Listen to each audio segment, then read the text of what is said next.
A consciousness awakens, remembering the smells, light, and chanting as it is violently wrenched from its previous existence. The soul reminisces about yearning for a stronger opponent, wanting to fight until total collapse, and dying in the heat of battle. Swearing an oath, the entity vows to find the one capable of truly killing them this time. Coughing in pain, a sickly girl awakens while a mysterious figure apologizes and asks her for a desperate favor. The man explains he used resurrection arts to place the soul into the hopelessly dying body of a wealthy Piz daughter. Unsure if the soul is a demon or villain, the man notes the host body only has a few days left to live. Desperate for his payment, he begs the newly awakened soul to simply survive until he collects his fortune and escapes the island. Turning his back, the man sarcastically invites the soul to kill him if they ever cross paths in hell. Panting heavily, the girl struggles to process the sheer absurdity of the sudden resurrection. She realizes she has been raised from the dead only to be forced into a frail, sickly vessel. Clenching her trembling hands, she sneers at the bitter irony of being brought back just to taste death a second time. A heavy, breathless silence falls as she stares blankly ahead to absorb her grim reality. With fierce determination, she curses the situation, vowing that anyone else might perish but she will absolutely survive. Suddenly, a frantic man violently shakes her, screaming Nia's name while she silently begs him to stop killing her. As her parents sob hysterically over their treasured pride and joy, Nia inwardly complains that they will either shake her to death or burst her eardrums. A composed butler swiftly intervenes, gently reminding the distraught parents that the young miss desperately needs her rest. The weeping father immediately agrees, ordering the butler to notify them the second anything changes. Left alone, Nia deduces that Piz signifies high society, noting her new parents' wealth and their dedicated butler. Accepting her new identity, she analyzes her frail body and realizes her Kai is completely frozen due to a severe lung illness. She focuses inward, feeling the stagnant, stale energy seeping deep within her blocked pathways. Asserting perfect control over her Kai, she expels the stale energy, confidently declaring that no illness can rival her revitalizing power. As her internal strength finally stabilizes, she gazes thoughtfully into the distance. She wonders if her mastery over Kai is etched into her very soul, questioning her true original identity. Brushing off the mystery, she assumes her memories of warfare, massacres, and bathing in blood will naturally return over the years. A serene landscape view sets a tranquil tone for the passing days of her recovery. Standing solemnly, she promises the original Nia that she will fiercely live out the days the sick girl never got to see. The sprawling, magnificent estate of the Liston family stands proudly under the open sky. The low, rumbling hum of an approaching airship suddenly echoes through the clear air. 4-year-old Nia complains about her bland diet of liquid foods and salt, dreaming of the day she can finally eat a heavily seasoned steak. Reflecting on her seamless adaptation, she confidently decides her impression of the sickly Nia Liston is absolutely flawless despite lacking any of the girl's memories. The butler awkwardly notes her dramatic increase in liveliness, prompting Nia to wonder if she should act more cutesy to sell the innocent facade. Staring out at the massive garden, she marvels at the sheer scale of a fourth-order Piz property.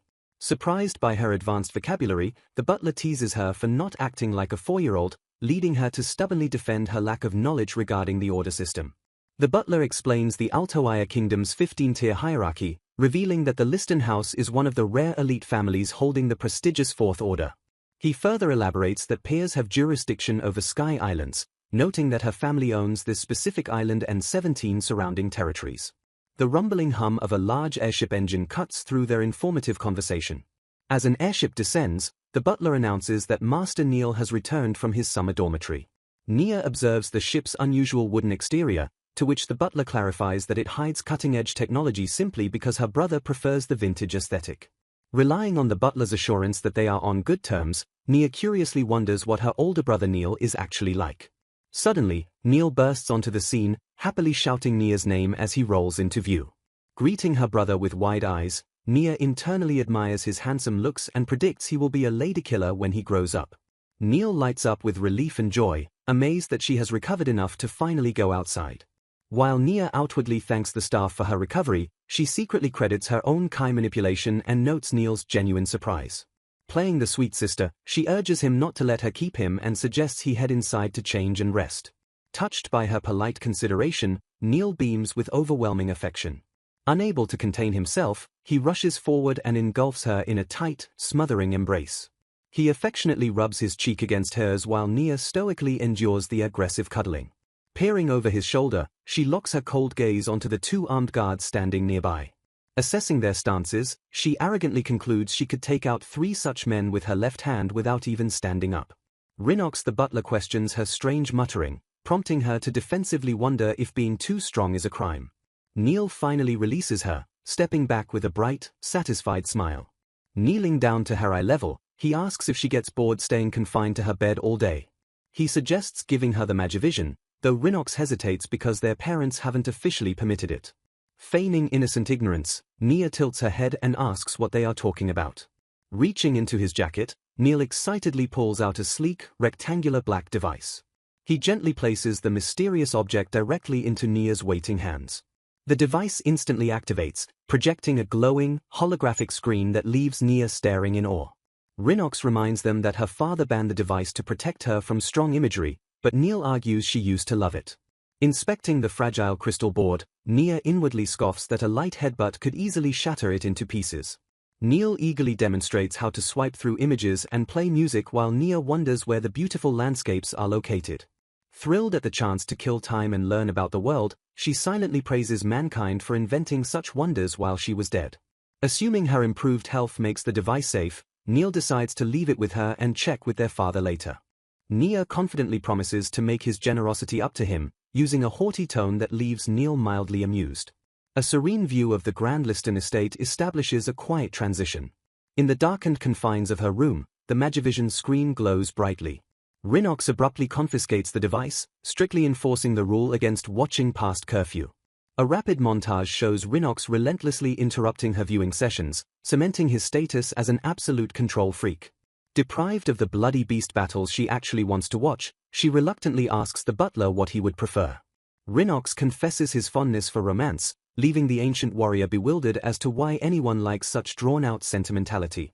Chuckling at her confusion, Rhinox notes her mature tone but reminds her that a 4-year-old cannot grasp the intricacies of feelings. Seething in silence, the ancient soul endures the utter humiliation of being lectured by a mere teenager. She settles for a repetitive nature promenade and a wine guide, secretly jealous of the man drinking alcohol at noon. Tapping the screen, she accepts the limited content because the device remains her only vital source of worldly information. Deciding it is time to formally thank her brother, she orders Rhinox to take her out to the garden. Approaching the courtyard, the sharp, cracking sound of a wooden training sword echoes through the air. Neil aggressively swings his wooden blade, practicing heavy strikes. He steps forward and delivers a brutal, smashing blow against a stationary training dummy. Panting from the exertion, he continues his forceful but unrefined assault. Rolling quietly onto the scene in her wheelchair, Nia politely asks if she may intrude on his practice. She coolly instructs her brother that swords are meant to be pushed and sliced rather than smashed, warning him that his crude form will only chip his blade. Neil stares in complete disbelief, utterly paralyzed by his little sister's sudden intervention. Requesting the wooden sword from her stunned brother, Nia confidently instructs him to hold it perfectly horizontal. Gripping the wooden hilt with both tiny hands, she takes a quiet step forward and meticulously shapes her kai while calming her breathing. A dense, invisible aura of pure martial energy violently swirls around her small frame as she prepares to strike. Unleashing her gathered power, she brings the heavy wooden blade crashing down with explosive force. The wooden sword violently connects with the sturdy training dummy in a devastating downward slash. A flawless, blinding slice tears straight through the thick wooden dummy, severing it effortlessly. The bisected upper half of the training target slides off its base and heavily crashes into the dirt. Witnessing an impossible physical feat from a sickly 4-year-old, Neil gapes in absolute, jaw-dropping shock. Suddenly losing her balance from the immense exertion, the tiny girl wobbles backward into the panicked, waiting arms of Rhinox. Cursing her painfully weak grip, Nia realizes the sword slipped from her hands and deduces that she desperately needs more physical exercise despite her kai. Staring at the cleaved wood, she quietly acknowledges that a halfway cut is a major achievement for her current frail state, though she prefers fighting barehanded anyway. Turning back to her astonished brother, she coldly advises him to switch to a heavy, blunt weapon like a club if he insists on using brute-smashing attacks. Promptly ordering her flustered butler to wheel her away, she formally excuses herself and leaves Neil standing in the courtyard. Left entirely alone in the quiet garden, Neil stares down at the perfectly bisected wooden stump in lingering disbelief. Wheeling her inside, an incredibly skeptical Rhinox asks where she learned swordplay, prompting her to lazily blame her vast martial knowledge on picture books. When the butler correctly points out that picture books do not teach advanced aura techniques, Nia stubbornly orders him to stop prying into her womanly secrets. Secretly, the ancient warrior acknowledges that offering those combat tips was the absolute least she could do to support her brother's diligent martial training. Time passes peacefully as a brilliant golden sunset eventually washes over the sprawling Liston family estate. Inside the brightly lit manor, an elegant birthday cake topped with gently burning candles is carefully prepared for a grand celebration. The beautifully frosted cake boldly displays a cheerful birthday message dedicated entirely to the recovering young miss. Sitting formally at the dining table, Nia receives a chorus of joyous birthday wishes from her beaming, emotional parents. Tears of joy fill her parents' eyes as they declare her survival a literal miracle, promising to permanently free her from bed rest if her next checkup goes well. Quietly thanking them, she inwardly credits her miraculous recovery to consistent meals and relentless Kai circulation rather than mere luck. Savoring her long-awaited freedom from a bland liquid diet, she happily digs into a delicious plate of warm solid food.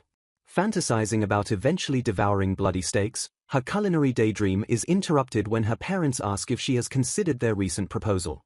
Snapping back to attention, she eagerly nods her head and firmly confirms that she is completely fine with their request. The solemn reason behind this incredibly important familial discussion actually stretches back an entire painful year. A grim flashback reveals the original, tragically frail Nia desperately gasping for breath on her miserable deathbed. Standing over her failing body, her devastated parents openly weep as they realize they have entirely run out of medical options. In a final act of utter desperation, they boldly resolve to broadcast a public plea for help using the newly invented Magivision network. Utilizing their immense wealth, Nia's parents actually operate the very broadcasting company that officially manages the Liston transmission channel. Having recognized the limitless potential of visual broadcasting early on, they became elite pioneers of a network currently linking only the capital and their territory. Despite exorbitant production costs, they strategically sold expensive crystal panels to wealthy aristocrats to forcefully build an exclusive viewing audience. Because their desperate broadcast successfully attracted the mysterious man who saved her, they now feel deeply obligated to publicly announce her miraculous cure. Understanding the immense debt she owes her new family, the reincarnated warrior resolutely accepts her duty to help their struggling broadcasting business. Staring into a hand mirror with fierce determination, she mentally prepares to personally announce her vibrant well-being on live television. Chaos instantly erupts across the grand estate as frantic broadcasting crews aggressively set up heavy camera equipment for the live shoot. Her apologetic father gently comforts Neil for the overwhelming noise ruining his first day of winter break, but the supportive brother happily brushes it off. Swarmed by the excited production crew, the tiny protagonist is repeatedly called forward to finally make her grand public debut. Spotting a familiar face, the crew eagerly points out that Benderio from a promenade in Liston has arrived on the set. Benderio smoothly introduces himself to the young star, while Nia brightly notes that she sees his face on Magivision every single day. Discussing the show's relaxed style and frequent drinking scenes, Benderio laughingly explains that it serves as a highly effective advertisement to sell regional alcohol and specialties to the viewers. Realizing she completely fell for the marketing tricks, Nia silently stews while a staff member hesitantly asks her father about her makeup. The concerned staff member points out her unique appearance, specifically questioning if they need to do something about her stark white hair color. Gently touching her pale locks, Nia silently acknowledges that her hair color is completely different from that of her parents. She internally deduces that treading the razor's edge of death for so long exhausted her life force and mana, bleaching her hair entirely white. Speaking up with sudden resolve, she firmly requests to keep the color because it serves as undeniable proof of her fierce fight against the illness. She solemnly declares that her pale hair stands as a testament that Nia Liston tried her absolute hardest to stay alive. A heavy, emotional silence falls over the room as her parents and the broadcasting crew absorb the raw weight of her touching words. Flashing a gentle, confident smile, the young girl proudly states that she doesn't find her battle-won hair color shameful at all. Overcome with immense emotion, her mother covers her mouth as tears immediately well up in her eyes. Unable to hold back their overwhelming love, both parents pull the resilient young girl into a deeply emotional, tearful embrace. Smiling warmly through his own tears, her father completely agrees and assures her that she can keep the hair color as long as it makes her happy. Shifting the focus back to the production, the enthusiastic cameraman orders everyone to look at the lens and officially kicks off the live shoot. Stepping perfectly into the spotlight, Nia flashes a bright and charismatic smile directly into the recording lens. The professional production crew meticulously films the young girl, capturing every angle of her miraculous public debut. The live feed smoothly transmits across the visual network, displaying the healthy, smiling girl on a sleek Magivision crystal panel. An ominous narration notes that broadcasting the sickly girl's miraculous recovery is merely the very first stepping stone for the boundless future of Magivision. Foreshadowing her blood-soaked destiny, the narrator lists her future legendary titles before officially declaring the beginning of the long, violent history of Nia Liston, the Merciless Maiden. A hopeful voice asked the siblings to appear on Magivision again. The broadcasters eagerly expressed a strong desire to work together again. Massive advertising is strictly required to make Magivision a universal standard. Crystal panels are overwhelmingly expensive and constantly require costly mana stones. Neil calmly stated his upcoming school return actively leaves him zero time. Neil confidently declared Nia flawlessly embodies the absolute potential of Magivision. Eager viewers are already excitedly looking forward to seeing children broadcasted.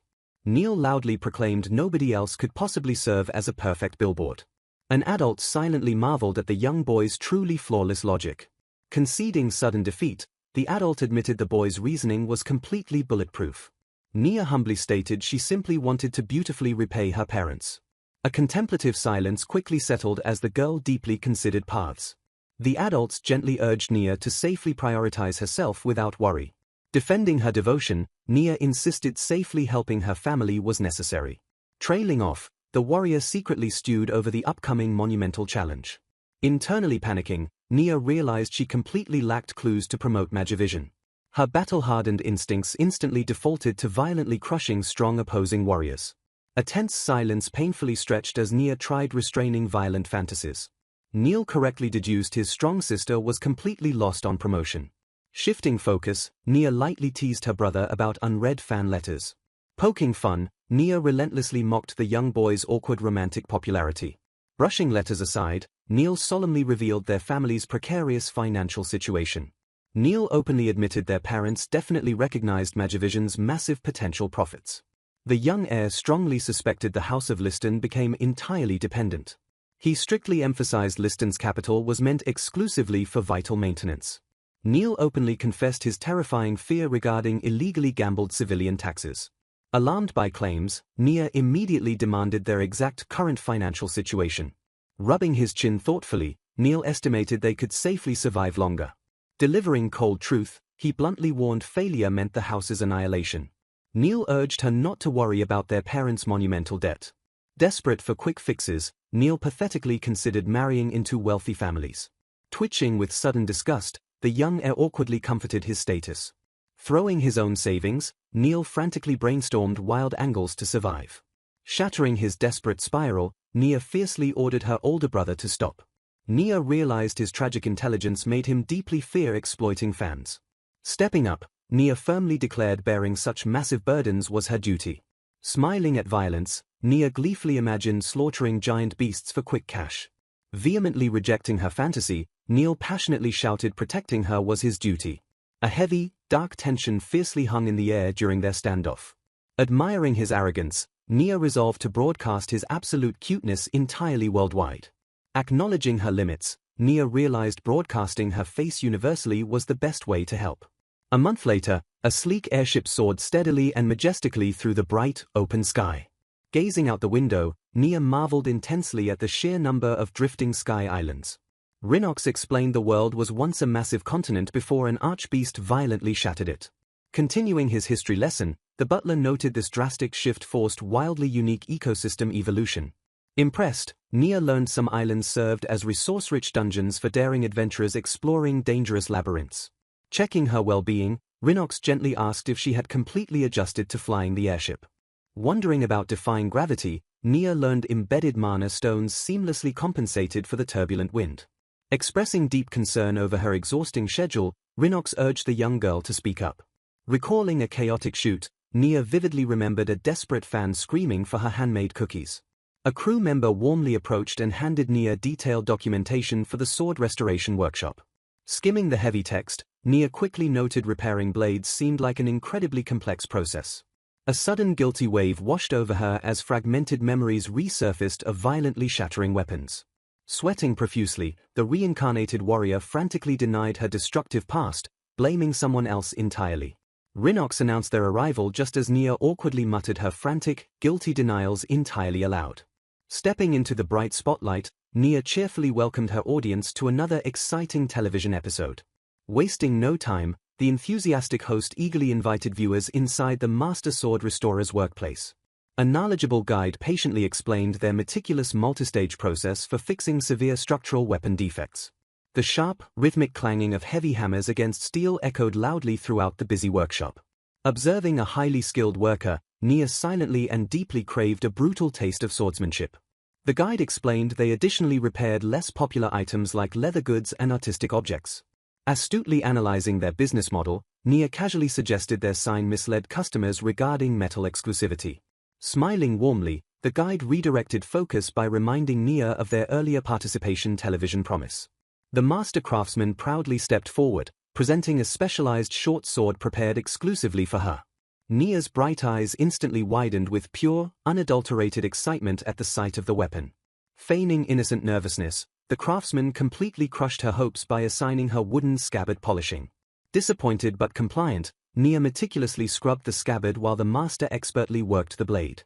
Praised for her surprising dexterity, Nia thanked him and curiously asked about his restoration progress. The master confidently ground steel against a spinning whetstone, completely unaware of her predatory scrutiny. Focusing her hardened warrior gaze, Nia silently analyzed the exact angle of his grinding technique. Narrowing her sharp eyes, she effortlessly detected microscopic flaws in his blade edge alignment with clarity. The craftsman continued rhythmic sharpening, utterly oblivious to the monstrous expertise silently judging his movement. As bright sparks flew endlessly, Nia's unwavering gaze remained intensely locked on subtle steel imperfections. Finishing his masterstroke, the craftsman lifted the freshly polished blade to carefully inspect the edge. Testing pristine sharpness with a soft cloth, he admired his own handiwork with swelling pride. The director finally yelled cut, successfully signaling the end to another exhausting but productive shoot. The weary crew members exchanged polite bows and warmly thanked each other for hard work. Dropping her childish persona, Nia bluntly questioned why his personal sword wasn't actually battle-ready. Surprising the seasoned worker, she coldly pointed out his skill should easily cleave a shield. Scoffing at the absurd observation, the master gruffly dismissed how a kid could understand combat. Apologizing for his previous impoliteness, the master craftsman conceded that Nia had a valid point regarding his combat skills. Shrugging off the tension, Nia internally smirked and confidently noted that she could easily back up her bold words. The craftsman took the bait completely, eagerly challenging her claims as an alarm blared loudly in the busy workshop. Proclaiming that his swordsmanship was definitely not just for show, the master challenged Nia to prove her own skills. Ignoring the butler's frantic protests, Nia insisted that she could not possibly leave a workshop without taking a single swing. Seizing the opportunity, Nia decisively snatched a nearby weapon to demonstrate her formidable battle-hardened capabilities. Hefting the heavy blade, she thoroughly enjoyed its solid weight and noted how much better it felt than wood. A heavy silence filled the workshop as Nia confidently raised the large blade to execute a flawless execution posture. Channeling her immense inner energy, the young girl readied herself to unleash a terrifyingly precise strike. With blinding speed, Nia swung the massive sword downward, unleashing her monstrous and absolute warrior strength. The heavy blade crashed down violently, shattering an anvil with a thunderous clonk that rattled the entire room. A cloud of thick dust burst outward as the devastating impact cleaved directly through the solid structure. Examining the weapon critically, Nia casually complained that the poorly balanced blade felt uncomfortable and lacked true quality. Rhinox frantically interrupted the destruction, urgently reminding Nia that they needed to rush over to their next television shoot. Maintaining her polite television persona, Nia gracefully thanked the completely stunned craftsman for the wonderful workshop tour. Leaving the trembling workers behind, Nia confidently strode out of the ruined facility with absolute composure. Beaming with pure joy, Nia celebrated her renewed stamina and cheered about finally getting to swing a real sword. The heavy metal airship engines hummed loudly as the production crew prepared for their long journey back home. Flying high above the clouds, the majestic vessel cruised steadily toward the noble estate of the House of Liston. Her father happily announced that Nia's skyrocketing popularity was successfully driving up the sales of expensive crystal panels. He noted that while commoners could not afford them yet, various merchants, theaters, and administrative buildings showed massive interest. Smiling brightly, Nia expressed genuine happiness that her exhausting broadcasting efforts were successfully helping her noble family. When her father offered a reward, Nia quietly lamented that she could not request a brutal brawler to fight. Celebrating the positive trend, her father happily revealed that Magivision was finally becoming profitable enough to save their house. Shifting the conversation, her father revealed that a prominent new figure was desperately requesting to work with her. Clarifying the details, he asked Nia if she remembered Lady Lame from her very first etiquette shoot. Nia instantly recognized the prestigious third-order noble who had previously taught her proper societal manners. Her father explained that Lady Lame possessed powerful connections to a highly famous theatrical group called the Ice Rose Troupe. Overhearing the conversation, the estate maids gasped in absolute shock at the mention of the legendary acting troupe. The excited maids squealed with pure joy, wondering if Nia would meet the incredibly famous Ice Prince duo. Confirming their suspicions, her father smiled and noted how much the maids clearly adored the charming acting troupe. The ecstatic maids fell to their knees, desperately begging Nia to accept the once-in-a-lifetime theatrical opportunity. Shaking with overwhelming excitement, they begged Nia to imagine how truly magnificent she would look as a famous actress. A massive passenger airship taxied slowly down the runway, preparing to transport the young noble to the mainland. The heavy mechanical gears ground together loudly as the massive vessel prepared for its long-distance flight. Propelled by powerful mana stones, the great ship soared smoothly through the sky toward their grand destination. The bustling metropolis of Altoaya finally appeared below, showcasing the staggering scale of the kingdom's massive capital city. Stepping into the crowded streets, Nia marveled at the giant city while the butler begged her to stay close. Refusing his offer to hold hands, Nia coldly urged the butler to hurry toward their meeting with Lady Lame. Sinking into comical despair, the tearful butler lamented that Nia had become completely distant since abandoning her wheelchair. The meeting officially begins outside the elegant exterior of Restaurant Black Lily. Stepping into the private room, the elegant man politely introduces himself to the young noble. Julian Roadheart reveals himself as the leader of the Ice Rose Troupe, while his younger sister Lucaida introduces herself as a fellow performer. As the starstruck maids internally squeal at seeing the famous duo in the flesh, Nia gracefully thanks them for the wonderful opportunity. When asked about their connection to Lady Lame, the noblewoman clarifies that she is actually the aunt of the two performers. Lucaida enthusiastically explains that Nia's spectacular Magivision appearances deeply impressed them, prompting her to ask their aunt to arrange a stage collaboration. Narrowing her eyes, Nia immediately requests that the famous troupe show her far less deference moving forward. Asserting her professional stance, she sternly points out that treating her differently than other stage performers is completely unfair. Admitting her distaste for excessive courtesy, Nia successfully convinces Julian to drop the formalities and simply use her first name. Smiling with satisfaction, Nia warmly returns the greeting and officially accepts him as her new leader. The seasoned performers exchange a subtle, impressed glance at the young girl's remarkable composure and maturity. Smiling warmly, Julian silently acknowledges the terrifyingly sharp intellect hiding behind her innocent facade. Maintaining her flawless child persona, Nia happily enjoys the restaurant's exquisite refreshments in silence. Breaking the comfortable silence, Julian confesses that inviting the young noble was originally his sister's bold idea. Staring intently at the young girl, Julian gravely states that he would never discuss such complex matters with an ordinary child. Admitting she perfectly matches their high expectations, Julian decides to come clean while Nia bluntly asks about their true motives. Smirking internally, Nia confirms her own sharp suspicions that seasoned professionals would never recruit a complete rookie without a massive ulterior motive. Knowing her cute appearance alone wasn't enough to secure a theatrical role, the young warrior coldly demands they get straight to the point. A heavy, serious tension completely shatters the previously cheerful atmosphere as Julian braces himself to drop a massive revelation. Asking her not to take offense, the troupe leader hesitates briefly before preparing to reveal their grand, hidden intention. An angry senior actress viciously scolds Nia for arriving late to the bustling theater. The furious woman demands that rookies arrive early to clean, ruthlessly dismissing Nia's prestigious noble status. Apologizing insincerely, Nia agrees to amend the situation while the senior actress sneers about arrogant newcomers not knowing their place. Observing the tense exchange, Julian quietly confirms that the young girl perfectly matches the intriguing rumors he heard. Flashing back to their private restaurant meeting, Julian bluntly admits they intend to exploit Nia's soaring popularity and unshakable nerve. Unfazed by the bold confession, Nia coolly remarks that the troupe leader certainly does not mince his words. Julian explains he chose absolute honesty after witnessing her firm, commanding presence during her recent Megavision broadcasts. He reveals that his aunt praised Nia as an unusually brave child who lets absolutely nothing shatter her composure. Shifting to business, Julian explains they already cast a highly promising lead actress for their upcoming play. He solemnly notes that this highly anticipated production will serve as the young prodigy's very first leading role.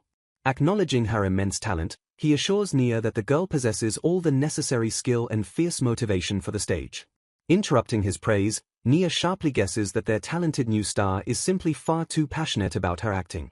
Confirming her sharp deduction, Julian admits the passionate actress completely neglects her surroundings during performances. He confesses they desperately need a child actor who will not be mentally crushed or physically overpowered by her overwhelming stage presence. Grasping the situation entirely, Nia nods and notes that this terrifying dilemma forced them to search outside their usual talent pool. Julian explains they hoped Nia could withstand the intense actress while using her massive television popularity as a convenient stepping stone. Internally cheering at her rising fame, Nia silently celebrates her expanding influence across the massive capital city. Breaking down their manipulative strategy, she clearly summarizes their desperate need for a famous meat shield to elevate their nameless star. Acknowledging the underhanded nature of his exploitative plan, Julian formally asks if she will still help their struggling troupe. A sharp clink rings out as Nia calmly sets her delicate teacup down on its matching saucer. A heavy, suffocating tension fills the private room as the young warrior stares him down with terrifying intensity. Maintaining her flawless aristocratic facade, Nia gracefully adjusts her posture without breaking eye contact. Internally praising her own acting skills, she effortlessly recalls the strict etiquette lessons required to hold her teacup with perfect grace. Exhaling softly, Nia casually grants them permission to execute their manipulative plan however they see fit. Dismissing their hidden motives entirely, she coldly declares that she only cares about performing the job she was hired to do. Formally accepting the dangerous offer, Nia casually shifts the conversation to compliment the restaurant's incredibly aromatic tea. Flashing a cunning smile, she proudly reminds the stunned performers that exploitation is a two-way street that will inevitably boost her own popularity. Snapping abruptly back to the harsh present, Nia diligently scrubs the theater floor on her hands and knees. The rhythmic sound of heavy footsteps echoes nearby as her previously calm demeanor violently shatters. A low, monstrous growl escapes her lips as absolute, murderous rage finally boils over in her reincarnated soul. Clenching her fists with terrifying force, the former warrior decides she absolutely cannot tolerate this humiliating abuse for another second. Trembling with unadulterated bloodlust, Nia rises from the floor and vows to brutally murder the arrogant senior actress. A harsh command to stop instantly shattered the tense atmosphere. Diligently mopping the floor, Nia calmly endured the senior actress's harsh scolding. Declining Ap's offer to help, Nia insisted that cleaning was simply fun. Smiling warmly, she silently noted that a pristine environment was perfect for martial arts. Heavy, purposeful footsteps suddenly echoed throughout the quiet rehearsal space. The highly anticipated lead actress finally arrived with an intense, overwhelming stage presence. Clapping loudly, Julian officially began the rehearsal and ordered everyone to stretch out. Struggling with immense stiffness, the passionate actress stubbornly refused Nia's polite offer to help. Ignoring her loud protests, Nia forcefully stretched the screaming girl to fix her posture. The dramatic stage rehearsal for the play officially commenced under Julian's watchful eye. Surprisingly cooperative, the passionate star suggested they meticulously review the entire dramatic scene again. Watching in absolute shock, the bitter senior actress mentally complained about the confusing situation. Grudgingly accepting the strange new dynamic, the senior actress brushed off the shocking change. The dedicated theatrical troupe continued their intense, focused practice session without further interruption. Sweeping across the stage, the actors poured their absolute souls into the emotional performance. Delivering her lines flawlessly, the lead star radiated overwhelming passion and undeniable natural talent. Eager for absolute perfection, the passionate lead quickly asked Nia to repeat their scene. Interrupting the intense practice, Renette politely reminded the young noble about her tight schedule. Packing her gear, Nia cheerfully confirmed she had to leave for an upcoming shoot. Nia calmly explained she wanted to seize the rare opportunity to film inside the capital. Bursting into the room, Lucaida excitedly announced they could finally proceed with their plan. The young star gasped in pure shock upon realizing they would actually advertise the troupe. Confused murmurs rippled through the cast as they processed the massive television advertising opportunity. Seizing the momentum, Julian aggressively commanded his lead actress to accompany the young noble. Lukaida frantically ordered the sweaty actress to wash up and wear a stunning dress. Sensing her sudden panic, Nia smoothly offered to share her luxurious hotel bath beforehand. The flustered young star hurriedly prepared herself for her very first major television appearance. Meanwhile, the dedicated broadcasting crew efficiently set up their magical equipment on the streets. Smiling brightly for the camera, Nia enthusiastically hosted a wondrous segment about making pasta. Clapping his hands loudly, the satisfied director successfully signaled the end of the segment. Praising her absolute professionalism, the crew cheered Nia for an incredibly energetic morning shoot. Scanning the area, Nia quickly decided the majestic castle backdrop was perfect for advertising. Waiting patiently, the young noble wondered why Charlo's makeup routine was taking so long. Stepping closer, Renette quietly reported that dangerous street thugs were harassing the lead actress. The loyal maid explained she purposefully avoided interfering to maintain her strict attending duties. Praising her maid's perfect discretion, Nia calmly ordered her to instantly notify the guards. Taken aback by the cold command, the surprised maid completely hesitated for a brief moment. Frantically begging, Renette urged the young warrior to personally rescue the struggling future star. Gesturing toward the massive crowd, Nia lazily argued that someone else could easily save her. Completely losing her patience, the desperate maid angrily ordered Nia to just go save her. A tense silence fills the area as a completely blank moment sets the stage for a dramatic confrontation. The maid squints suspiciously, grunting as she silently judges her master's cleverly hidden intentions. Renette glares directly at Nia and strictly warns her not to try anything reckless while she is away. The sharp maid calmly points out Nia's unhealthy obsession with fighting, specifically mentioning her evening martial arts training and gleeful swordplay. Renette presses further, demanding to know if the young noble secretly plans to take on the street thugs barehanded instead of staying back. She accuses Nia of silently jumping for joy at the perfect opportunity to beat people up without facing any consequences. Caught completely off guard by the incredibly accurate deduction, Nia awkwardly stammers and avoids eye contact. Trembling with excitement, Nia loudly argues that fighting weak thugs is only entertaining if she holds back, insisting she is absolutely not jumping for joy. Desperately waving her hands, Nia promises she would never do something so reckless and urges the maid to hurry up and save Charlo.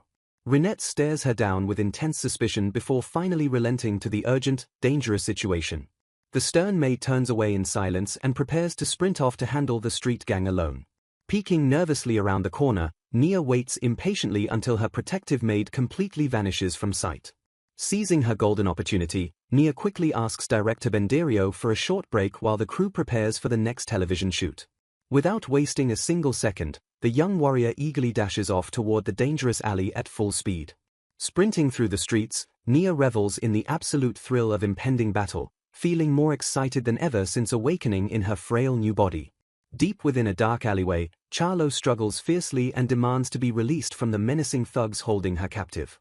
A sleazy gangster mocks her stunning dress and casually orders her not to be shy while promising they are just going to have some fun. A sudden, polite cough interrupts the violent assault and completely startles the arrogant gangsters. Stepping confidently into the alleyway, Nia innocently asks the thugs if she can join in on their fun. Panicking at the sight of the young child, Charlo frantically screams at Nia to stay back and immediately call for help. A burly thug eagerly grabs Nia by the shoulder, flawlessly falling right into her brutal, deceptive trap. Threatening his hostages, the thug warns the others to listen or he will violently snap the little girl's arm in half. Smiling darkly, Nia calmly declares that his physical grab officially counts as an attack, legally permitting her to act in total self-defense. Shifting her weight effortlessly, she politely advises the thug that he needs to grip much tighter if he actually wants to hurt someone. A sickening crack echoes loudly through the alley as Nia brutally twists his arm completely beyond its natural, physical limit. The thug screams in sheer agony as his shattered limb twists violently, realizing too late that he is the one getting severely hurt. Disappointed by his pathetic fragility, the warrior casually kicks the screaming man aside and admits she prefers much stronger opponents. Staring down the remaining gang, Nia confidently orders them to draw their weapons and use their numbers to compensate for their massive weakness. Enraged by the blatant disrespect, another thug angrily steps up and demands to know if the little girl thinks this is some kind of joke. Without the slightest hesitation, Nia launches herself forward and taps her foot fiercely against the cobblestone. She seamlessly slides right past his clumsy guard with absolute, blinding speed. Delivering a devastating upward kick, Nia brutally shatters the thug's jaw in a single, flawless fluid motion. The sheer explosive force of the impact violently launches the massive man straight into the air. He crashes heavily back down onto the hard pavement, completely incapacitated by the singular, monstrous strike. Landing gracefully, Nia exhales sharply as the remaining thugs stare at her in absolute, frozen horror. Smiling with pure satisfaction, the reincarnated warrior realizes that kicking ass in good conscience is genuinely the best feeling in the entire world. Stunned by the brutal display of absolute power, the surviving thugs stagger backward in complete, stuttering disbelief. Terrified and confused, one of the gangsters screams wildly and demands to know who the hell this monstrous child truly is. Pointing frantically at the crest on his jacket, the arrogant thug asks if Nia has any idea who she is currently dealing with. Leaning in with an excited, bloodthirsty grin, Nia asks if they belong to the mafia, praying they are part of a massive organization that will provide endless violent fights.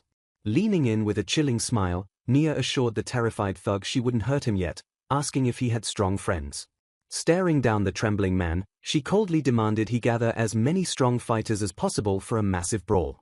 Promising a warm welcome, the young warrior excitedly announced she would return to crush them all in exactly 2 weeks. Threatening dire consequences if he broke their promise, Nia locked eyes with the thug to ensure absolute compliance. Stammering in sheer terror, the broken thug agreed before Nia cheerfully ordered a stunned Charlo to follow her away. Walking down the sunlit street, Nia stretched her arms overhead and gleefully celebrated how incredibly fun the brutal encounter was. Clasping her hands together in pure joy, the reincarnated warrior admitted she almost burst with sheer excitement during the fight. The massive city clock tower stood tall against the clear sky as the bustling capital returned to its peaceful daily routine. Standing nervously before the magical camera, Charlo awkwardly delivered her promotional lines welcoming viewers to the Ice Rose troupe. Clapping loudly, the director successfully called cut and praised the young actress for finishing her very first television advertisement. Ignoring the crew, Charlo bluntly confronted Nia and demanded to know what the hell actually happened in the dangerous alleyway. Calling out Nia's obvious bloodlust, Charlo accused the young noble of causing violent mayhem rather than actually trying to help. Shrugging casually, Nia admitted her motives were split between helping and letting loose, prompting Charlo to accept the rescue anyway. Waving goodbye to her new friend, Charlo departed while the television crew asked Nia if she was ready to resume filming. Heavy footsteps echoed against the stone floor as someone purposefully walked down a grand, dimly lit corridor. A physical calendar rapidly shed its pages, visually marking the swift passage of time toward the highly anticipated theatrical performance. Clapping his hands to dismiss the exhausted cast, Julian announced that they only had 3 days left to rest. Begging shamelessly, Charlo desperately asked to visit Nia's hotel again despite Julian sternly denying her request to work overtime. Feigning absolute terror of the dark streets, Charlo cleverly manipulated the situation to ensure she could stay the night. Glaring from the shadows, a jealous maid silently cursed the cunning actress for dragging Nia into an unhealthy sleeping arrangement. A massive, luxurious crystal chandelier sparkled brightly inside an opulent, high-class room overlooking the glowing capital city. Reclining elegantly on a plush sofa, a mysterious young woman casually sipped from an expensive crystal wine glass. The magical crystal panel hummed to life, broadcasting Charlo's nervous theatrical advertisement directly into the luxurious royal chamber. Smirking at the television screen, the third princess of the Altoaya kingdom noted that her long wait was finally over. Swirling her fine wine, Princess Hildatora locked her piercing gaze onto Nia Listen's televised image with intense, calculating interest. The heavy wooden door clicked open as a rugged, imposing man stepped into the opulent room to answer his boss. Smiling sharply, the powerful princess formally welcomed Ansel and confirmed that she had indeed summoned him for a job. Rejecting her polite offer to sit down, Ansel maintained his strict professional guard and coolly asked about the lucrative mission. Brushing off his stoic demeanor, Hildatora casually mentioned that she had a highly profitable and dangerous assignment prepared for him. Tapping her ornate fan against her chin, the princess brought up curious information regarding a street gang called the Zigzag Dogs. Interrupting her dramatic storytelling, the impatient mercenary bluntly demanded she skip the fluff and cut straight to the chase. Leaning forward with cold authority, Hildatora ruthlessly ordered Ansel to completely wipe out the entire Zigzag Dog street gang. Surprised by the brutal request, Ansel listened closely as the royal abruptly commanded him to spare their lives during the massacre. Crossing his massive arms, the pragmatic fighter questioned if she was truly willing to properly finance a 100-man brawl. Assuring him of the massive payout, Hildatora dangerously noted that the violent gang wipeout was only part of the mission. Staring coldly at her hired muscle, the princess strictly commanded him to kidnap the famous young noble, Nia Liston.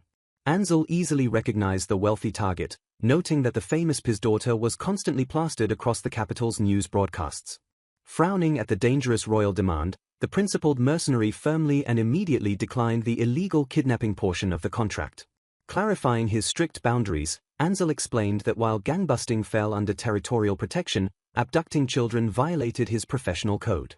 Clicking her tongue in extreme annoyance, Hilda Tora compromised and viciously ordered him to just beat the child up instead. A shadowy figure decisively agrees to deal with the newly assigned targets.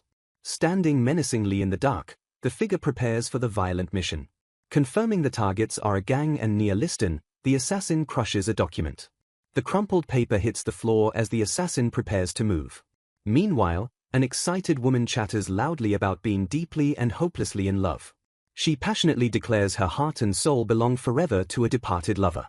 The scene shifts to a grand, brightly lit stage performance in progress. The audience erupts into enthusiastic, roaring applause for the talented performers. The thunderous clapping continues to echo as the massive crowd cheers wildly. A performer bows deeply, gratefully soaking in the overwhelming admiration. The next day, Charlo's manager thanks Nia for bringing massive success to the show. Acknowledging her excellence, he praises her for perfectly executing her demanding job. Expressing pleasure in their collaboration, he urges her to call if she needs help. Walking away, a dark, sinister grin slowly spreads across her face. She gloats that her target barely survived and celebrates never seeing her face again. Justifying violence, she angrily recalls the target being cold after spending nights together. Agreeing to hurry, she mentions an upcoming tour with Neil and her grandfather today. She notes they will leave for Liston early next morning, exactly 2 weeks later. Glaring intensely, she implies that tonight is finally the perfect night for action. Staring over the city skyline, she gleefully anticipates having her long-awaited fun. Suddenly, a companion firmly insists on accompanying her on the mission. She turns around in stunned silence, completely shocked by the sudden interruption. Questioning if they were monitoring her, she learns the hotel simply lacks a bath. Realizing the secret is safe from Rhinox, she stubbornly refuses to back down. Warning them not to interfere, she vows to proceed after waiting 2 agonizing weeks. Nia asks why Charlo wants to tag along if her presence won't change the fight's outcome. She realizes Charlo simply refuses to let her walk into a dangerous situation completely alone. Relenting, Nia permits Charlo to follow on the strict condition that she watches from afar. Charlo agrees to the non-negotiable terms, and the 2 girls set off into the night. Charlo questions their direction, but Nia expects the local thugs to happily show them the way. Right on cue, menacing thugs corner the 2 girls in a dark, empty alleyway. Nia effortlessly beats them, falsely claiming she used a secret technique to hide her true strength. Arriving at a dimly lit establishment, Nia confirms they have finally reached the gang's hideout. She notices the eerie silence and wonders if the gang actually gathered people as instructed. Instructing Charlo to stay behind on a rooftop, Nia prepares to advance into danger alone. A massive, ominous building stands completely silently in the dark, awaiting her arrival.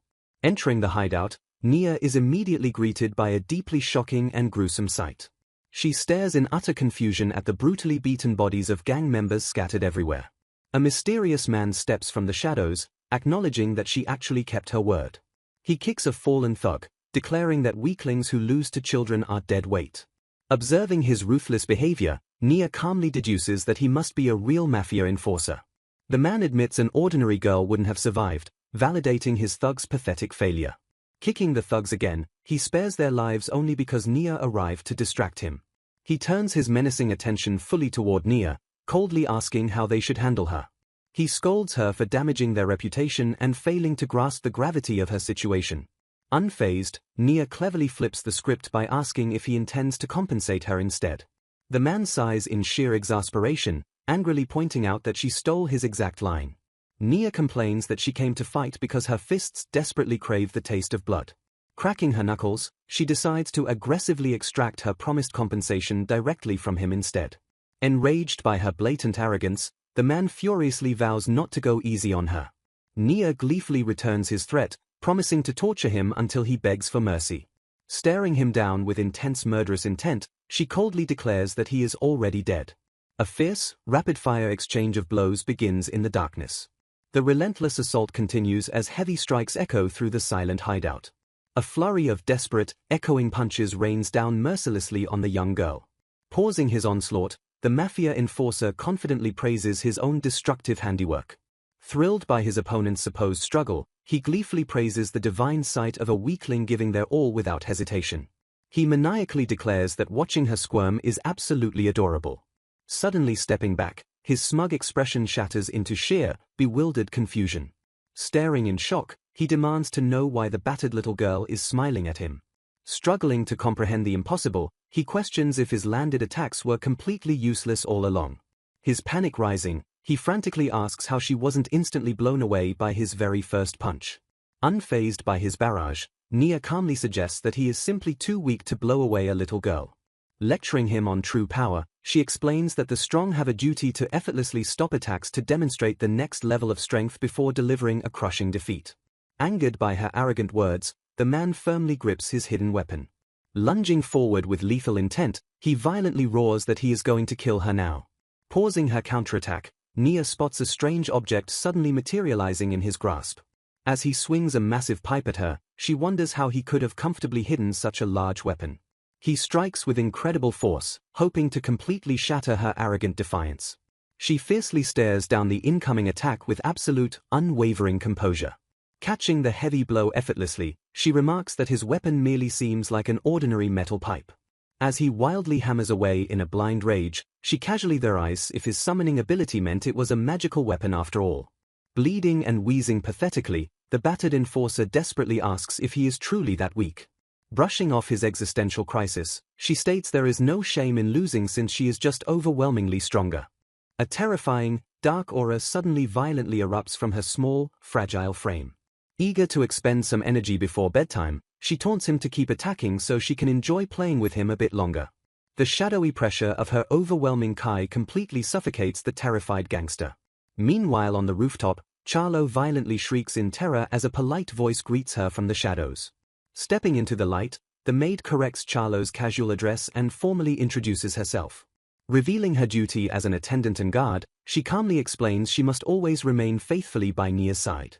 When asked if she plans to stop the violence, the maid immediately refuses. Listening to the brutal smacking echoing from below, the maid admits she isn't strong enough to intervene and wouldn't dare interrupt Nia's fun. Declining to scold her terrifying young master, she asks Charlo to keep her presence a secret before heading back to the hotel. As a horrifying barrage of slaps continues below, the maid humorously notes she doesn't want Nia's future escape plans to become too clever. A sudden, strange noise breaks through the continuous rhythm of brutal beatings. A heavy, sickening thud echoes loudly across the silent courtyard. Utterly destroyed and unable to endure the humiliating torture, the sobbing man begs her to just kill him. Cheerful and satisfied, Nia declares the one-sided beating over and congratulates him on surviving exactly 38 slaps. Dusting off her hands, she casually announces her departure from the blooded crime scene. Glaring at her retreating back, the broken man weakly threatens that she will not be let off the hook for this outrage. She stops dead in her tracks, letting his pathetic words hang in the heavy air. Completely unbothered by his hollow threats, she regretfully mentions having to go home tomorrow but cheerfully asks if he wants to play again next time she visits the capital. Nia tells the defeated man to keep the bar running and be ready to give her a warm welcome next time she visits. The heavily beaten man bluntly tells her she has a screw loose. Cheerfully agreeing with his assessment, Nia notes it will be absolutely perfect to have a dedicated place to come and fight. She pauses her exit and curiously asks where he pulled that strange pipe from.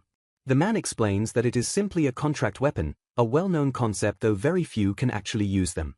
Realizing it must be a form of magic, Nia confirms that contract weapons can simply be summoned out of thin air. Satisfied with his honest answer, she bids him a polite goodbye and promises they will definitely meet again. She turns her back to the broken enforcer and begins to confidently walk away into the shadows. Still sitting on the floor in absolute defeat, the man silently watches her depart. Just as she is leaving the room, a sudden realization makes her stop dead in her tracks. She abruptly turns around and casually tosses a heavy object back toward the bewildered man. A heavy bag of money dramatically lands right beside the stunned enforcer. Staring down at the unexpected compensation, he demands to know what the hell this is all about. Nia simply advises him to wait a while before going outside and admits she is genuinely surprised he hasn't fainted yet. The heavy wooden door creaks loudly as she finally exits the quiet, blood-stained hideout. Stepping out into the cool night, She cheerfully greets the massive mob of armed thugs eagerly waiting for her. Smiling menacingly at the assembled crowd, she sweetly asks if they have been waiting long. Up on the roof, Charlo worriedly asks the silent maid if they should intervene and do something. The maid dismisses the concern entirely, confidently stating that even 100 people couldn't possibly stop Miss Nia. The gang leader steps forward, demanding to know where the suit-wearing man named Ansel is so they can finally settle a score. The thugs suddenly recognize Nia as the girl who beat up their guys, while Nia happily realizes she is also their main target. Believing the strong shouldn't let people fight Ansel while he's weakened, she decides they desperately need to fight her at full power instead. Thrilled by the numbers advantage, she declares this situation absolutely perfect since one opponent simply wasn't enough to satisfy her. Cracking her knuckles in sheer anticipation, she gloats that she will get to have a glorious feast after all. A terrifying, overwhelming bloodlust erupts from her small frame, visibly shocking the surrounding gang members. The tough goons stare in absolute terror as her monstrous aura entirely consumes the narrow alleyway. Laughing maniacally, she violently launches herself into the fray and orders them to put their guard up before they get brutally squashed. Meanwhile, away from the fight, two men confidently discuss Ansel's progress while casually strolling through the city streets. They excitedly outline a basic extortion plan to kidnap the Piz daughter and force the House of Liston to pay massive damages for her safe return. By ordering Ansel to secretly wipe out the Zigzag Dogs gang, they scheme to maliciously pin those extra damages on Nia Liston as well. They note that in this fading age of peerage, a massive public scandal involving kidnapping and gang violence would absolutely devastate a noble family's reputation. Smirking at their foolproof plan, they conclude the Listons will lose everything whether they fail to rescue her or foolishly try to expose the truth. One man gloats that this intricate, twisted scheme is the absolute easiest way for them to make a massive profit. He suddenly stops mid-sentence as they arrive at their destination and peer into the alley. The men stare in stunned silence at the brutal, unbelievable aftermath of a completely one-sided massacre. Dozens of gang members lie completely unconscious and heavily battered across the bloody, ruined pavement. Standing triumphantly amidst the massive pile of defeated bodies, Nia looks up and excitedly asks if she is getting seconds. The greedy schemers freeze in sheer horror as the blood-soaked little girl turns her terrifying, glowing gaze directly upon them. Paralyzed by the unbelievable destruction before him, one of the masterminds can only utter a single word in complete disbelief. Sweating profusely in the cold night air, the shocked men stammer and desperately ask what in the world just happened here. The two men look at the unconscious bodies scattered across the alley, wondering where Ansel is and if he defeated them all. Dismissing the mystery entirely, the leader decides it doesn't matter and insists they focus purely on capturing their target. Stepping forward with a fake smile, the mastermind cheerfully greets Nia Liston and asks if she knows him. Playing along innocently, Nia excitedly asks if he is a fan who recognizes her from Magivision. Eagerly confirming he is a huge fan, the man deceitfully suggests they go somewhere else to have a little chat. Dropping the innocent act, Nia bluntly declines the offer by stating she was taught never to go anywhere with strangers. Checking her clothes for blood splatters, she casually mentions that she already met Ansel and left him sprawled on the bar floor. Glaring coldly at the stunned men, she mockingly requests that they send a stronger assassin next time. Sweat forming on his face, the mastermind internally panics over the absolute impossibility of a little kid taking down a legendary underworld fighter. As he struggles to process the situation, he suddenly recalls hearing a recent rumor about her getting into trouble with the Zigzag Dogs gang. Checking herself for bruises, Nia remains completely unbothered while the man desperately tries to remember the exact details of the gang rumor. A terrifying memory flashes in the man's mind, recalling frantic reports of a ridiculously strong white-haired girl who brutally attacked the gang. Staring in pure horror, he slowly connects the dots between the terrifying underworld rumors and the small girl standing directly before him. An overwhelming, suffocating dread washes over him as he realizes exactly what kind of monster he is dealing with. Completely unaware of the danger, a clueless henchman impatiently asks the boss if they are still proceeding with the kidnapping plan. Heart pounding violently in his chest, the terrified boss hesitates before weakly ordering his men to capture the kid. A large thug confidently steps forward, condescendingly telling the young lady to be nice and come quietly. Before he can finish his sentence, a sudden, blindingly fast blur of movement interrupts the massive thug.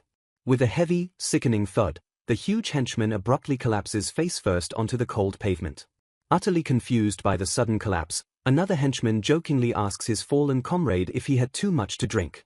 Another heavy thud echoes through the alleyway as the second henchman also drops instantly to the ground. The remaining thugs freeze in dead silence, completely unable to comprehend how their allies are effortlessly falling. Suddenly, a chillingly calm voice speaks directly from behind the terrified boss. The boss snaps his head around in sheer panic, realizing she has completely bypassed his entire crew in a fraction of a second. Appearing right beside him, Nia remarks on the nice night while the boss screams in pure shock at her impossible speed. Smiling sweetly, she casually offers to let him go simply because she is feeling unusually generous. Shaking violently in pure terror, the paralyzed boss can barely process her terrifyingly calm demeanor.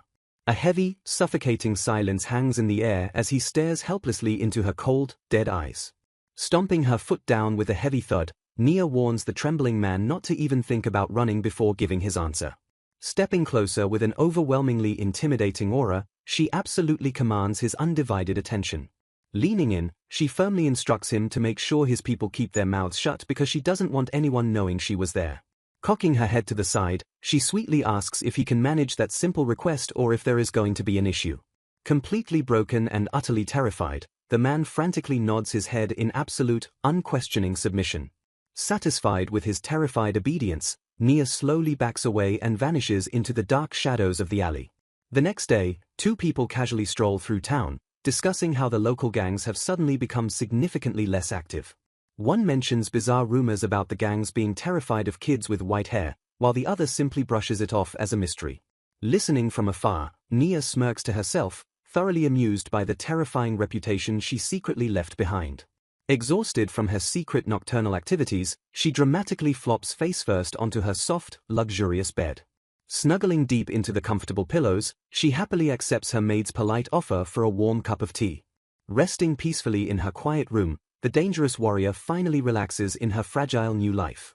Reflecting on the past, Rinox notes it has been a full year since Nia nearly died. Nia thoughtfully agrees that time really does fly by incredibly fast. She wonders if the original girl would be proud of her impersonation over the past year.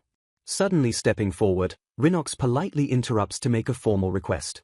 Nia guesses she wants to sleep in her bed, which Rinox furiously attempts to justify. Nia rejects her out of fear of being kissed, sending the flustered maid into a rant. Coughing awkwardly, Rinox sets the sleeping issue aside to ask her actual question. Looking perfectly serious, Rinox formally asks if Nia would mind training her. Surprised by the sudden shift, Nia asks what kind of training she means. Rinox insists a loyal guard should never be weaker than the master they protect in battle. Nia silently studies her dedicated maid, carefully considering the weight of the request.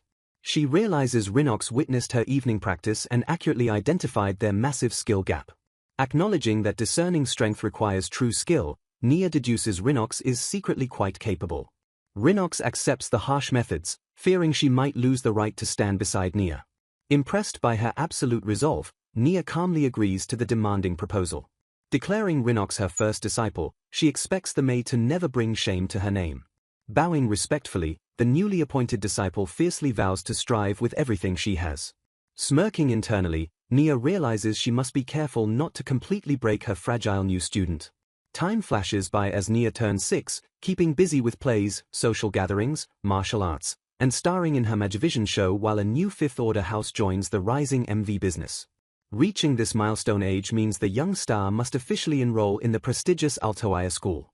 Arriving at the massive capital city airship dock, a bustling crowd of families and students gathers around the Grand Academy. Observing the sheer volume of children, Nia notes that every 6 to 12-year-old in the kingdom is legally obligated to study in a royal institution. Exceptional students who complete the mandatory base course can earn coveted invitations to the middle, top, and regal tiers. Taking in the enormous campus, she realizes that all students traveling from outside the capital must live in the school dormitories. Recalling her parents' awkwardly distant goodbye, Nia casually admits to herself that she completely lacks any homesickness. She suspects her parents are simply too overjoyed that she survived her illness to ever question her bizarre, emotionally distant personality. Shrugging off the upcoming academic challenges since she rarely uses her head for anything but headbutts, her thoughts are suddenly interrupted by someone shouting her name. Turning around, she warmly greets her older brother Neil after a long time apart. Before they can catch up, an unfamiliar, blushing girl steps out from behind Neil's back. Assuming the worst, Nia teasingly asks if the nervous girl is his lover, instantly sending Neil into an embarrassed panic. The mystery girl timidly attempts to introduce herself, but freezes the moment she makes eye contact. Her eyes widen in sheer, starstruck awe as she loudly recognizes Nia Liston. Ignoring the sudden murmurs of the surrounding crowd, the frantic fan immediately grabs Nia by the hand and bolts away. As Neil desperately chases after them, the disguised maid Rinox stops an eager attendant, assuring her that the runaway girl means no harm. The energetic girl drags Nia across the vast, sunlit campus grounds at breakneck speed. Finally stopping to catch their breath, Nia cheerfully laughs off the sudden kidnapping, genuinely thrilled to get some decent exercise. Neil finally catches up, angrily scolding the girl until a calm, authoritative voice commands his absolute silence. Stepping out from the shadows of a nearby tree, an elegant young woman formally requests permission to introduce herself. Sweeping her dress in a flawless, regal curtsy, she proudly reveals herself as Hildatora Altoaya. Smiling with polite grace, the royal heir warmly welcomes the famous Nia Liston to the academy. Nia immediately recognizes the name, recalling key information fed to her by her underworld contacts. She remembers Benderio describing a young capital princess who was rapidly gaining massive popularity on Magivision. Apologizing for the unannounced ambush, the surprisingly approachable princess maintains her perfect, charming smile. Hildatora steps closer, deeply honored to finally stand face-to-face with the legendary child star. Turning her attention to the breathless kidnapper, the princess greets Relialet Silva and thanks her for bringing Nia along. Relialet stammers a nervous apology, confessing she doesn't watch the royals channel because her strict parents heavily limit her television programs. Cutting through the pleasantries, Nia bluntly asks the royal princess why she orchestrated this secret meeting. Appreciating the direct approach, Hildatora drops her polite facade and prepares to speak her true mind. She passionately declares her ultimate goal is to wield her royal power to make Magivision an integral, unavoidable part of everyday life. Launching into a sudden history lesson, she explains how the once unstoppable ether empire of Miskarith collapsed the moment airships were invented. Staring intensely, she notes that a land is nothing without its people, and losing citizens brings catastrophic devastation. The princess explains that airships finally gave commoners the power to flee their isolated sky islands and escape greedy, oppressive rulers. Because the masses can now simply fly away, the absolute authority of royalty and peers has drastically plummeted across all nations. She concedes that the Altoaya kingdom survived better than most because they historically maintained a smaller divide between nobles and commoners. Gripping her teacup tightly, a dark shadow crosses the young royal's face. Hildatora grimly reveals her terrifying realization that if nobles continue losing authority, society will eventually realize they don't need rulers at all. Staring dead into Nia's eyes, the princess declares that the only way to survive is to realize that whoever controls Magivision will control the world. Thoroughly intrigued by the young royal's ruthless ambition, Nia grins fiercely and demands to know her grand plan. Hildatora confidently reveals her grand plan to spread Magivision throughout the entire kingdom before eventually involving other nations. She explains her ambitious dual dream of returning authority to the nobility and manipulating public opinion to secure a firm grip on the entire world. Nia silently absorbs the overwhelming magnitude of the young princess's sweeping geopolitical ambitions. Staring intently into Hildatora's eyes, the reincarnated warrior carefully evaluates the underlying motives behind this massive proposal. Realizing the royal family's precarious position, Nia concludes that Hildatora simply cannot allow their ancestral authority to die out peacefully. She internally marvels at the 7-year-old's terrifying appetite for wanting absolute control over the entire world. A dark, excited grin slowly spreads across Nia's face as she admits she absolutely loves that kind of ruthless ambition. Nia vividly envisions a beautifully violent future where MV's success leads to a gory beast-fighting tournament that she can eventually conquer. Hildatora asks for their direct assistance, explaining that collaborating will create synergy and significantly expand their tactical options. She notes that the three of them are currently the most prominent MV figures and the platform desperately needs new supporters and rivals to progress. Pointing decisively, the princess declares that joining forces will allow them to guide all the latecomers who inevitably follow in their footsteps. Nia silently wonders if Hildatora is truly this ambitious on her own or if she just desperately wants to support her royal father's reign. Brushing off the complicated political maneuvering, Relialet eagerly steps up and offers her full support to spread Magivision to the masses. Pleased by the enthusiasm, Nia quickly agrees to help as well, officially cementing their new broadcasting alliance. Nia considers that working together toward the surprisingly decent, albeit lifelong, goal of global Magivision domination doesn't sound too bad. The scene shifts to the grand main gate of the Altoaya School's base section as the students prepare to part ways. Preparing to commute back to the royal castle, Hildatora excuses herself and promises to discuss Magivision details next time with the Dawnbound girls. Before departing in her carriage, the princess confidently announces her incredibly ambitious goal to hit a 10% adoption rate across all territories within a single year. Watching the royal carriage rattle away down the cobblestone path, Relialet hesitantly turns to Nia to express a sudden realization. Sweating nervously, Relialet admits she didn't realize Hildatora was essentially winging her massive dreams without any concrete plan.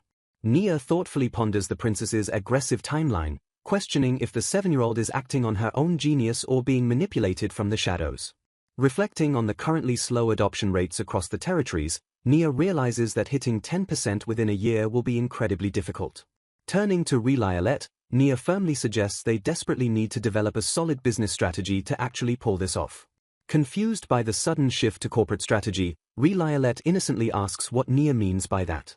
Nia bluntly asks if the House of Silver is financially stable, assuming they must have spent an absolute fortune establishing their broadcasting station.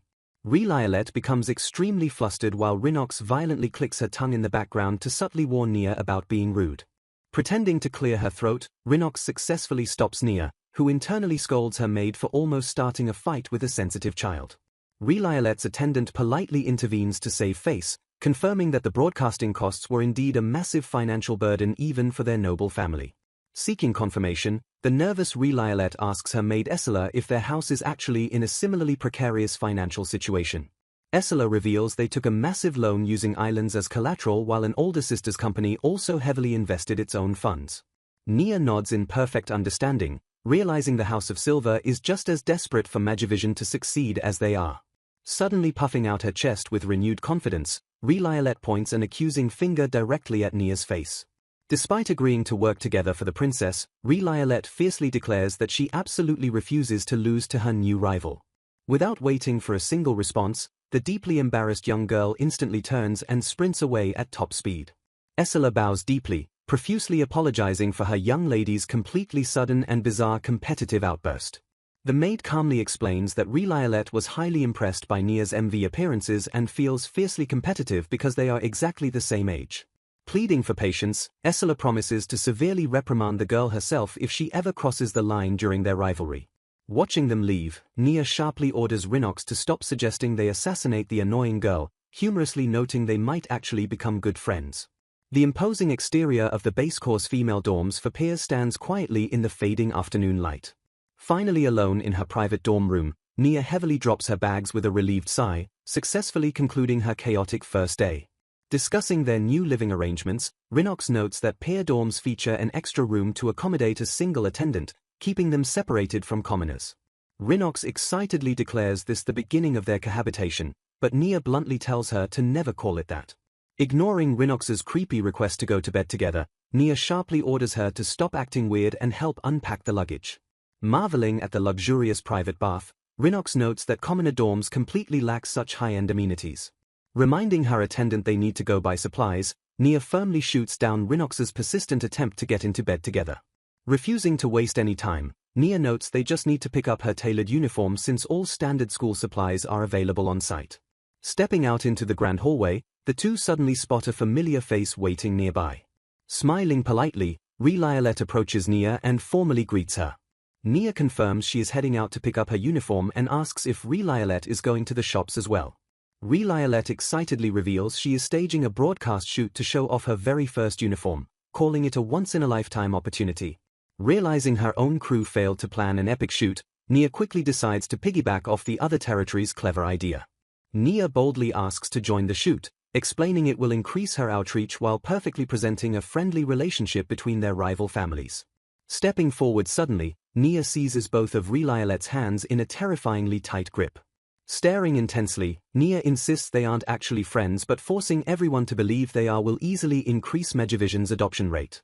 Dragging the crying girl forward, Nia cheerfully announces they shouldn't keep the uniforms waiting while Relialet screams in agony over the iron grip. Relialet tearfully begs her to stop before her hand twists off, which Nia happily accepts as full consent. Rinox suggests inviting Nia's brother Neil to the casual shoot, noting that family presence will leave a much better public impression. Nia agrees to force a reluctant Neil to participate for the family's sake, leaving an exhausted Rhinox to deal with a towering stack of creepy fan letters. Staring dead into her maid's eyes, Nia commands Rhinox to use absolutely any means necessary to ensure Neil attends the broadcast. Embracing the dark mission, Rhinox fiercely vows to do whatever it takes for the glory of the House of Liston.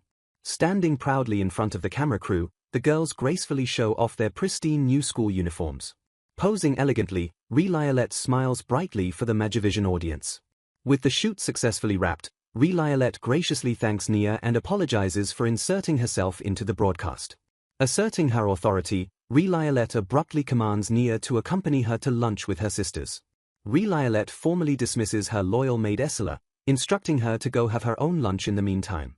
Seeing Rhinox completely burnt out by the insane fan letters, Nia decides it would be rude to decline and leaves her exhausted maid behind. The two dismissed attendants walk away together to enjoy a much-needed private break. Arriving at a quiet cafe, Esila and Rhinox settle down at a table to chat away from their masters. Meanwhile, a distinctly tense atmosphere settles between the two maids as they sit across from each other. Dropping the pleasantries, Esila leans in intensely and asks Rhinox exactly what kind of person Miss Nia truly is. Feigning complete ignorance, Rhinox plays dumb and asks the opposing maid to clarify her vague question. Revealing herself as a practitioner of the sky-shattering fist, Esila explains she has a strict duty to pass her martial knowledge to her masters. Because of her keen martial senses, Esila confidently declares she can easily tell that Miss Nia is abnormally strong. Leaning closer, Esila bluntly asks if Nia received her elite combat education directly from Rhinox. Smirking at the assumption, Rhinox vaguely admits she isn't too far off, carefully hiding the secret that she is actually Nia's disciple. Shifting the interrogation, Rhinox asks about Reliolette, noting that the young girl clearly treats Nia as a fierce rival. Esila easily confirms this, revealing that Reliolette constantly boasts about being much cuter and far more popular than Nia.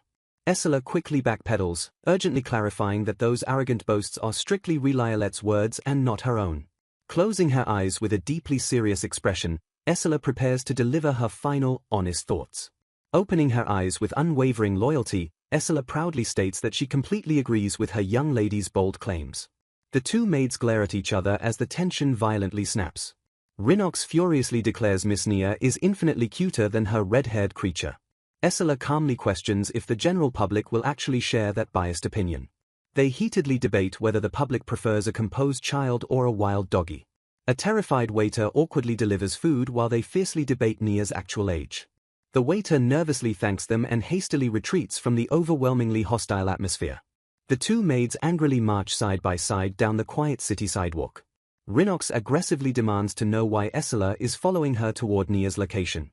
Their brisk walking suddenly accelerates into a fiercely competitive and chaotic foot race. The violently loyal maids aggressively clash shoulders as they furiously sprint ahead. Rhinox violently vows to prove who is cuter by using her fists one day.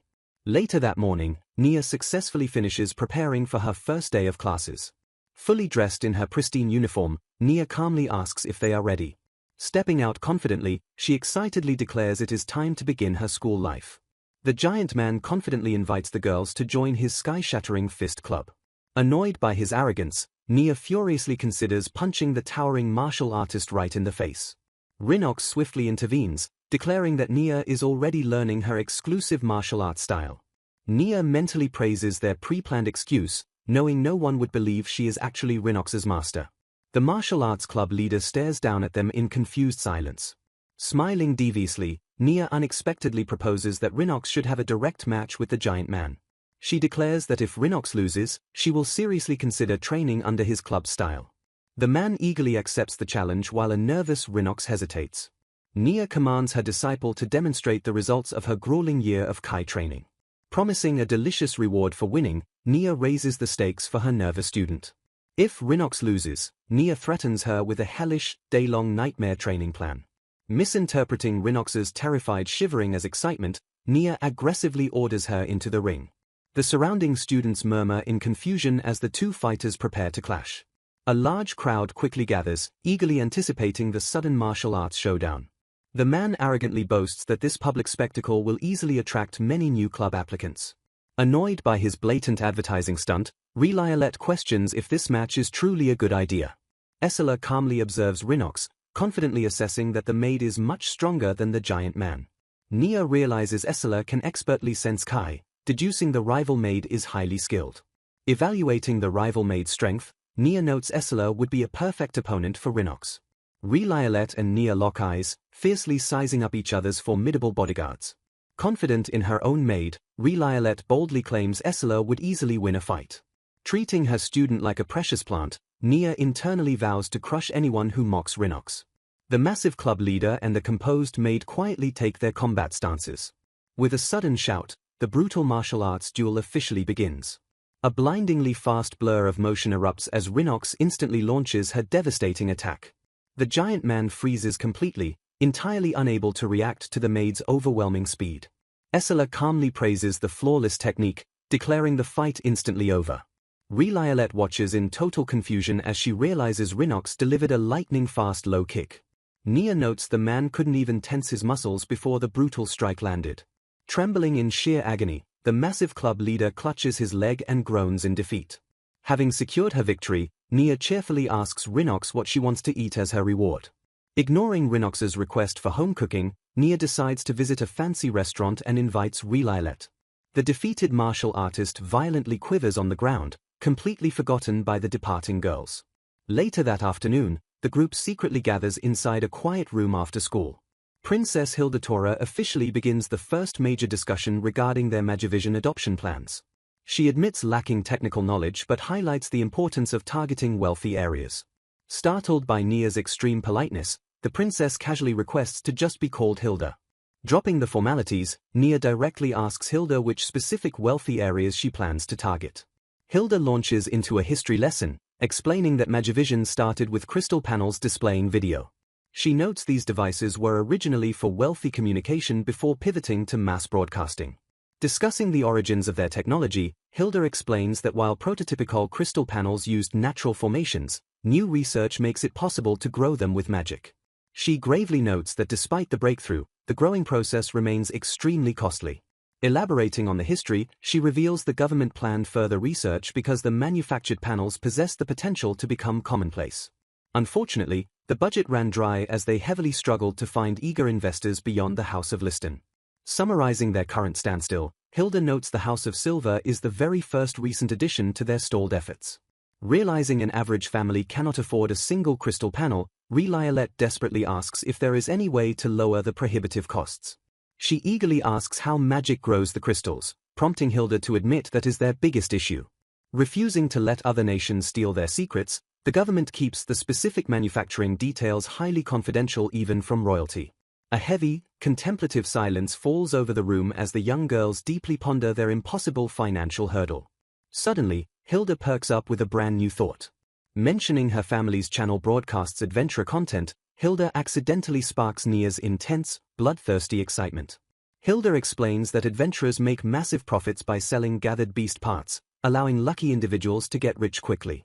Eager for violence, Nia boldly suggests making their own money through fighting to pay for the panels. Hilda immediately rejects the dangerous idea, preferring to strictly avoid relying on an unstable job driven by random commissions. Stepping forward from the shadows, Rhinox quietly raises a finger to interrupt the brainstorming session. The stoic maid politely asks if she may add a suggestion of her own. Surprised by the attendant's initiative, Hilda warmly grants her full permission to speak. Rhinox describes a famous adventurer whose exceptional skills naturally attracted several wealthy sponsors to fund his activities. Drawing a clever parallel, she advises that focusing on Magivision's unique selling point will effortlessly attract much-needed supporters and donators. Concluding her strategic analysis, Rhinox firmly states it is entirely impossible to increase the adoption rate without first raising the product's fundamental desirability. Finally grasping the maid's brilliant logic, Relialet realizes they desperately need to focus heavily on the shows themselves. Hilda eagerly agrees they must broadcast compelling shows that people actually want to watch. Rubbing her chin in deep thought, the young princess ponders what kind of content normal citizens actually crave. Seizing the opportunity, Asura quietly leans in to capture Nia's attention. Shielding her mouth, the loyal maid simply whispers the word romance. Nia stares back at her attendant in complete, utterly baffled silence. Unleashing a massive, lightning-fast rant about human mating instincts, Asura forces Nia to angrily yell at her for whispering something so ridiculously long. Despite her annoyance, Nia thoughtfully considers the unexpectedly intense genre suggestion. Rinox cheerfully suggests romance, but Nia instantly dismisses the genre as incredibly boring.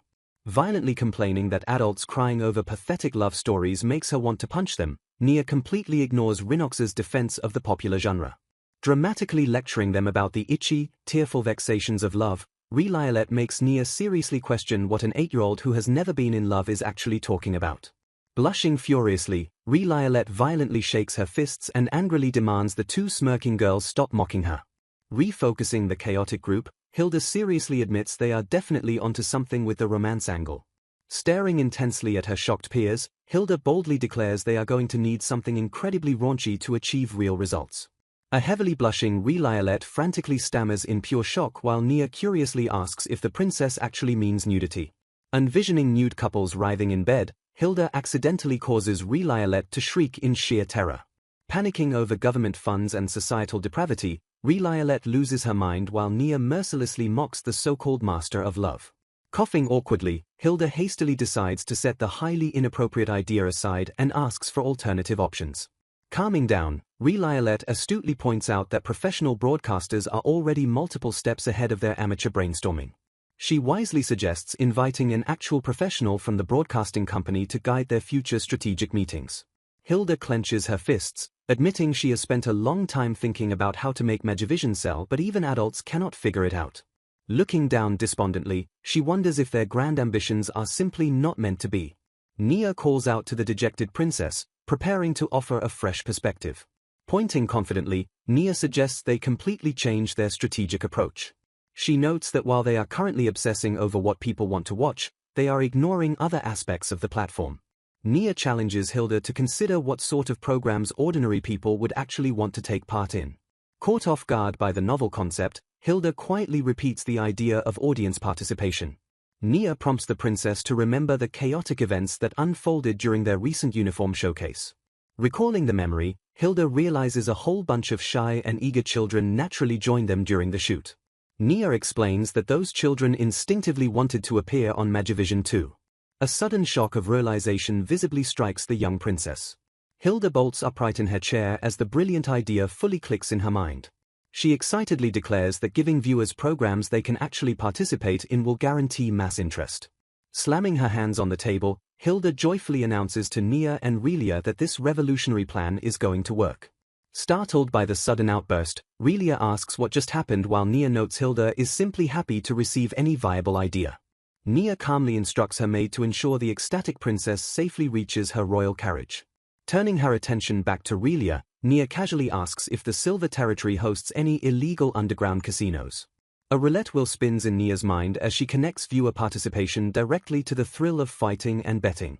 Relia recalls how a massive crowd naturally gathered when Rinox fought the sky-shattering Fist Club leader. Nia excitedly proposes a brutal show where adventurers battle dangerous beasts to the death. Relia quickly shoots down the idea, insisting that most people absolutely do not want to see gore on television. Enraged by the censorship, Nia violently grabs Relia and demands to know how a fight can exist without blood splattering everywhere. Nia furiously asks who told Relia that the Silver Channel does not show fountains of blood and decapitated limbs every single day. Utterly confused and terrified, Relia asks why they would ever broadcast something so horrific. Disgusted by the lack of bloodlust, Nia mercilessly flings the screaming girl across the room. Relia crashes into the wall while Nia coldly declares that the House of Silver disappoints her even more than the martial arts club. 2 quiet weeks pass as Nia sits at her desk without receiving a single word from Hilda. A loud clapperboard snaps shut, signaling the successful end of another broadcast shoot. A staff member cheerfully praises Nia's hard work, to which the young star politely expresses her gratitude. The director reveals that the capital's broadcasting company is considering renting out dedicated rooms for the Liston filming crew. Surprised by the generous offer, Nia asks for more details about the potential crew accommodations. The director explains that the space would essentially serve as their own quasi-broadcasting station in the capital. He notes this would make filming outside of Liston much more manageable by eliminating the exhausting half-day travel times. Nia expresses hope that the negotiations succeed, agreeing that reducing long trips is vital for her health. Seizing the perfect opportunity, Nia casually pivots the conversation toward her new interactive proposal. Looking up innocently at the director, she mentions having an important question to ask him. The director strokes his chin as he listens to her pitch about shows where viewers can directly participate. He quickly grasps her strategic intent to artificially inflate audience interest through interactive broadcasting. Finding the idea genuinely fun, the director eagerly agrees to pitch the concept to the capital's broadcasting station. Later, over a delicious meat dinner, an adult happily notes that Nia seems to be thoroughly enjoying her new school life. A man apologizes that only he is present instead of her parents, but Nia warmly reassures him that he feels like family to her by now. Jokingly asking if she intends to start calling him daddy, the man cheerfully admits her warm response makes him want to give her pocket money. Playing along, Nia smirks and calls him daddy, boldly demanding an unexplored island instead of mere pocket money, which he laughs off as an incredibly ambitious request. The two casually stroll down the peaceful streets, enjoying the pleasant afternoon atmosphere together. They continue their relaxed walk through the bustling capital, blending in perfectly with the surrounding crowd. Rinok steps up beside her master, politely asking if they are returning to the dorms or heading to a new destination next. Nia suggests they find a place to enjoy a relaxing cup of tea first, prompting Rinok to ask if she has a specific establishment in mind. Pausing to consider her options, Nia notes she doesn't want to spend too much money before a sudden, bright idea strikes her. The group arrives outside a shady, run-down establishment ominously named the Twilight Rat, their footsteps clicking softly on the stone path. The battered wooden sign for the tavern hangs quietly in the shadows, marking the entrance to the underground hideout. A heavy wooden door creaks open slowly, piercing the tense and gloomy atmosphere inside the dimly lit tavern. As light footsteps click across the floorboards, the terrified tavern patrons frantically scramble under tables to hide from the incoming guest. A clueless thug aggressively demands to know who the kid is, only for a panicked patron to violently shush him and warn that she will kill them if noticed. The clueless man angrily questions the sudden panic, but the terrified patron begs him not to drag anyone else into his suicidal death wish. Stepping confidently up to the wooden counter, Nia cheerfully greets the stunned bartender, Lily. Smiling warmly at the nervous woman, Nia casually remarks that it has been a long time since they last crossed paths. Turning her gaze to the side, Nia greets the battered Ansel with a menacingly polite tone, noting it has indeed been a long time. Lily warmly congratulates the bartender on successfully running the tavern for the past 2 months. The bartender graciously thanks Fressa and formally welcomes Lily back to the establishment. Lily explains that her new school schedule in the capital allows her to visit the tavern much more frequently. The bartender admits he took her advice to open a cheap bar since his previous defeat completely ruined his underworld reputation. Expecting a hostile reunion, the bartender thoughtfully slides a freshly poured drink across the counter to his former rival. Staring down at the glass of simple fruit juice, Lily mentally curses the former assassin for acting like a goody two-shoes. Setting the glass down onto the wooden counter, she silently prepares to shift the conversation. Casting a terrifying gaze over the silent tavern, she casually asks the room if anyone has the guts to fight her. A patron quickly rejects the offer by pointing out that absolutely everyone in the room already knows how monstrously strong she is. Sighing heavily, the bartender completely refuses the challenge by stating he stands no chance and prefers working a proper job. Frustrated by their cowardice, she mentally screams that they must continue their bloody crusade to rule the world. A massive, arrogant thug suddenly looms over the small girl and mockingly questions her identity. Smirking down at her, the thug brags that he could easily snap her neck and mocks the terrified patrons for fearing a little girl. The bartender calmly attempts to defuse the situation with a free drink while noting the thug isn't even worth their time. Enraged by the blatant disrespect, the thug aggressively challenges the bartender to step outside for a violent brawl. The loudmouth boasts he will brutally beat the bartender into hiring him as a bouncer for half the bar's income. Unbothered by the screaming man, Lily casually grants the bartender full permission to take out the trash himself. Moving with blinding speed, the bartender instantly delivers a devastating punch directly to the loudmouth's face. The massive thug violently slams onto the floorboards in complete, unconscious defeat. Dusting off his hands, the bartender offers her a bit of juicy information in response to her desperate plea for a strong opponent. He casually reveals that a highly illegal underground tournament will soon take place at the nearby Black Arena. He vividly describes the venue as a twisted bloodsport arena designed specifically to entertain depraved nobles seeking death and gore. Thrilled by the horrific description, the bloodthirsty girl gleefully declares that this violent event is absolutely perfect for her. Leaning aggressively over the counter, she furiously demands to know why he kept such an amazing place a secret from her. The bartender calmly explains that he kept it hidden because he knew she would immediately try to participate in the bloodbath. He warns that the depraved nobles attending the arena would easily recognize her and instantly report the scandal to the House of Liston. Shocking the young star, the bartender reveals he owns a crystal panel and actively follows her popular Megavision broadcasts. When questioned about his motives, he admits he only brought it up to actively prevent her from accidentally stumbling into the dangerous arena. He sternly warns that causing a massive public scandal there would completely destroy her noble family's hard-earned reputation. Swallowing her intense bloodlust, the young noble reluctantly agrees that protecting her family must always remain her top priority.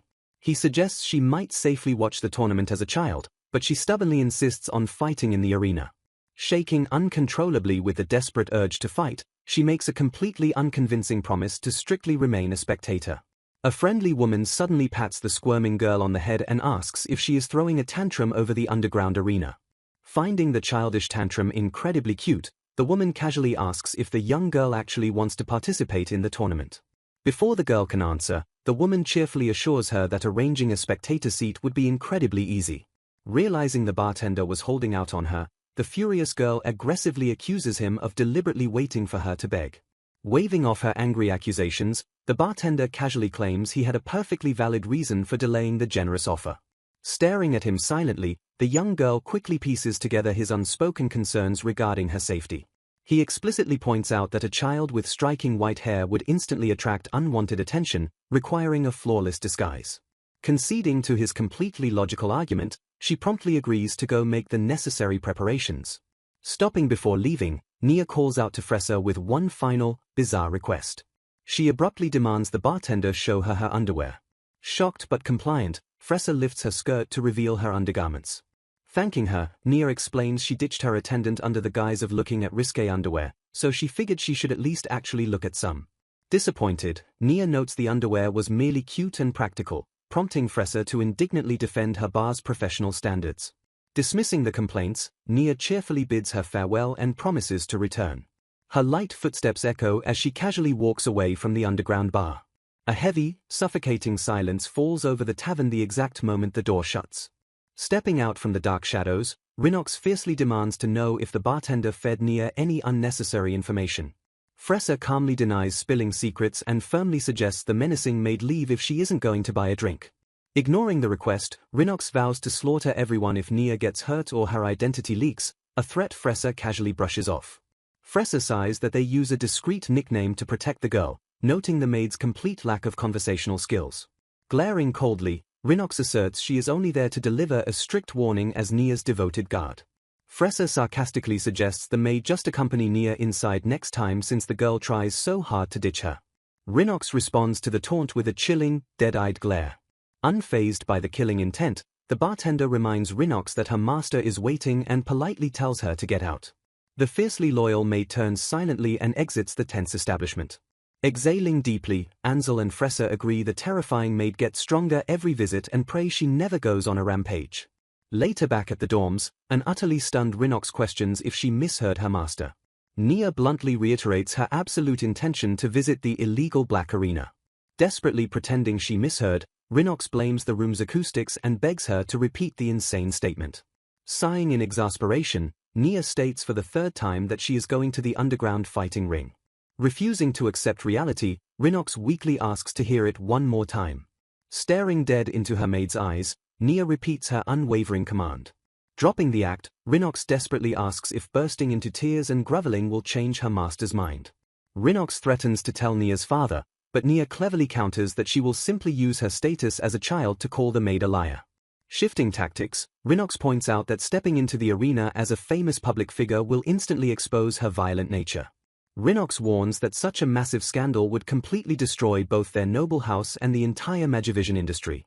Reminding Nia that her innocent image is the channel's lifeline, the maid questions what will happen if she shatters that profitable illusion. Realizing the massive political fallout, Nia admits ruining Princess Hildatora's grand plans would be highly inconvenient. Conceding to logic, Nia backs down, causing Rhinox to visibly light up with sheer relief. Instantly shattering that relief, Nia triumphantly declares her flawless compromise is to merely watch the illegal fights. Frustrated, Rhinox firmly explains that a noble child simply has absolutely no business being in such a depraved place regardless of her actions. Rhinox challenges how she plans to sneak in alone, Completely unaware Nia already secured a flawless disguise.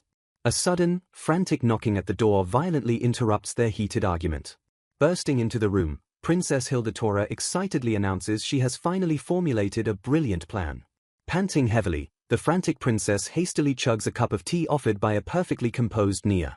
Slamming her cup down, Hilda proposes hosting a massive martial arts competition and broadcasting it live to millions. A dark, overwhelmingly bloodthirsty thrill immediately washes over Nia's face. Staring intently into the distance, Nia savoringly repeats the word as a terrifying new ambition takes root. Nia quietly processes the sudden realization.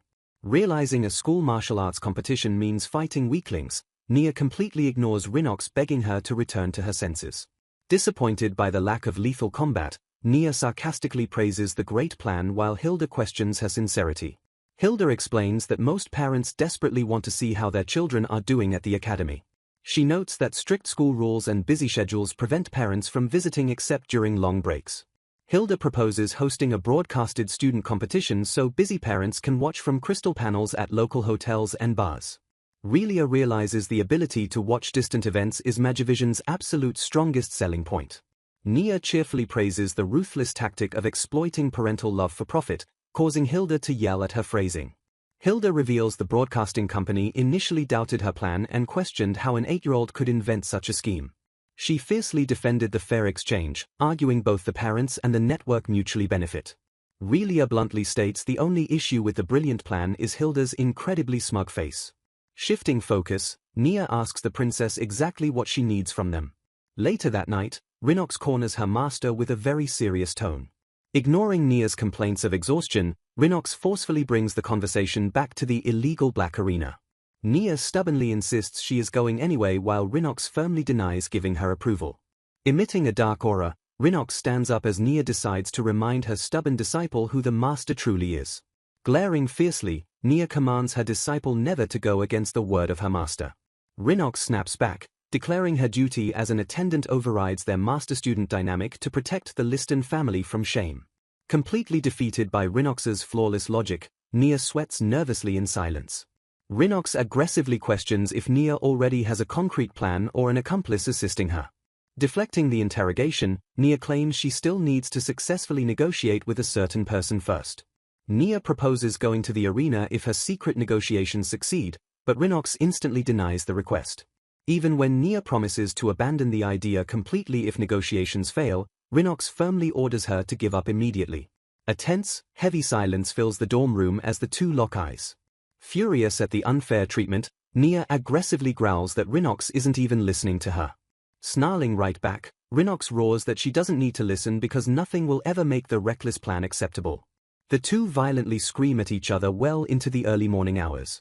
The next day after school, a loud voice aggressively commands someone to join them. Watching a crowd fiercely pressure Relia to join their club, Nia gets exhausted flashbacks of her own argument from the previous night.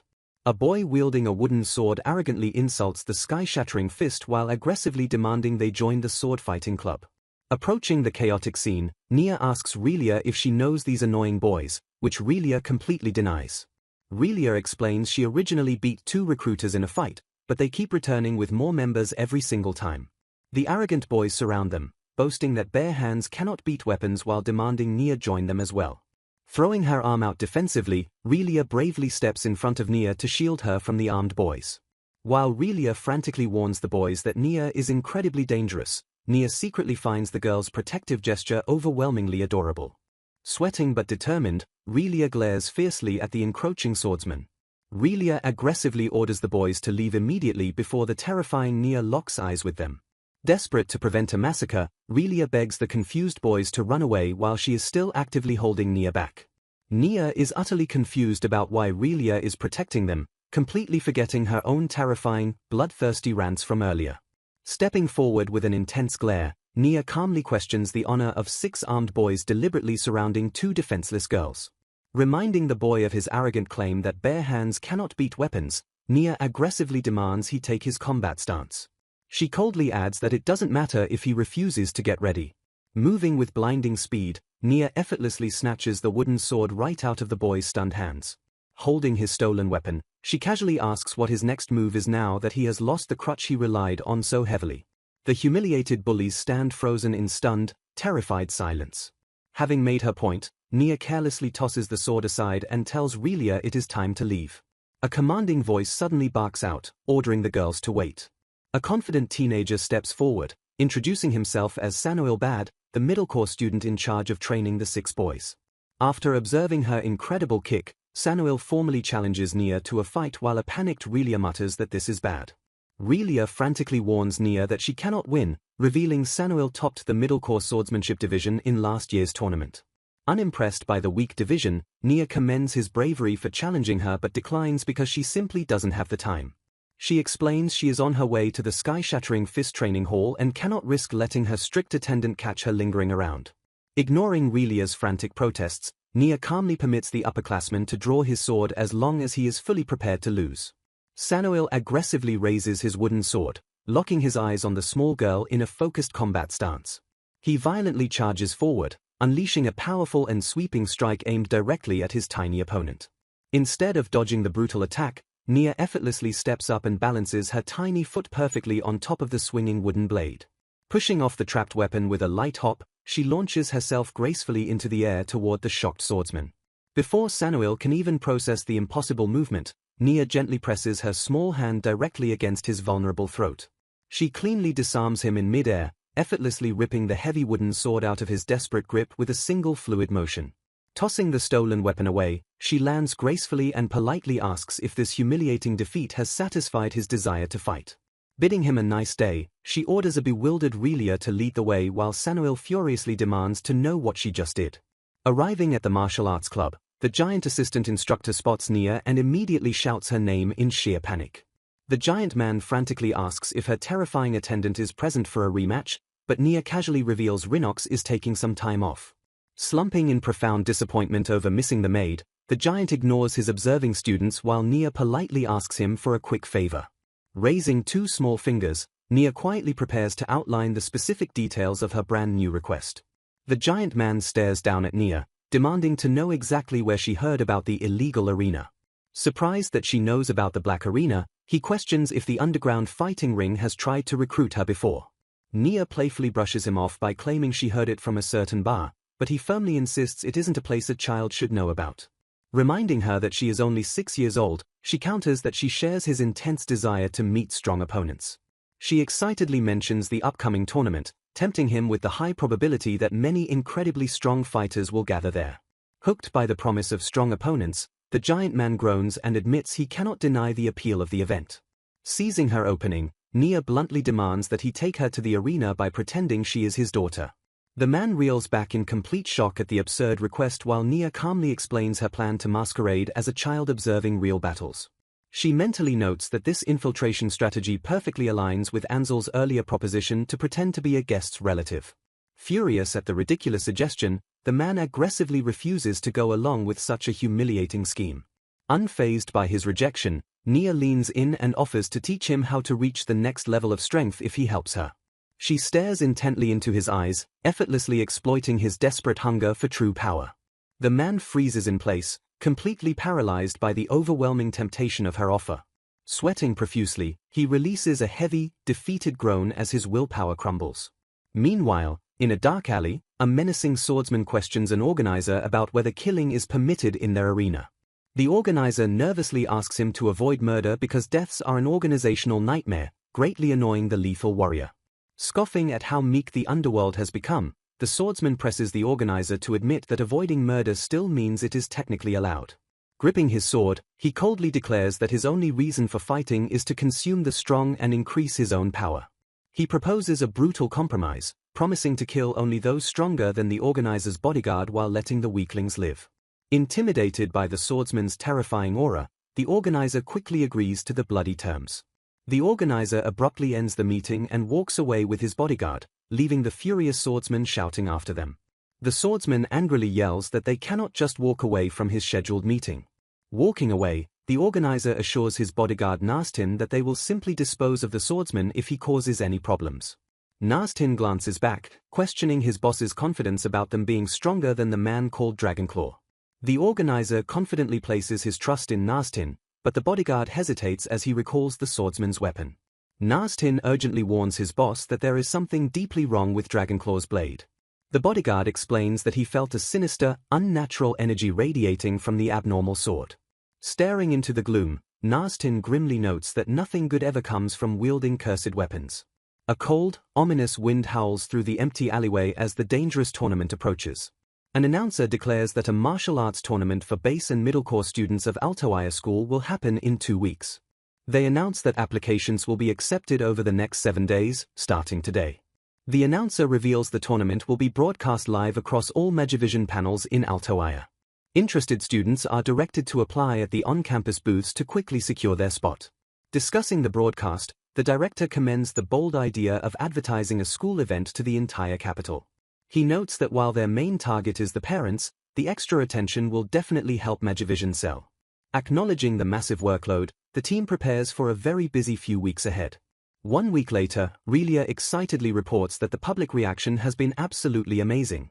She notes that participant interviews successfully drove many students to sign up, while numerous parents have already asked about crystal panels. Relia adds that the rarity of Megavision drew heavy interest from commoner children, and even students treating it as a joke are still driving engagement. Hilda confirms the success, sharing that her own territory has received eager purchase inquiries for the panels. Nia chimes in, revealing her father sent a letter confirming identical results back in the Liston territory. Nia cheerfully declares their plan to exploit children for Megavision promotion a massive success, prompting Hilda to urgently correct her ruthless phrasing. Overcoming a few interview mishaps, Relia laughs about children begging to work on MV instead of answering the actual interview questions. Nia smirks, noting they might one day recruit those eager students to appear on the platform. Given the overwhelmingly positive results, Hilda suggests it makes perfect sense to continue filming inside the school. Relia sighs heavily as Nia bluntly proposes exploiting the children until everyone gets entirely sick of them. Hilda suggests squeezing every last bit out of the parents but worries about school purists, leading a horrified Relia to question if she is the only ethical person in the room. Brushing off the ethical concerns until after the competition, Hilda decisively shifts the meeting to the main topic. The two girls suddenly stop and stare intensely at Nia, leaving her completely confused. Slamming her hands down, Relia angrily demands Nia explain her disastrous interview with Samuel Bad, the favorite to win the tournament. The flashback shows Samuel constantly staring at Nia, forcing her to awkwardly ask him to look at the camera instead of her. Agreeing to small talk after the interview, the entranced swordsman keeps his eyes locked on her as she asks where he is from. He casually mentions hailing from a small island near her home, never once breaking his intense stare. When asked about his chances of winning, Samuel entirely dismisses a victory, fixating on a much younger and stronger student instead. Snapping back to the present, Relia reveals massive rumors claim Samuel and Nia are a couple, completely shattering his reputation as a single-minded swordsman. Nia demands to know why Rinox kept this a secret, and the maid flatly admits she actively hid the obnoxious country boy so Nia wouldn't even think about him. When Relia asks if she finds him handsome, Nia casually replies she is too used to her brother and requires a much stronger partner. Flipping the conversation, Nia excitedly asks Hilda if she has a handsome fiancé waiting for her. Hilda groans in disgust, explaining that as a princess, her parents likely arranged a typical political marriage with someone as old as her father. The princess desperately clings to the hope that there might be some decent-looking middle-aged men out there. Overwhelmed by romantic frustration, Relia wraps her arms around herself and screams into the air. Ignoring Nia and Hilda eating pie, Relia dramatically cries out for a fine gentleman to sweep her off her feet with passionate love. Relia angrily scolds the girls for completely ignoring her emotional outburst, but Hilda calmly replies she didn't want to get burned by that intense passion. Annoyed by the romance rant, Nia coldly threatens to arrange the worst possible marriage partners for her, legitimately terrifying Relia. The next day, Nia approaches the towering assistant instructor of the sky-shattering fist. The massive man abruptly executes a perfect 90-degree bow, loudly thanking Master Nia for gracing them with her presence. Nia begs Gandalf to stop the embarrassing display, but he firmly insists age plays absolutely no role in martial arts superiority. Staring at the giant man practically glowing with devotion, Nia visibly cringes at the sheer intensity of his respect. She points out that calling her master implies he is completely abandoning his own style, then casually asks if he is actually going to help her. Commanding the giant man to speak normally and play his role as her father, Nia fiercely snaps at him when he nervously considers shaving his head to look the part. Shifting the conversation, the towering martial artist confirms he found some highly interesting information regarding the upcoming underground tournament. Leaning in closer, he asks Nia if she has ever heard of a mysterious fighter known as the Sword Demon. Shaking her head in ignorance, Nia guesses the man must be some sort of incredibly powerful sword master. Confirming her suspicion, the giant explains that the Sword Demon is a famous adventurer who built a terrifying reputation under that very moniker. Thrilled by the prospect of clashing with named fighters, Nia eagerly celebrates the news of the Sword Demon's participation. Noting that the dark tournament perfectly aligns with the school's competition night, the giant reluctantly promises to escort her safely into the arena. Fidgeting nervously on his feet, the towering man hesitates before making one final request. Begging for a quick training session, he eagerly awaits her command as Nia cheerfully agrees and orders him to take his combat stance. Shouting his thanks with overwhelming respect, the giant instantly breaks character, forcing Nia to angrily remind him he is supposed to be acting like her dad. Time rapidly accelerates as a few days of frantic, busy preparations unfold at the academy. A massive crowd finally gathers beneath the bright stadium lights to witness the highly anticipated Altoaya martial arts competition. Despite chaotic scheduling issues, the tournament successfully concludes with Sanoil dominating the weapons division and Lilim claiming the no-weapons victory. With the footage secured and the broadcast scheduled for tomorrow, the exhausted organizers eagerly await the upcoming surge in Magivision's adoption rate. Later that night, absolute silence blankets a dark, peaceful dorm room. Lying completely motionless in her bed, Nia carefully listens to the quiet air to confirm her strict attendant is finally asleep. Suddenly, a pair of glowing, determined eyes snaps open in the pitch-black darkness. Ready to execute her secret infiltration, Nia swiftly sits up and prepares to move. Moving with ghostly silence, the young warrior lightly hops up onto the windowsill to make her escape. Her tiny footsteps tap softly against the roof tiles as she stealthily sprints away from the academy grounds. Down below, a hidden figure stands silently in the shadows, closely watching the girl vanish into the moonlight. Stepping out from the darkness, a heavily sighing Rhinox realizes her stubborn master actually went through with the reckless plan. Lamenting Nia's dangerous behavior, the fiercely loyal maid slips quietly into the night to secretly tail her. Meanwhile, Nia arrives at the rundown exterior of the Twilight Rat and confidently pushes the heavy wooden door open. A quiet click echoes through the dim tavern as Ansel calmly invites the young noble inside. Instructing her to wait, the bartender steps away to retrieve the necessary disguise materials. While he gathers the supplies, Nia casually asks if she can change her clothes right there in the open. A sharply dressed giant suddenly bursts into the room, cheerfully greeting Lily as he arrives for his escort mission. Warning the giant that his tightly tailored suit looks ready to rip, the bartender instructs Nia to sit down for her makeover. A glass bottle pops open sharply as the bartender prepares a special, dark liquid. Brushing the dark dye thoroughly through Nia's stark white hair, he completely masks her most recognizable noble feature. The giant watches the transformation in complete awe, his massive muscles causing his fancy suit to creak violently. Turning around to display her new jet black hair, Nia calmly asks the room to evaluate her new look. Annoyed when they note she simply looks average, Nia aggressively reminds them that she is supposed to look like a completely different person. When the bartender demands payment for the expensive dye, Nia stubbornly promises to pay him back only when she is older and legally allowed to fight for prize money. Refusing to wait for standard interest, the clever bartender demands an official IOU instead. Nia pauses in silence, carefully calculating the financial trap. Accepting the terms, Nia agrees to sign 2 separate IOUs while the giant's strained suit continues to creak loudly beside them. Fully disguised, the tiny girl and her towering father confidently march down a dark, ominous stone corridor toward the underground arena. Arriving at a heavily guarded iron door, a stern bouncer blocks their path and formally demands to see the giant's invitation. Opening the scene, the title page introduces the underground narrative with a simple courtesy credit. Guiding his wealthy guests forward, an unseen host politely instructs them to follow as a heavy iron door creaks open. Descending deeper into the sinister facility, their rhythmic footsteps echo sharply against the cold stone stairwell. A heavy security gate grinds open with a metallic shriek, granting the VIPs access to the hidden depths.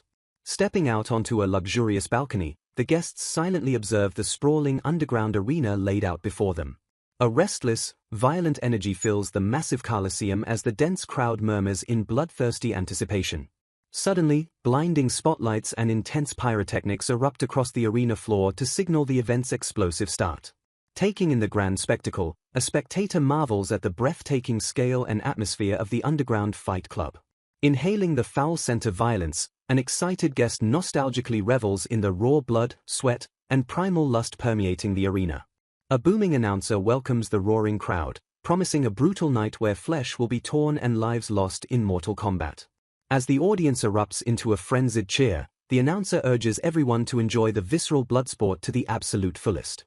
Wasting no time, the ecstatic host officially kicks off the carnage by introducing the very first contestants of the night.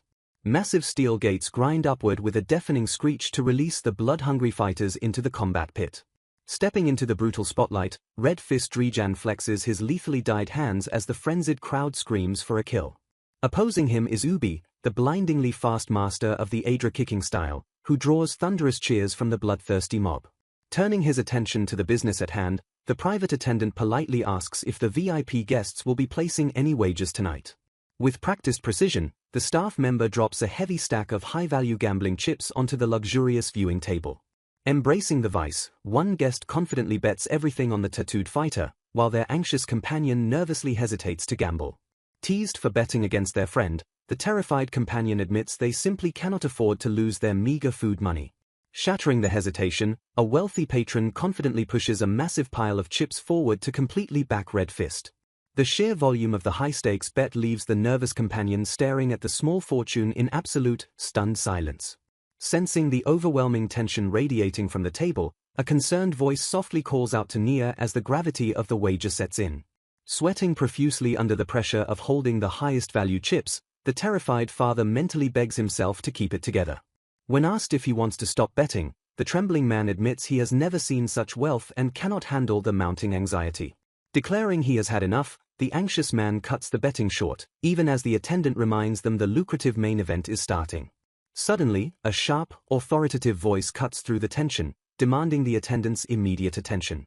Snapping to a rigid posture, the diligent servant swiftly turns to address the demanding young lady's request. Without a moment's hesitation, the young girl casually flicks a handful of high-value casino chips through the air. Moving with lightning-fast reflexes, the highly trained attendant effortlessly snatches the flying chips directly out of midair. Stunned by the immense tip, the servant stammers a profound thanks as the girl casually praises his excellent service. Overwhelmed by the staggering generosity, the servant drops into a deep bow of complete, unwavering submission. Explaining the tip was merely polite etiquette, Nia prepares to eagerly enjoy the upcoming matches in private with her honored companion. The announcer hypes the next bout by introducing Miss Servant, a teenage fighter stepping into the bloody arena to test her fearsome strength. Leaning forward in absolute shock, the spectators' eyes widen as they recognize the masked young girl entering the violent pit. Analyzing the fighter's solid stance, Nia notes the girl's raw potential and visibly senses the dense kai enveloping her small frame. Nia calmly remarks on the masked fighter's hidden strength, deeply confusing her companion who utterly fails to see the girl's true power. Stepping out to meet her is Scarlet, the flashy witch of the night, cracking a wicked whip that aggressively hungers for fresh blood. Dismissing the flashy dominatrix as purely theatrical, Nia confidently predicts the masked teenage servant will easily claim victory. Brushing off her companion's doubts, Nia firmly orders him to keep his eyes glued to the arena because the brutal fight will end instantly. Stammering in utter disbelief, her companion points frantically toward the ring as the violent, highly anticipated spectacle finally erupts. Hesitating slightly, the companion questions their own eyes as they gaze down into the bloodthirsty arena. Pointing directly at the masked fighter, the companion nervously asks Nia if the combatant is actually her personal attendant. The arena erupts into deafening cheers as the announcer screams in disbelief that Miss Servant just sent Scarlet flying with a single devastating fist. Stunned by the sudden, brutal conclusion, the companion wonders aloud if they misheard the announcer's shocked commentary. A massive victory declaration officially crowns Miss Servant as the undisputed winner of the lightning-fast bout. Completely bewildered by the sheer impossibility of the situation, the companion trails off in utter shock. Reeling from the announcer's verdict, the companion struggles to process the unbelievable outcome that was just declared. The entire arena is left reeling as the absolute reality of the violent spectacle fully sets in. Realizing the true identity of the disguised fighter, the horrified companion dreads the fact that it is actually the butler Rhinox. Shifting back in time, the narrative flashes to the tense atmosphere of the underground waiting rooms shortly before the explosive match.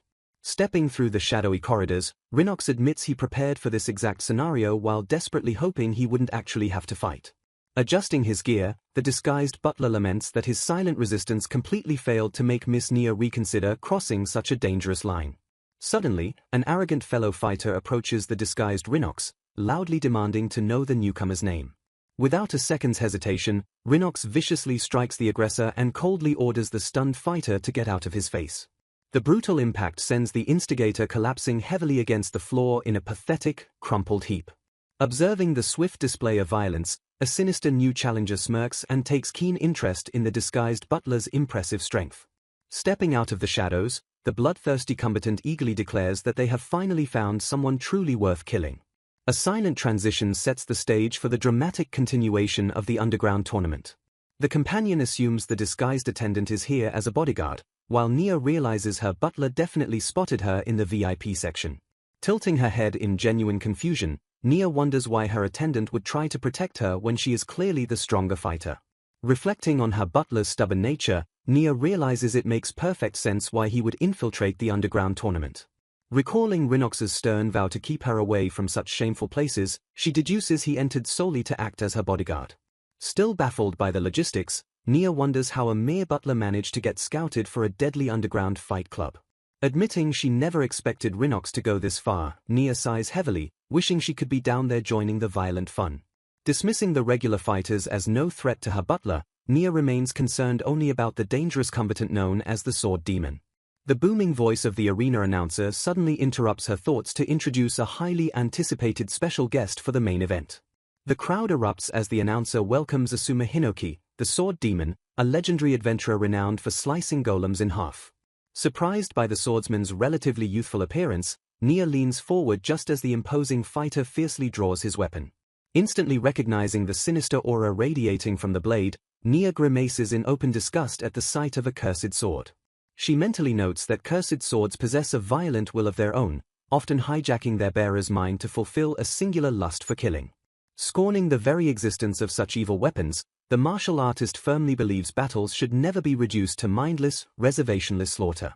Conceding that many cursed swords hold legendary status, Nia decides it is acceptable only if the wielder maintains complete control over the blade's dark will. However, she coldly vows to shatter the cursed weapon herself if the swordsman loses control and begins indiscriminately attacking people. The arena roars as Asuma effortlessly secures his sixth consecutive victory, displaying absolute, overwhelming combat dominance. Analyzing the brief skirmish, Nia observes that while the cursed sword amplifies his power, Asuma himself is a genuinely skilled martial artist. Noting that he hasn't actually killed a single opponent yet, she deduces he still retains some reason, though his true mental state remains a mystery. Gripping the viewing railing in deep frustration, the battle-hungry warrior fiercely wishes she could trade places and fight in the arena herself. Suddenly, Asuma points his bloody blade at the roaring crowd and demands absolute silence. Staring intensely across the pit, the Sword Demon loudly declares his explicit wish to fight Miss Servant next. The entire arena, including Nia's companion, falls into a stunned, breathless silence at the unexpected and bold challenge. Shrugging off the shock, a spectator excitedly remarks that testing the mysterious masked girl against a champion will be excellent for future betting odds. Nervous about the terrifying matchup, Nia's companion asks if her attendant can truly handle a man who barely had to try in his previous fights. Before Nia can even question if Rhinox will accept the deadly duel, heavy footsteps confidently echo through the tense arena. The crowd roars back to life as Miss Servant fearlessly steps out into the ring, silently accepting the violent challenge. Staring each other down, the two formidable warriors emit a palpable, deadly intent as they prepare to violently clash. Building the intense suspense to a fever pitch, the announcer raises his hand to signal the start of the highly anticipated bout. With a dramatic pause, the official gears up to unleash the bloodthirsty fighters upon one another. Screaming into the microphone, the announcer violently drops his arm and orders the brutal match to begin. Moving faster than the mortal eye can follow, Asuma instantly vanishes from his starting position in a blur of terrifying speed. Miss Servant stands completely still as the Sword Demon effortlessly closes the massive distance between them. In a furious blur of motion, Asuma violently slashes his cursed blade downward with devastating, bone-crushing force. The heavy impact violently kicks up a massive cloud of dust, completely obscuring the devastating strike from the audience. A tense, suffocating silence washes over the VIP box as the spectators strain to see through the settling debris. The announcer stammers in absolute shock as the dust finally clears to reveal an utterly impossible sight. Standing perfectly unscathed, Miss Servant has effortlessly caught the razor-sharp cursed blade barehanded, stopping the lethal strike dead in its tracks. Shaking with adrenaline, Nia's companion frantically asks if she saw the impossible feat, while Nia simply smiles and calmly praises the flawless parry. Clenching her fists in a mix of pride and sheer jealousy, Nia mentally curses the combatants for teasing her battle-hungry spirit with such an incredible display of martial skill. A silent transition sets the stage for the dramatic continuation of the underground tournament. Startled by the unexpected approach, the swordsman pauses as a footstep echoes across the arena. Nia calmly asserts the match is over, prompting the bewildered swordsman to question her presence. Reminding her this arena permits killing, the sword demon sees no reason to stop. Acknowledging the duel's purity, Nia respectfully declares Rinox lost in the most honorable way. She recounts how the swordsman flawlessly parried her attendant's jab before landing a lethal strike. Praising the combat display, she firmly states their battle is exactly why she must intervene. Challenging his bloodlust, Nia asks if executing a weak opponent with immense potential is wasteful. Glaring at the dark weapon, she questions whether this execution is his own genuine desire. She sneers at the foolish notion that indiscriminately slaughtering defeated enemies will make him stronger. Reacting to her provocation, the sinister blade aggressively gleams as the tense atmosphere violently sharpens. Intrigued by her impossible knowledge, the swordsman demands to know how a child understands cursed swords. Nia orders her injured attendant to focus inner Kai on her right arm to stop bleeding. Realizing the girl is too overwhelmed to listen, Nia forcefully takes matters into her hands. Placing her hand over the wound, she unleashes a powerful surge of Kai into her attendant. The radiant spiritual energy flows through the limb, instantly stabilizing the severe physical damage. Explaining she guided the flow, Nia instructs Miss Servant to maintain focus on the arm. Straightening up to face the dangerous swordsman once more, the tiny martial artist prepares for battle. Expressing gratitude for sparing Miss Servant, Nia cheerfully promises the swordsman a small reward. Knowing a true fighter craves nothing else, she vows to show him a far greater strength. Pointing to her glass bottle, the insulted swordsman questions if she intends to fight with that. Smirking, Nia explains a makeshift weapon protects his reputation by making his defeat slightly less humiliating. Chuckling at her overwhelming confidence, the seasoned warrior remarks she speaks as though victory is certain. Acknowledging she is no ordinary child, the sword demon eagerly challenges her to prove her skills. Catching him off guard, Nia casually asks who forged his sinister blade. Hearing the name Kudo Sasanoshuk, she praises the blacksmith for crafting beautiful early weapons. Visibly relieved, Nia states Kudo's early blades lack the malice required to possess their wielder's mind. She explains the blacksmith's later works became concentrated with murderous intent before he tragically died. Flashing a sinister smile, Nia declares this excellent news as she won't need to shatter his sword. A suffocating tension blankets the arena as the massive swordsman and tiny girl lock eyes. Striking with blinding speed, the sword demon unleashes a slash Nia effortlessly deflects. Refusing to back down, the warrior launches another strike, only to be seamlessly parried away again. In a frantic blur, the master swordsman unleashes a rapid flurry of lethal slashes. Staring in disbelief, the seasoned killer realizes his legendary blade completely fails to cut her bottle. Sweating under pressure, he watches this monstrous child flawlessly deflect every single deadly strike.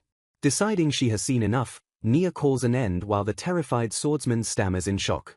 Without another word, the tiny powerhouse viciously drives her makeshift weapon directly into his face. The devastating impact distorts his features, instantly neutralizing the fearsome champion before he reacts. Collapsing like a broken puppet, the legendary fighter crashes heavily into the blood-stained dirt. Absolute shock paralyzes the Colosseum as the invincible champion falls to a 4-year-old. Setting the stage for the aftermath, the narrative quietly shifts away from the chaotic arena floor. Transitioning to the immediate present, the urgent consequences of the brutal tournament begin to rapidly unfold.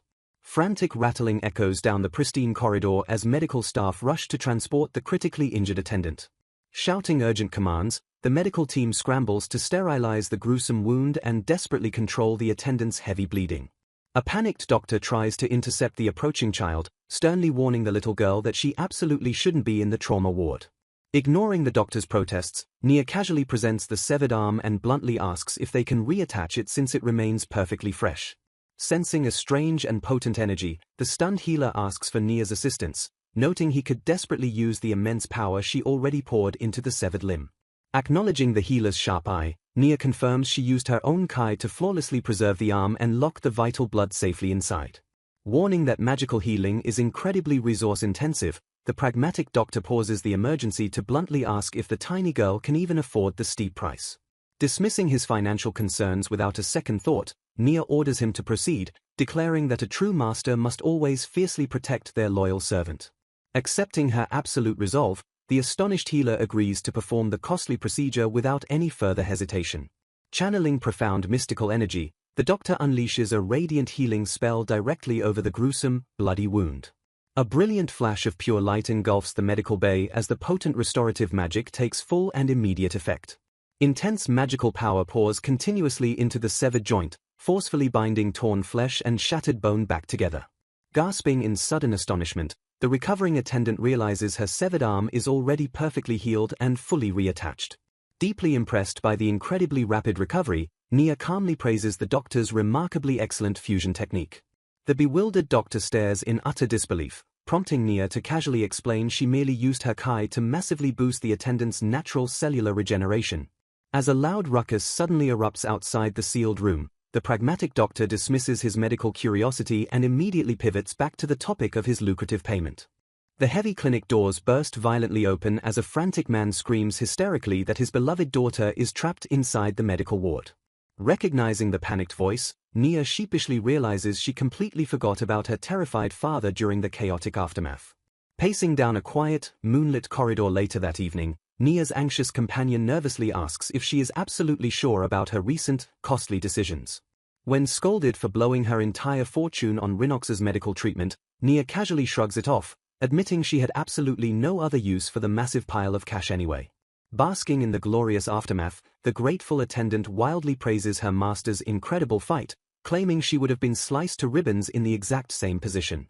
Mildly amused that the servant was actually counting the deadly swings, Nia playfully advises her to at least try dodging next time before the attendant curiously brings up her barehanded combat claims. Beaming with overwhelming pride, Nia confirms she is actually far stronger fighting barehanded and loudly complains that the makeshift glass bottle only got in her way.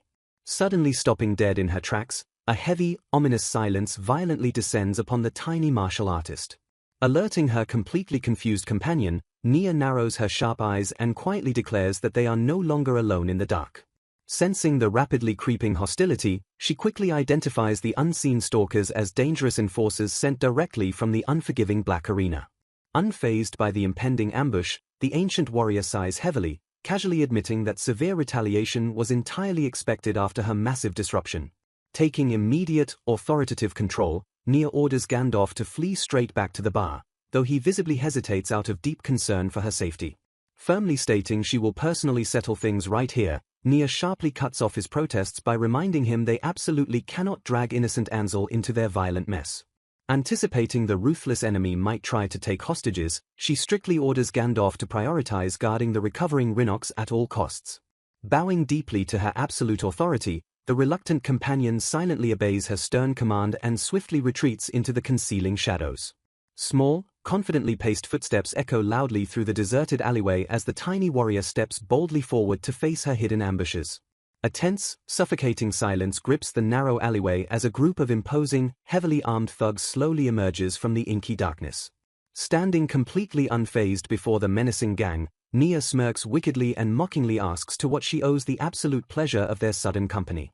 Stepping aggressively into the harsh light, the gruff gang leader coldly informs her that she simply needs to settle a massive debt before leaving the premises.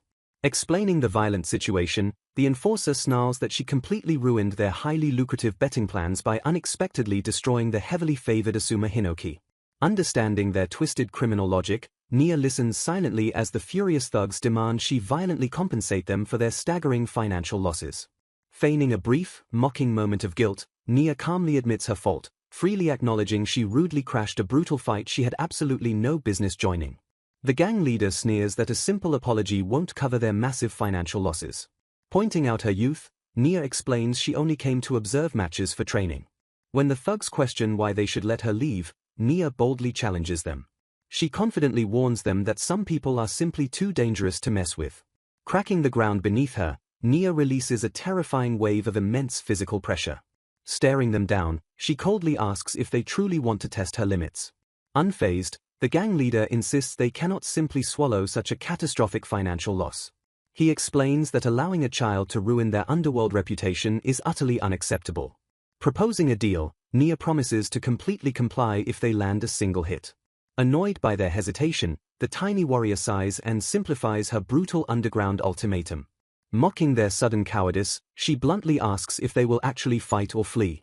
Pushed to the brink, the enraged thugs draw weapons and accept the deadly challenge. With a furious roar, the heavily armed gang simultaneously charges at the tiny girl.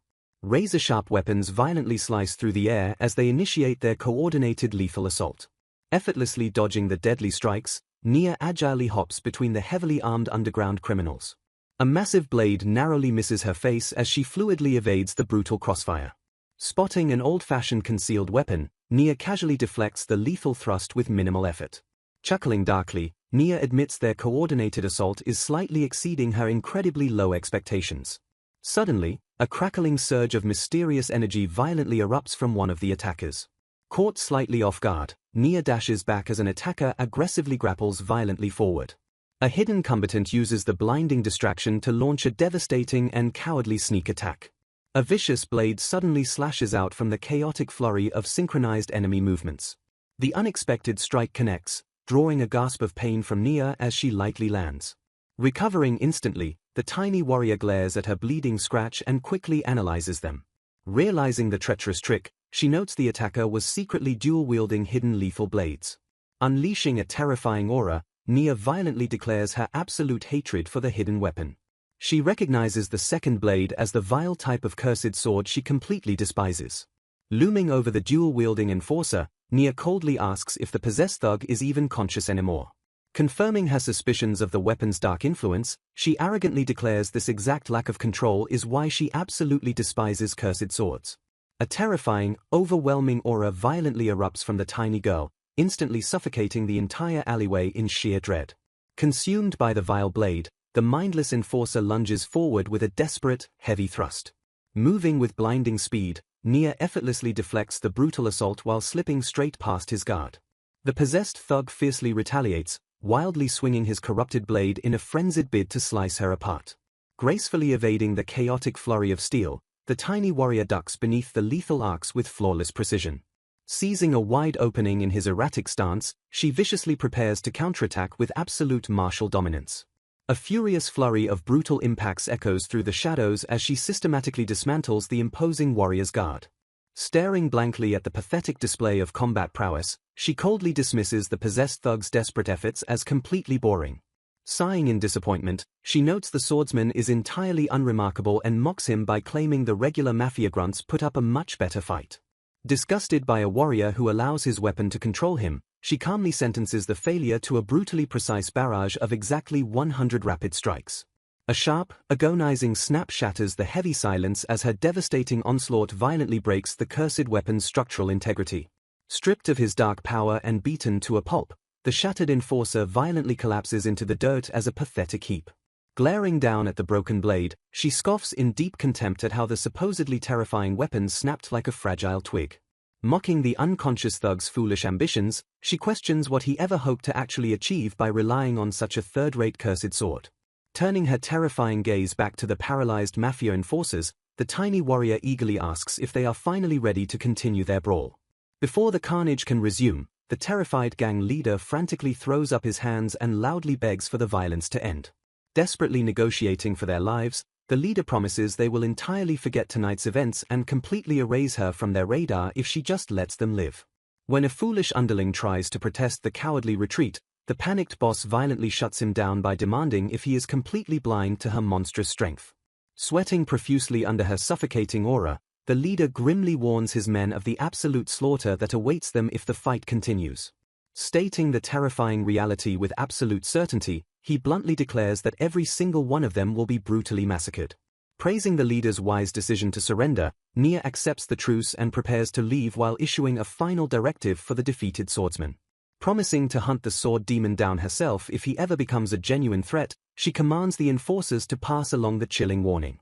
Leaving the battered alleyway behind, the victorious martial artist seamlessly vanishes back into the concealing shadows of the city. Slumping against a nearby wall once safely away, a heavy sigh escapes her lips as the intense adrenaline of the chaotic night finally begins to fade. Blinking rapidly against the sudden fatigue, the massive physical toll of channeling such immense power starts weighing heavily on her tiny vessel. The scene quietly transitions from the dark, violent streets to the peaceful sanctuary of a dimly lit bedroom. A soft ray of morning light gently pierces the quiet room, signaling the chaotic events of the bloody underground tournament have finally passed. Slowly waking up in a warm bed, the injured attendant immediately ignores her own condition to anxiously ask if Nia is feeling dizzy. Suddenly jolting upright in sheer panic, the attendant violently clutches her right shoulder as phantom pain tears through her supposedly severed limb. Staring down at her perfectly intact arm in absolute disbelief, the bewildered servant questions if the entire brutal dismemberment was simply a vivid nightmare. Shattering the illusion, Nia bluntly confirms her attendant genuinely fought the sword demon and had her arm violently severed before paying to magically reattach it. Marveling at the flawless medical work, the stunned attendant whispers in or just as Nia quietly calls out her name with sudden seriousness.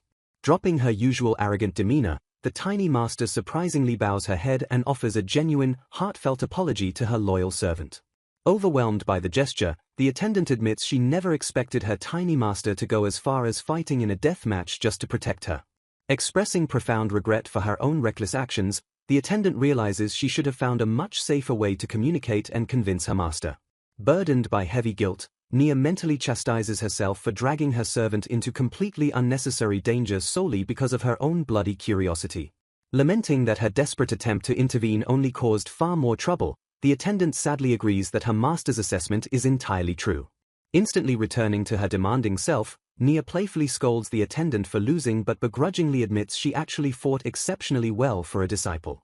Recalling the brutal underground duel, Nia coldly reflects that a single strike with her glass bottle was all she needed to finish him off. Her quiet thoughts are suddenly interrupted when the recovering maid gently calls out her master's name. Shocking her master, the attendant boldly declares that a simple apology is not nearly enough to make amends. Pressing her advantage, the maid smugly points out she hasn't accepted the apology yet and forces Nia to formally admit her guilt. Amused by the theatrical display, Nia questions if the maid is merely pretending to feel bad and asks if she should keep apologizing. Startled by the sharp observation, the attendant completely breaks character and anxiously asks if Nia was faking her remorse too. Furiously abandoning her composure, the maid screams that she absolutely had to pretend because she lacked any other choice. Launching into a passionate rant about servant etiquette, she explains that accepting a straightforward apology would make her look unforgivably arrogant. Desperately lecturing her master, the dramatic maid insists Nia must act mindful of her lowly position and forcefully create the perfect opportunity for forgiveness.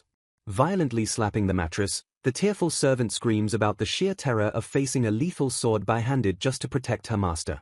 Breaking down completely, she confesses her elaborate humility was just a desperate ploy to squeeze out more apologies and praise for her hard work. Confused by the absurd emotional outburst, Nia coldly commands her weeping disciple to immediately get over here. Whacking the bed in utter frustration, the demanding servant screams that she has earned the right to at least sleep alongside her master. Throwing a massive tantrum, she aggressively points at the mattress and orders Nia to sleep right next to her.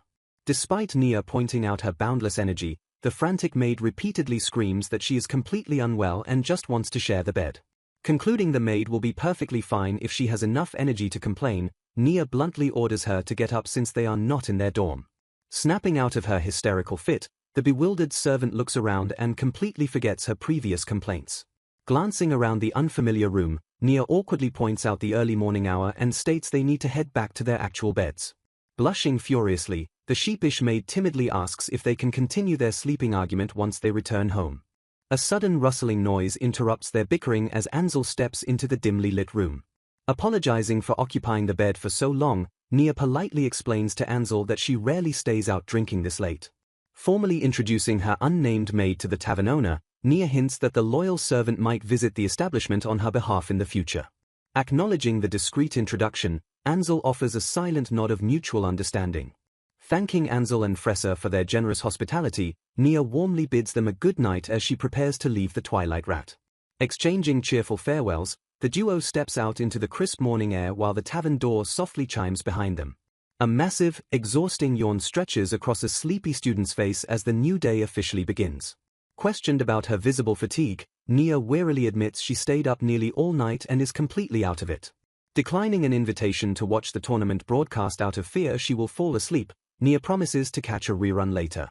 The heavy wooden door clicks softly shut as the exhausted master finally retreats into her private dorm room. She groggily steps into the quiet, sunlit space with only one thought on her mind. Staring at her occupied bed in deep annoyance, Nia grumbles that she explicitly told her blood-deprived maid to eat and sleep in her own room. Sprawled out under the covers, the deeply unconscious maid mumbles happily about her master's comforting scent. Sighing in total defeat, Nia accepts the maid's stubborn plot to sleep together and reluctantly prepares to share the mattress. With a sudden shift of movement, the tiny master forcefully wedges herself directly into the occupied bed. Delivering a swift and brutally precise strike, Nia instantly knocks the startled maid completely unconscious. Satisfied with her ruthless solution, Nia smugly ensures her servant's wish is technically granted while guaranteeing she won't wake up anytime soon. The narrative immediately transitions away from the dorm to a bustling, sun-drenched city street. A massive crowd gathers around a public display as a proud father excitedly points out his son on the magical screen. Marveling at the cutting-edge technology, the captivated onlookers eagerly discuss the live broadcast device known as Magivision. Watching the intense tournament replay, a fond spectator quietly observes how much the young fighter has truly grown up. Cheering wildly from the sidelines, the group loudly encourages Neil during the lively broadcast. A massive wave of excitement washes over the audience as they erupt into deafening cheers. Flashing forward 1 week later, an executive proudly announces that they finally have the official viewership numbers. Sighing in massive relief, the group celebrates as their ambitious broadcasting project is officially declared a great success. Basking in the great news, they eagerly anticipate heading into their summer break without a single worry weighing them down. Confirming they have completed absolutely everything required for the first term, the conversation quickly shifts over to Hilda. Expressing a strong desire to visit the local broadcasting station to negotiate a rental offer, the girls eagerly agree to tag along. Pausing the excitement, a skeptical voice questions if they seriously intend to speak directly with the station's actual owner. A sudden wave of intense hesitation washes over the group as the true gravity of that meeting heavily sets in. Shocked by the towering royal connections, they realize the station owner is actually the previous king and grandfather to one of the girls. Dreading the unbearable pressure of dealing with high royalty, they quickly pivot to meeting the head of filming or the second prince instead. Casually snacking during the intense discussion, Nia chuckles and asks if her friends really despise dealing with the royal family that much. Brushing off their deep royal anxieties, Nia terrifyingly points out that even kings are just humans who will bleed if you punch them hard enough. Frantically begging her not to assault the sovereign monarch, her terrified friends groan when Nia stubbornly claims the king's safety depends entirely on his own behavior. Spiraling into absolute chaos, the group loudly debates the utter illegality of harming the king while one girl cheerfully finds the treasonous idea incredibly exciting. Viciously calling out the king's scandalous behavior, his own daughter bitterly complains that he always has time to chase women but completely ignores his family. Hitting a massive sore spot, the princess furiously snaps her writing utensil while declaring her royal father is utterly garbage at parenting. Shifting the narrative forward, a few peaceful days rapidly pass by as the school term finally wraps up. Wrapping up their critical business affairs, the ambitious group successfully holds their highly anticipated meeting with the capital's head of filming. Bidding brief but warm farewells to all the new friends they made, the girls prepare to temporarily part ways for the long summer. Packing up her belongings, Nia officially returns to the Grand Liston estate alongside her eccentrically dressed older brother. Stepping out into the brilliantly sunny weather, the highly anticipated and seemingly relaxing summer break finally begins. Tossing her bags aside, Nia sighs in deep, nostalgic relief as she settles back into the familiar comforts of her own sprawling bedroom. Questioning her fiercely loyal maid, Nia asks if she wants to visit her family for the holidays, but the servant insists sending letters is perfectly fine. Glaring intensely at her tiny master, the fiercely overprotective maid bluntly admits she is absolutely terrified of what kind of violent trouble Nia might cause if left unsupervised. Still incredibly bitter about their previous argument, the stubborn maid aggressively accuses Nia of entirely avoiding their promise to officially share a bed. Blaming her massive blood loss for her unnaturally deep sleep, the maid refuses to believe Nia actually snuck into her bed without her noticing. Completely ignoring her rambling servant, Nia eagerly daydreams about spending quality time with her wealthy family during the long vacation. Clenching her tiny fists in absolute excitement, the battle-hungry martial artist thrills at the prospect of finally dedicating all her free time to brutal combat training.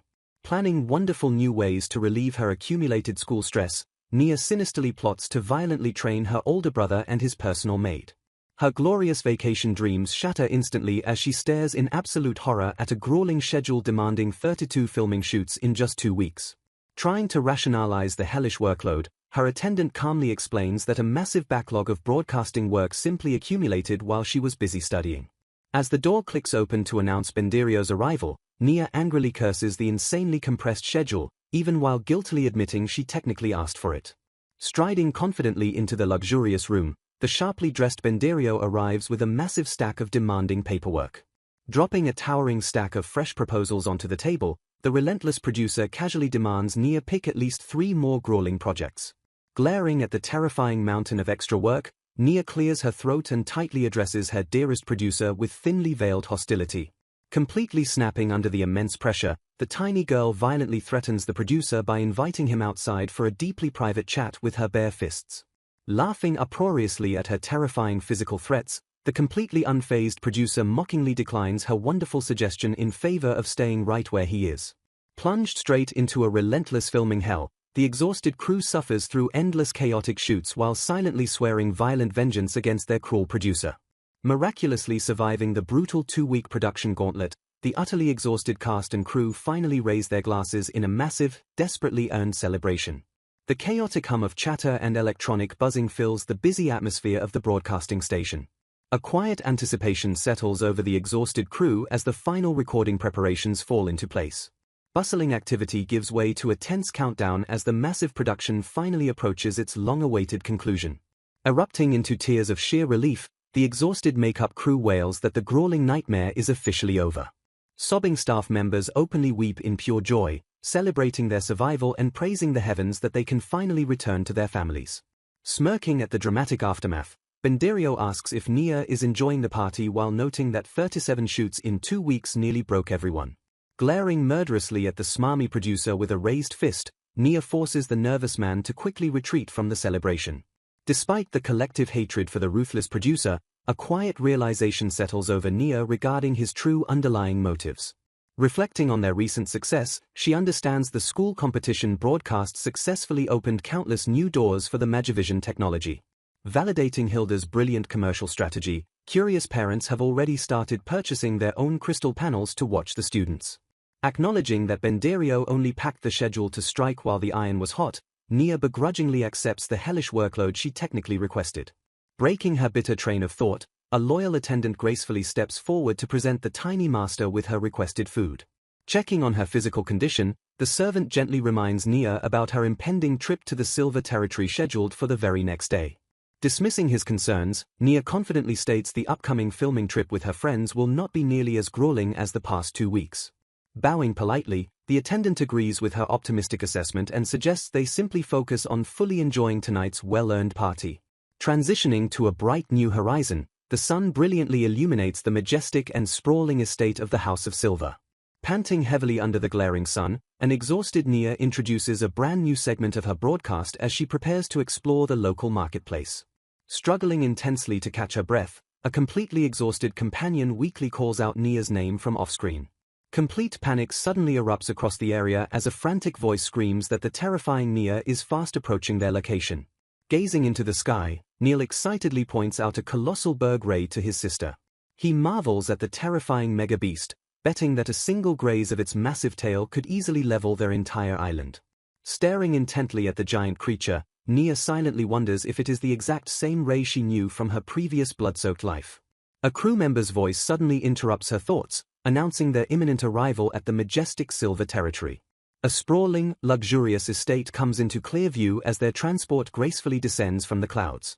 The massive wooden airship smoothly docks at the estate's private landing platform to finalize their long journey. Stepping off the vessel, the siblings are warmly greeted by Lord Silver, who expresses his absolute pleasure at seeing them. Expressing deep gratitude for the House of Liston's ongoing support, Lord Silver urges the siblings to treat this visit like a proper vacation. Bowing politely, Neil formally thanks Sir Vixen for the generous invitation and places them in his esteemed care. Stepping forward with a bright smile, Relia eagerly greets Nia and declares they have a massive amount of broadcasting work to discuss. Reviewing their demanding proposals, Nia mentally groans at the crushing realization that her true vacation will only begin in the month's final 5 days. Breaking the casual tension, a curious guest politely asks if Miss Recap was once again unable to attend today's gathering.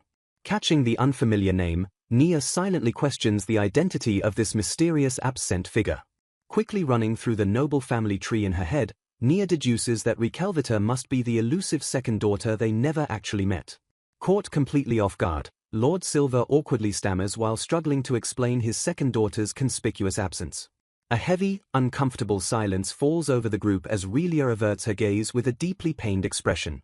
Sensing the thick emotional tension, Nia swiftly deduces the family situation is incredibly complicated and decides against pressing the delicate issue. Flashing a brilliant smile, the tiny warrior strategically plays the innocent child card by loudly complaining about her empty stomach to break the tension. Instantly relieved by the welcome distraction, Lord Silver cheerfully invites the hungry guests inside to enjoy the territory's fabled pork dinner. The grand dining hall fills with joyous chatter as the noble guests eagerly devour a magnificent, sprawling feast. Savoring the legendary meat, Nia completely melts into a state of absolute culinary bliss. Sweating heavily beneath the glaring sun the next day, Nia pants with utter exhaustion during their latest outdoor broadcasting shoot. Noting her extreme fatigue, Relia anxiously asks if Nia truly doesn't mind jumping straight into production after surviving so many recent shoots back home. Catching her breath, Nia confidently smirks and claims that everything feels like mere child's play compared to her previous hellish week of filming. Presenting a brand new camping concept, Relia admits she is genuinely excited because her channel's focus is completely different from Nia's. She explains that while Nia's broadcasts highlight different workplaces, the Silver Channel focuses heavily on thrilling outdoor adventuring. Smiling fondly, Relia reveals the adventurous theme was actually her father's brilliant idea since he always dreamed of exploring the wild. Surprised by Nia's ignorance of her content, Relia asks if her strict parents still limit her viewing habits and prevent her from watching the wilderness survival show. Pouting bitterly, Nia complains about her lack of viewing choices while Relia playfully teases the sheltered noble girl. A staff member loudly announces they are ready to begin, prompting Relia to drag Nia forward while wishing Neil had joined them in the wild. Meanwhile, a highly focused Neil vigorously practices his powerful sword swings back at the peaceful Silver estate. Recalling their earlier conversation, Neil explains he stayed behind to avoid being a distraction while Relia boasts about the intense joys of nature. Pouting aggressively, Relia complains that Neil completely stopped attending their shoots because she always forcefully dragged him onto the set to participate. Remembering the grueling demands of production, Neil nods sagely and praises the absolute wisdom of setting firm personal boundaries. Gripping his heavy training blade, the young nobleman pants deeply as he relentlessly pushes his physical limits.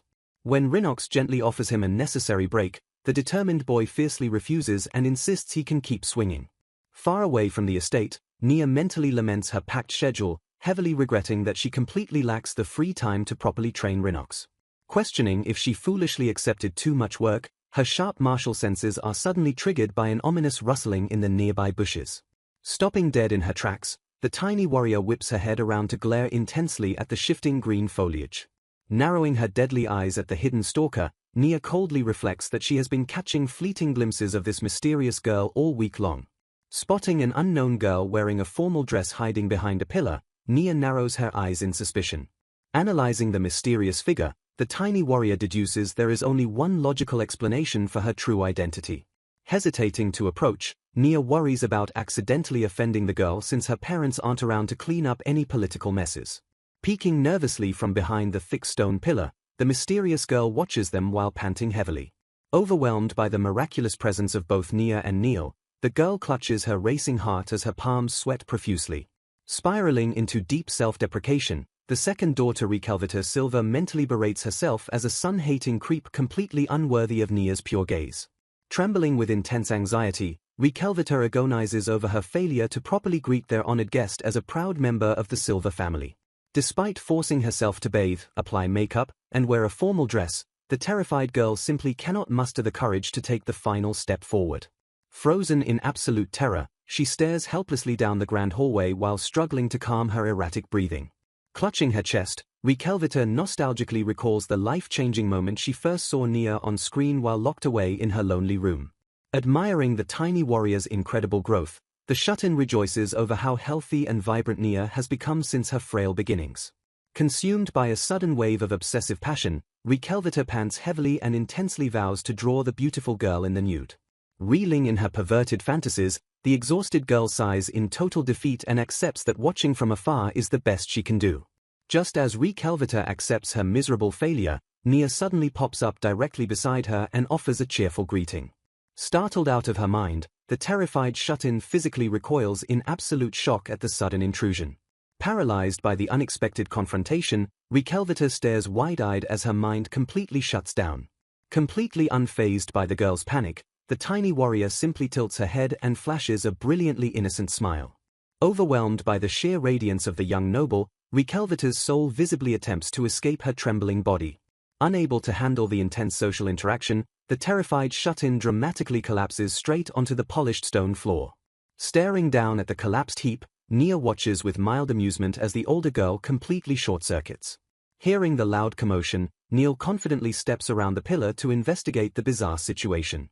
Standing over the trembling girl, both Nia and Neil formally introduce themselves with perfect aristocratic grace. Shaking like a leaf, the terrified shut-in violently stammers while frantically begging them to simply call her Reichel. Stepping into the hallway, Lord Silver apologizes profusely for failing to properly introduce his eccentric daughter earlier. He calmly explains that forcing the anxious girl into a formal meeting would have merely spoiled the mood for everyone involved. Watching the staff disperse the chaotic scene, Nia mentally notes that despite the absolute disaster, Reichel did technically approach them on her own. Proudly boasting about his daughter's hidden talents, Lord Silver asks the siblings if they would like to view her magnificent artwork. Catching the eager glimmer in Reichel's eyes despite her frantic protests, the group happily agrees to visit her private studio. With a soft click, the heavy wooden door swings open to reveal the shut-in's massive, cluttered artistic sanctuary. Stepping inside the sprawling studio, the siblings gaze in absolute awe at the breathtaking masterpieces covering every single wall. Astonished by the sheer volume of work, Neil asks if she painted everything herself as the shy artist timidly nods in confirmation. Admiring the incredible detail, Relia admits that while she lacks artistic knowledge, the stunning pieces look completely professional. Leaning in closely to inspect a bizarre abstract painting, Relia curiously asks her sister if the strange subject is a seahorse. A sudden, crushing silence fills the room as a small plaque explicitly titles the painting as an old man with a cane. Spiraling into absolute confusion, Relia mentally screams as she utterly fails to locate any resemblance of an old man in the painting. Attempting to join the critique, Neil points at a different canvas and awkwardly guesses it depicts a flaky croissant. Hearing her beloved artwork so tragically misinterpreted, the fragile artist visibly shatters into a million devastated pieces. Neil frantically tries to correct his catastrophic guess while Relia internally argues that the supposed croissant is obviously a seahorse. Ignoring her uncultured siblings, the trembling artist timidly approaches Nia and silently offers her a personal sketchbook. Flipping the cover open, Nia's eyes widen in genuine surprise as she immediately recognizes the incredibly familiar portrait staring back at her. Staring at the detailed sketch, Nia realizes the incredible portrait is actually of her. She marvels at the lifelike warmth of the drawing, comparing it to a still Magivision broadcast. Handing over another sketch, Relia shows Neil a beautifully rendered portrait of himself. Surprised by the immense talent, Relia admits she had no idea Recap drew such beautiful artwork. Relia nostalgically recalls how her sister used to draw entire picture books for her during childhood. Recap stammers defensively, noting that Relia preferred playing outside and quickly grew bored of stories. Bursting into tears, Relia explains her sister misunderstood her actions and isolated herself, feeling entirely rejected. A heavy, emotional silence fills the room as the sisters confront their painful, long-held misunderstanding. Relia excitedly realizes that broadcasting drawings could completely bypass weather disruptions and sudden sickness. She explains that controlling the environment indoors while broadcasting drawn imagery would revolutionize production. Depicting legendary heroes of the past would become completely effortless with this innovative artistic method. Epic battles with terrifying archbeasts could finally be safely brought to life on the screen. Relia enthusiastically declares that Magivision makes all these incredible visual concepts entirely possible. Struck by sudden inspiration, Nia realizes that broadcasting drawing-based stories could be massively successful. Recognizing the immense value of Recap's talent, Nia silently plots to reserve the artist's services. Relia suddenly zeroes in on Nia, accurately guessing her competitive plotting regarding the artwork. Panicking internally, Nia realizes any slip-up will allow the Silver Channel to steal her idea. Desperate to distract her rival, Nia forcefully grabs Relia's hand with a painfully crushing grip. Screaming in agony, Relia demands an explanation while the tiny warrior casually admires her own grip. Neil frantically intervenes, demanding Nia stop crushing Relia's hand with her monstrous physical strength. Recovering from the assault, Relia excitedly pivots back to the drawing broadcast concept. She passionately encourages Recap to share her stunning art with the masses instead of just royalty. Relia realizes they can broadcast adventurer fables entirely through Recap's artwork without physically acting. Relia eagerly announces her production plans, completely oblivious to Nia's massive internal frustration. Admitting defeat, Nia rationally accepts that stealing Recap away from her family would be impossible. Plotting her next move, Nia decides to let Silver test the waters while Benderio finds an artist. Relia apologizes deeply for her family's busy schedule as the Liston siblings prepare to depart. Nia graciously dismisses the concern, noting that everyone is incredibly busy with the expanding broadcasts. Bidding a cheerful farewell, Nia eagerly anticipates their upcoming true summer vacation. The Liston siblings board their wooden airship to continue their relentless, exhausting summer schedule. Leaving the Silver territory behind, the siblings head straight for the capital for even more shoots. Observing the new filming location, Nia notes that Hilda's current environment differs from her formal shoots. Hilda explains her strategic decision to expand her content beyond visiting sick children and official duties. Driven by fierce competition, Hilda declares she absolutely cannot afford to lose to her hardworking friends. Acknowledging the princess's unwavering determination, Nia respectfully agrees with her highly competitive mindset. Nia internally reflects that Hilda is the most desperate for Magivision's ultimate commercial success. Understanding the high stakes, Nia notes the massive investor money resting entirely on Hilda's shoulders. Bearing the heavy weight of national importance, Hilda absolutely cannot allow the broadcasting project to fail. Shrugging off the intense pressure, Hilda confidently states this new broadcast isn't too different from past work. The elegant princess casually prepares to milk a cow, proving her willingness to tackle any challenge. An elderly farmer publicly appeals for young helpers, explaining that he cannot retire until he finds capable replacements to take over his grueling work. Observing the broadcast, Hilda notes that the physically demanding nature of farming requires early mornings and constant animal care. She emphasizes that society's ability to live without starving relies entirely on the tireless efforts of those tending the fields.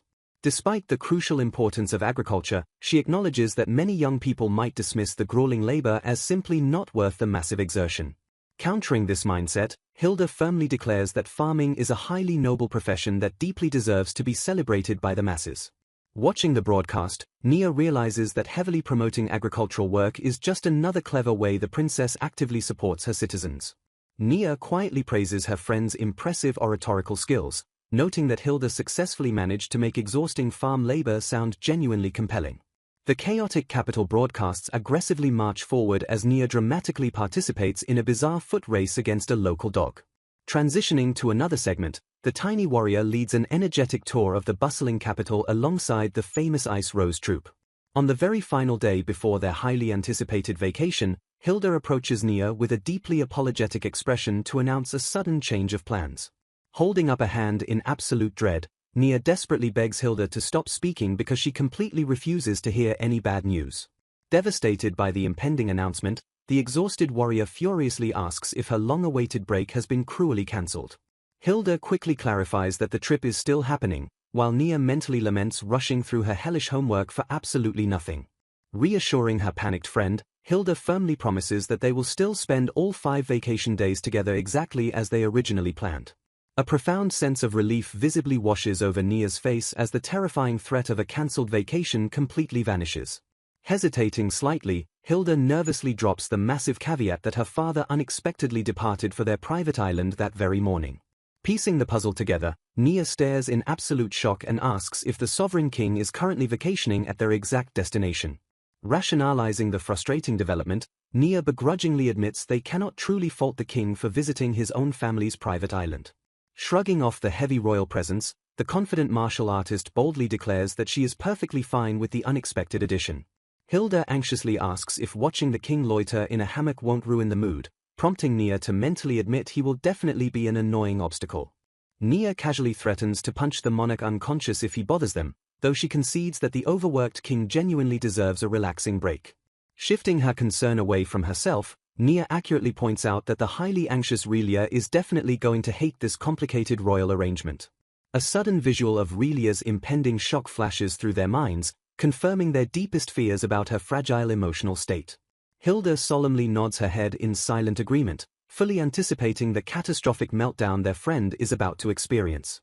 Arriving at the sun-drenched private island the very next day, a terrified Relia screams hysterically that she absolutely cannot deal with the king's presence. Clutching her head in pure panic, Relia furiously demands to know why they waited until she was trapped on the island to reveal this terrifying detail. Refusing to believe it merely slipped Nia's mind, the frantic girl loudly accuses her friend of deliberately hiding the truth until retreat was impossible. Trying to calm the hysterical girl, Nia insists they can easily ignore the monarch since Hilda assured them he actively avoids children anyway. Stepping forward with a genuinely apologetic expression, Hilda admits it deeply pained her to watch Relia's radiant vacation smile instantly shatter into dread. Despite her heartfelt apology, the cunning princess flashes a dark smile and demands absolute forgiveness for her ruthless deception. Revealing her true sinister motive, Hilda claims this terrifying trap is simply a tiny moment of petty revenge for Relia stealing her drawing broadcast idea. Declaring the broadcasting industry a ruthless battlefield, Hilda vows to never stay down after a loss while the trapped Relia wails in sheer agony. Completely defeated by the royal manipulation, the trembling girl collapses onto the sandy beach in a puddle of pure despair. Shattering their plans to avoid him entirely, Nia deadpans that they have immediately run into the dreaded monarch right out of the gate. Casually flipping through a book while ignoring his surroundings, the relaxed man is quickly identified by Hilda as her eccentric royal father. Lowering his reading material, the casually dressed man finally directs his lazy gaze toward the noisy group of newly arrived children. Basking in the warm island breeze, Hulen's Altoaya officially makes his grand appearance as the 14th reigning monarch of the kingdom. Trembling in absolute terror, Relia stammers out a fearful greeting to the lounging monarch. The lazy monarch bluntly declares he has no intention of doing kingly duties on his vacation and tells them to pretend he isn't even there. Hilda glares at her father in sheer disbelief. Frustrated by his constant evasion of responsibility, the princess demands he spare just 1 minute to properly greet her friends. Flipping a page in his book, the king cold shoulders his own daughter and brutally orders her not to speak to him. Sighing in utter defeat, Hilda tells her friends to follow the king's advice and completely ignore his existence as they walk away watching the bizarre family dynamic. Nia mentally notes the monarch's incredibly dismissive attitude. Suddenly, the lazy king shifts his sharp gaze away from his book and locks eyes directly onto the retreating martial artist. Calling out Nia's full name, the monarch abruptly demands to know when she plans to make the Magivision project a massive success. Halting in her tracks, the tiny warrior turns around in genuine confusion and questions what the king is talking about. Unfazed by her confusion, the sharp-eyed ruler notes he can sense a massive resolve radiating from her. He claims she looks as though she is betting her very life on the broadcasting project's ultimate success. Leaning forward with intense scrutiny, the king aggressively repeats his demand to know when that highly anticipated success will finally happen. Mentally scoffing at the dramatic accusation, Nia notes her life is actually bet on keeping her fragile body and the Liston family alive. She certainly does not recall ever wagering her soul on a mere broadcasting company. Warning her of a sudden collapse, the king firmly states she lacks the necessary aggression and advises her to ruthlessly exploit every available resource. He bluntly reminds the young noblewoman that a business simply cannot survive indefinitely on investor capital alone. Returning his attention to his reading material, the dismissive monarch casually waves them off and orders the stunned children to leave. Walking away from the tense encounter, Nia quietly asks her loyal butler what he knows about the eccentric ruler's true nature. Rhinox solemnly explains the king is widely reputed to be a remarkably sharp and level-headed man, albeit one with a notorious love for women. Glancing back toward the lounging monarch, the tiny warrior quietly agrees that the man certainly lives up to his formidable reputation.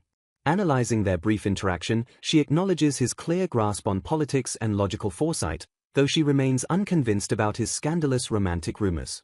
Meanwhile, a completely traumatized Relia violently slams her bedroom door shut and outright refuses to step outside. Noting the ruined exploration plans, Rhinox calmly asks his master what she intends to do with her suddenly free schedule.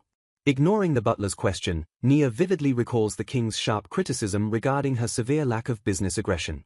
She mentally scoffs at his advice, frustrated that she is heavily restricted by the absolute necessity of maintaining her innocent child facade. Despite her ancient pride, she begrudgingly admits the king is entirely correct about the ticking financial clock. She acknowledges her grand ambitions are currently shackled by the Liston family's limited financial situation. Interrupting her deep tactical thoughts, the diligent butler respectfully places a refreshing iced beverage onto the table. Staring intently at the clinking ice, the tiny warrior's mind races as she rapidly formulates a brand new, highly aggressive strategy. Assessing her loyal maid's current combat prowess, Nia realizes the young fighter simply lacks the necessary experience to execute her new plan. Shifting her focus to her seasoned butler, Nia calls out to Rhinox and notes their severe lack of time.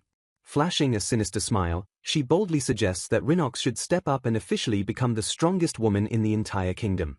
Completely blindsided by the absurd proposition, the disguised butler stares at his tiny master in absolute, stunned silence. Recovering his composure, Rhinox clarifies if his master truly expects him to earn massive funding by dominating a martial arts tournament. Confirming his exact thoughts, Nia passionately reveals her ultimate dream of hosting a massive global tournament featuring fighters from every country. She eagerly visualizes a blood-soaked arena where the absolute strongest warriors from across the world gather to brutally crown a single champion. Clenching her fists with overwhelming excitement, the battle-hungry noblewoman declares she desperately wants to broadcast such an epic spectacle on Magivision. However, she quickly grounds herself in reality, noting that other nations lack the necessary broadcasting infrastructure to make it viable right now. Prompting her to continue, the attentive butler asks what other major obstacle stands in the way of her violent dream. Sighing in deep frustration, the ancient warrior bluntly admits that her current vessel is simply far too young to safely host such a massive event. While absolutely confident she could personally slaughter every single combatant, she rationally fears that broadcasting a child dominating adults would tragically inspire other kids to get themselves killed. Rhinox nods in complete agreement, adding that no serious adult would ever fund or arrange such a massive international project simply because a toddler asked. Explaining her original timeline, Nia reveals she intended to spend several years quietly building the necessary financial and political backing before officially participating. Staring intensely at her butler, the tiny master chillingly echoes the king's warning that they simply do not have the luxury of time anymore. Pointing directly at the disguised fighter, Nia aggressively declares that this accelerated timeline is exactly why she desperately needs his services. Reflecting on her broadcasting connections, Nia realizes that while she cannot arrange a global event, a national tournament is entirely possible. Holding up a single finger, she boldly vows to forge her servant into the absolute strongest fighter in the kingdom within exactly 1 year. Caught completely off guard by the aggressive declaration, the hesitant maid stammers nervously. Admitting she always wanted to become stronger solely to protect her master, the reluctant servant confesses she has absolutely no desire to become a flashy tournament showgirl. Accepting the disappointing rejection without a fight, Nia simply nods and calmly drops the ambitious subject. Agreeing that tournament fighting heavily deviates from a maid's proper duties, the tiny master completely dismisses her servant's frantic apologies. Coldly stating there is no point in forcing the issue, Nia declares she simply lacks the time to train an unmotivated fighter. Casually turning away, she ruthlessly threatens to ask Gandalf or Ansel to become her champion instead, causing the maid to violently twitch. Desperately grabbing her master's attention, the furious maid demands to know if those two men are somehow more important than her. Screaming that Gandalf uses a completely different style and Ansel is just a tavern owner, the jealous servant fiercely asserts her rightful place as Nia's true disciple. Slamming her hands down in pure frustration, the maid angrily shouts that she absolutely refuses to let her master abandon her to train someone else. Losing all composure, the frantic servant declares that Nia already owns her body and soul, demanding to know if her hesitation is truly a problem. Snapping back into a fiercely submissive stance, the motivated maid aggressively demands her master look only at her and resume the brutal training. Leaning away from the intense outburst, Nia dryly clarifies she absolutely does not own the maid's body, though she does hold an exclusive reservation for it. As the flustered servant huffs heavily, the smug master mercilessly teases that she will simply cancel that bodily reservation when the time finally comes. Secretly pleased with the successful psychological manipulation, Nia mentally notes her disciple is finally motivated and prepares to begin the grueling regimen. The warm morning sun brilliantly illuminates the peaceful training grounds as a new day of intense martial arts instruction officially begins. Standing at strict attention in her comfortable training gear, the deeply focused maid prepares to receive her master's profound martial wisdom. Wasting absolutely no time, the tiny warrior confidently announces her plan to teach her loyal disciple a single, devastating technique. Clarifying that her previous lessons were merely basic strikes, Nia prepares to elevate her servant's combat prowess far beyond simple martial stances.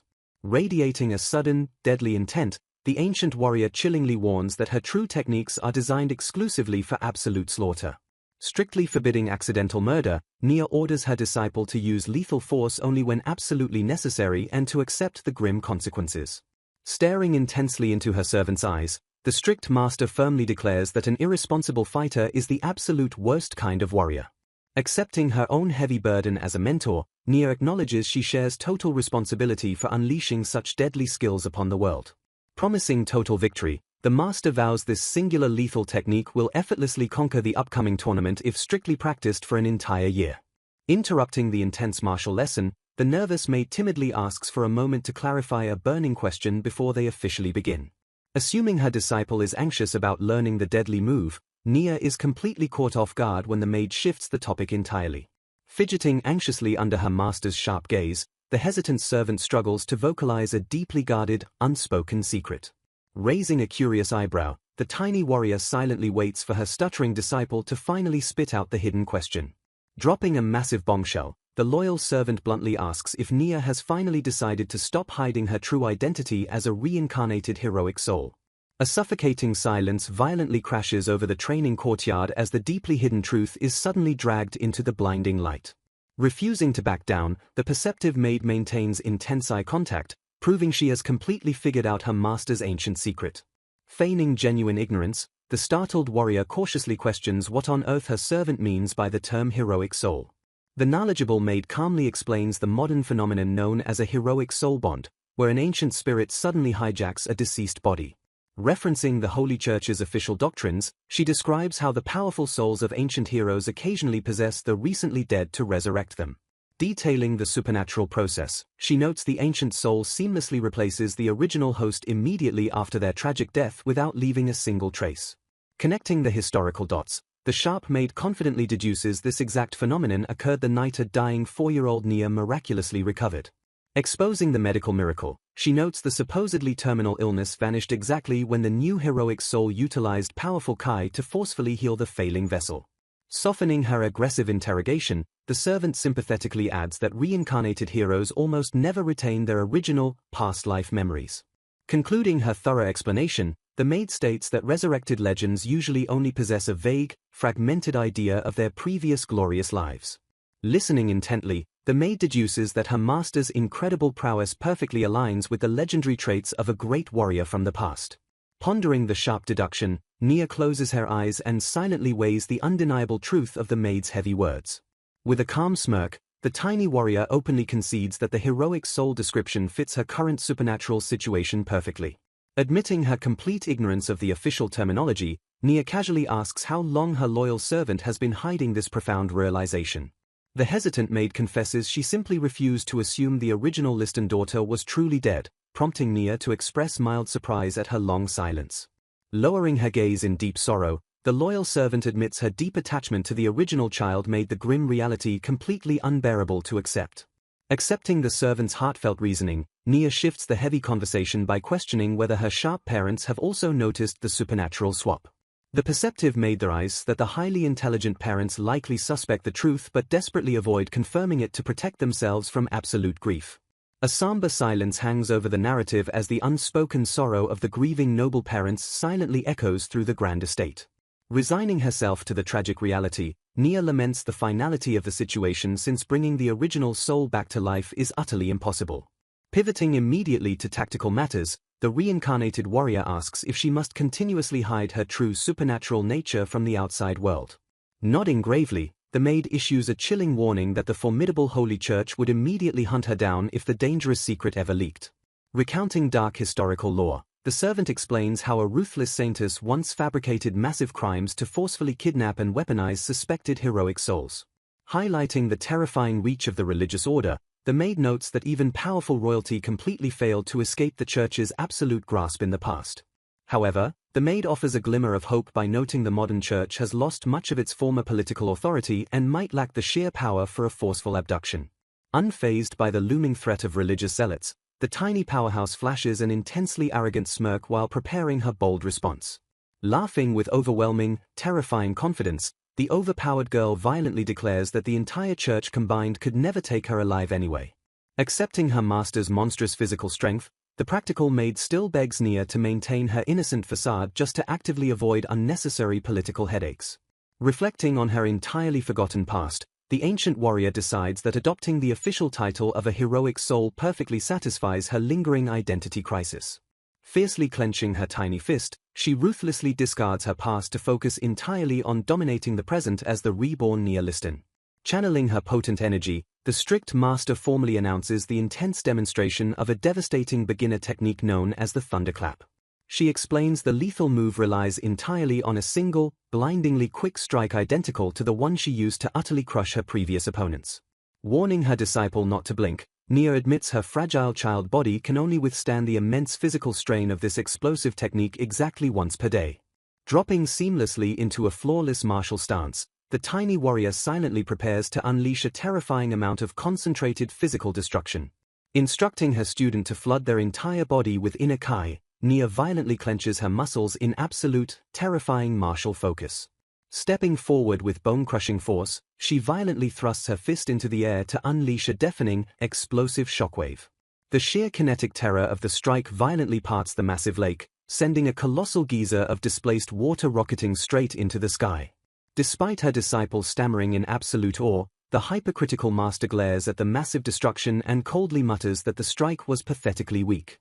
Dismissing the awe-inspiring display of power, Nia complains the loud bang would realistically only neutralize a mid-grade beast at absolute best. When the stunned maid asks if the parted lake was the result of external kai, Nia quickly corrects her, stating it was merely the raw physical shockwave of her punch. Diving into deep martial theory, the master breaks down the 8 complex components of kai into internal gathering and external explosive release. Commanding absolute focus, Nia strictly orders her disciple to completely ignore the flashy shockwave and concentrate solely on recreating the strike's thunderous roar. Reiterating the technique's namesake, she explains that stepping with immense force to generate the roaring physical clap is the true absolute goal of the lethal attack. Knowing her student heavily favors ending fights instantly, the confident master smirks and asks if this one-hit kill technique perfectly suits her aggressive combat style. Deeply inspired by the devastating physical power, the eager disciple immediately leaps into action and viciously throws a heavy practice punch. Smirking at the immediate display of absolute motivation, the tiny master formally moves on to the next critical phase of her aggressive master plan. Transitioning entirely away from the training grounds, the narrative silently shifts focus back to the lazy monarch lounging peacefully in his island hammock. Shattering the king's peaceful vacation, the bold little warrior confidently marches straight up to the monarch and demands his absolute attention. Instantly annoyed by the sudden intrusion, the lazy king strictly forbids her from speaking, but Nia fearlessly plows forward to present a massive request. When the king outright refuses to entertain a child's whims, Nia violently weaponizes his own previous advice, loudly demanding to exploit his absolute royal authority. A tense silence hangs in the air as the tiny warrior stands before the lounging monarch. Inhaling sharply, the king glares down at the bold child who dared to aggressively disturb his peace. Glaring intensely, the monarch demands to know if she truly believes she can boldly exploit her own king. Radiating immense pressure, the ruler coldly commands the young noblewoman to know her proper place.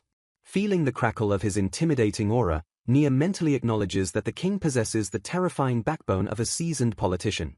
Scoffing at his regal arrogance despite his casual bathrobe, Nia listens as the king challenges her to speak without boring him. Staring him down, Nia formally requests his royal support to host a kingdom-wide martial arts tournament within a year to find the strongest fighter in Altoaya. Unimpressed by the proposal, the king demands she provide 5 distinct benefits for him before he will even consider the idea. Assuming the child cannot produce 5 reasons, the dismissive king attempts to brutally shut the entire conversation down. Surprising the monarch, Nia confidently claims she has far more than 5 reasons and eagerly prepares to list them. Launching into her pitch, the tiny warrior explains that participating in the planning stage will allow him to add regulations to extract massive financial profit. Acknowledging financial opportunities as her first solid point, the king promptly demands to hear her next argument. Referencing their past success, she argues that a kingdom-wide tournament broadcast will drastically boost their Magivision crystal panel sales. Tallying Magivision sales as the second valid reason, the monarch crosses his arms and waits for her third point. A heavy silence falls over the hammock as the young noble suddenly struggles to come up with another compelling argument. Attempting to stall for time, Nia awkwardly offers the king a massage, which he dryly rejects since she is neither a foreign envoy nor a world-class beauty. Admitting her only remaining reason is her personal enjoyment, Nia completely gives up on the negotiation as the king scoffs at her failure. Sighing heavily in deep disappointment, the sharp-minded king states there are actually far more valid reasons she completely missed. Taking over the pitch, the king explains that inviting foreign guests would bring an influx of foreign currency and allow them to spy on Vandru's airship technology. He continues by noting a grand tournament would drastically raise foreign opinions, ultimately making his children prime candidates for highly advantageous political marriages. Listing even more benefits, he notes that projecting strength will attract skilled adventurers who could secure brand new resources from unexplored islands. Glaring down at the stunned child, the disappointed monarch coldly questions how she failed to think of any of those obvious political advantages. Frantically trying to recover, Nia nervously claps her hands and showers the king with excessive, desperate praise to avoid looking like a complete fool. Suddenly, Hilda furiously dashes onto the scene and screams at her father to interrupt the bizarre interaction. Misinterpreting the situation entirely, the enraged princess screams at the king for seemingly hitting on a 6-year-old girl. Scoffing at the absurd accusation, the king clarifies he only pursues smart, beautiful women who are at least over the age of 15. Justifying his wandering eye, he claims producing excellent children is vital for the nation, while begrudgingly admitting Nia possesses the rare guts to treat him like a fool. Barely restraining the urge to punch a hole straight through the monarch, Nia realizes his notorious womanizing is actually a twisted strategy for breeding a strong next generation. Questioning his sanity, Nia is quickly validated by Hilda, who confirms her father is completely unhinged and explains why she tried to hide him. Rolling over in his comfortable hammock, the eccentric ruler arrogantly declares that the ways of the king remain entirely inscrutable to commoners. Peeking over the edge of his hammock, the sharp-eyed monarch directly addresses the tiny warrior once more. Surprising her entirely, the king reveals he had already considered her grand tournament plan and fully acknowledges its massive political usefulness.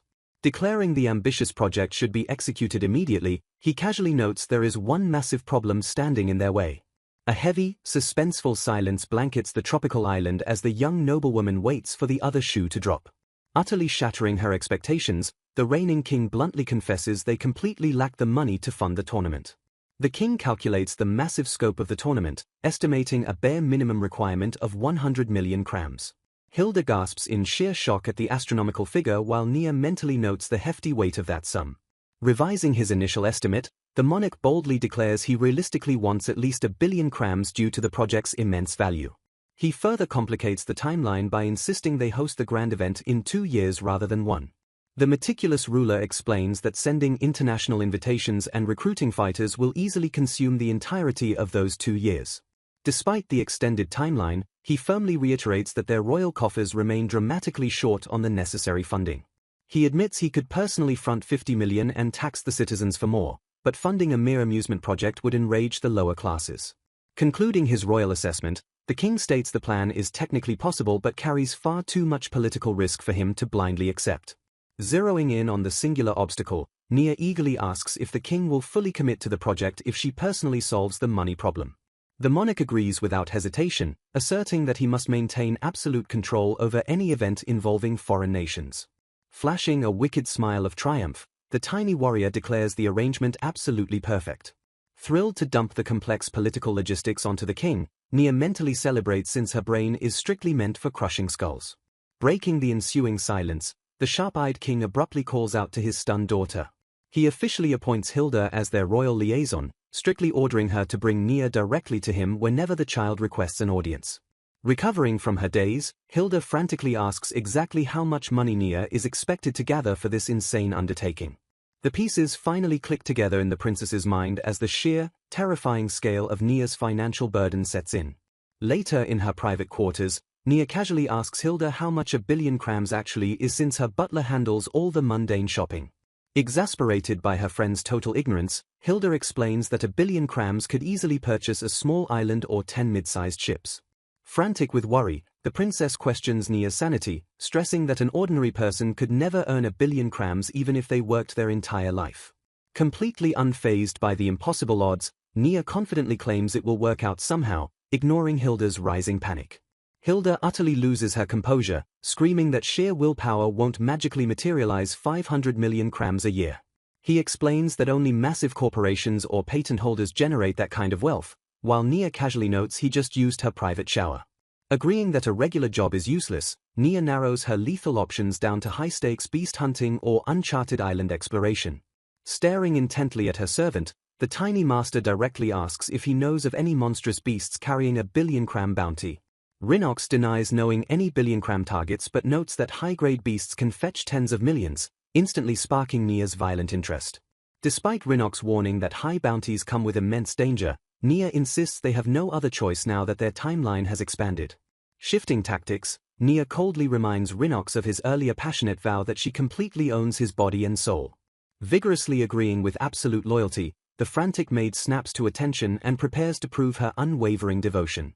Moving with alarming speed, the maid violently tears off her clothes while a panicked Nia screams at her to immediately stop. Waving her arms frantically, the tiny master repeatedly begs her overzealous servant to keep her damn clothes on. Slamming her hands against the wall in her undergarments, the dramatic maid screams for Nia to behold the absolute extent of her devotion. Deciding to ignore the absurd display, Nia bluntly orders the half-naked maid to prove her devotion by retrieving 1,000,000,000 crams. Shrinking in shame, the flustered servant awkwardly apologizes for only managing to save up 10 million crams so far. Sighing in deep exasperation, Nia orders her to get dressed and clarifies she wasn't asking for her pathetic life savings or gambling money. Unveiling her grand strategy, Nia commands Rhinox to become a famous adventurer while she attends school, using the bloody career to amass massive wealth and fame. The tiny master explains that this highly dangerous path will perfectly secure their funding while serving as brutal, real-world tournament training. She tasks her loyal servant with becoming the richest, strongest adventurer alive so that legendary stories of her prowess reach foreign nations. Concluding her mastermind plot, Nia declares Rhinox will become a living advertisement before ultimately crushing the competition to win the grand tournament. Explaining her physical limitations, Nia commands her disciple to step up and fight in her place. When Rhinox worries about who will look after her, Nia casually suggests relying on Renette or the school attendants. Dismissing the maid's concerns, the master bluntly points out that Rhinox always just stands around doing nothing while the filming crew handles her shoots. Ordering her servant to go make some money instead of loitering, Nia completely ignores Rhinox's frantic protests about her important watching duties. Overwhelmed by her master's domineering attitude, a massive blush violently spreads across the flustered servant's face.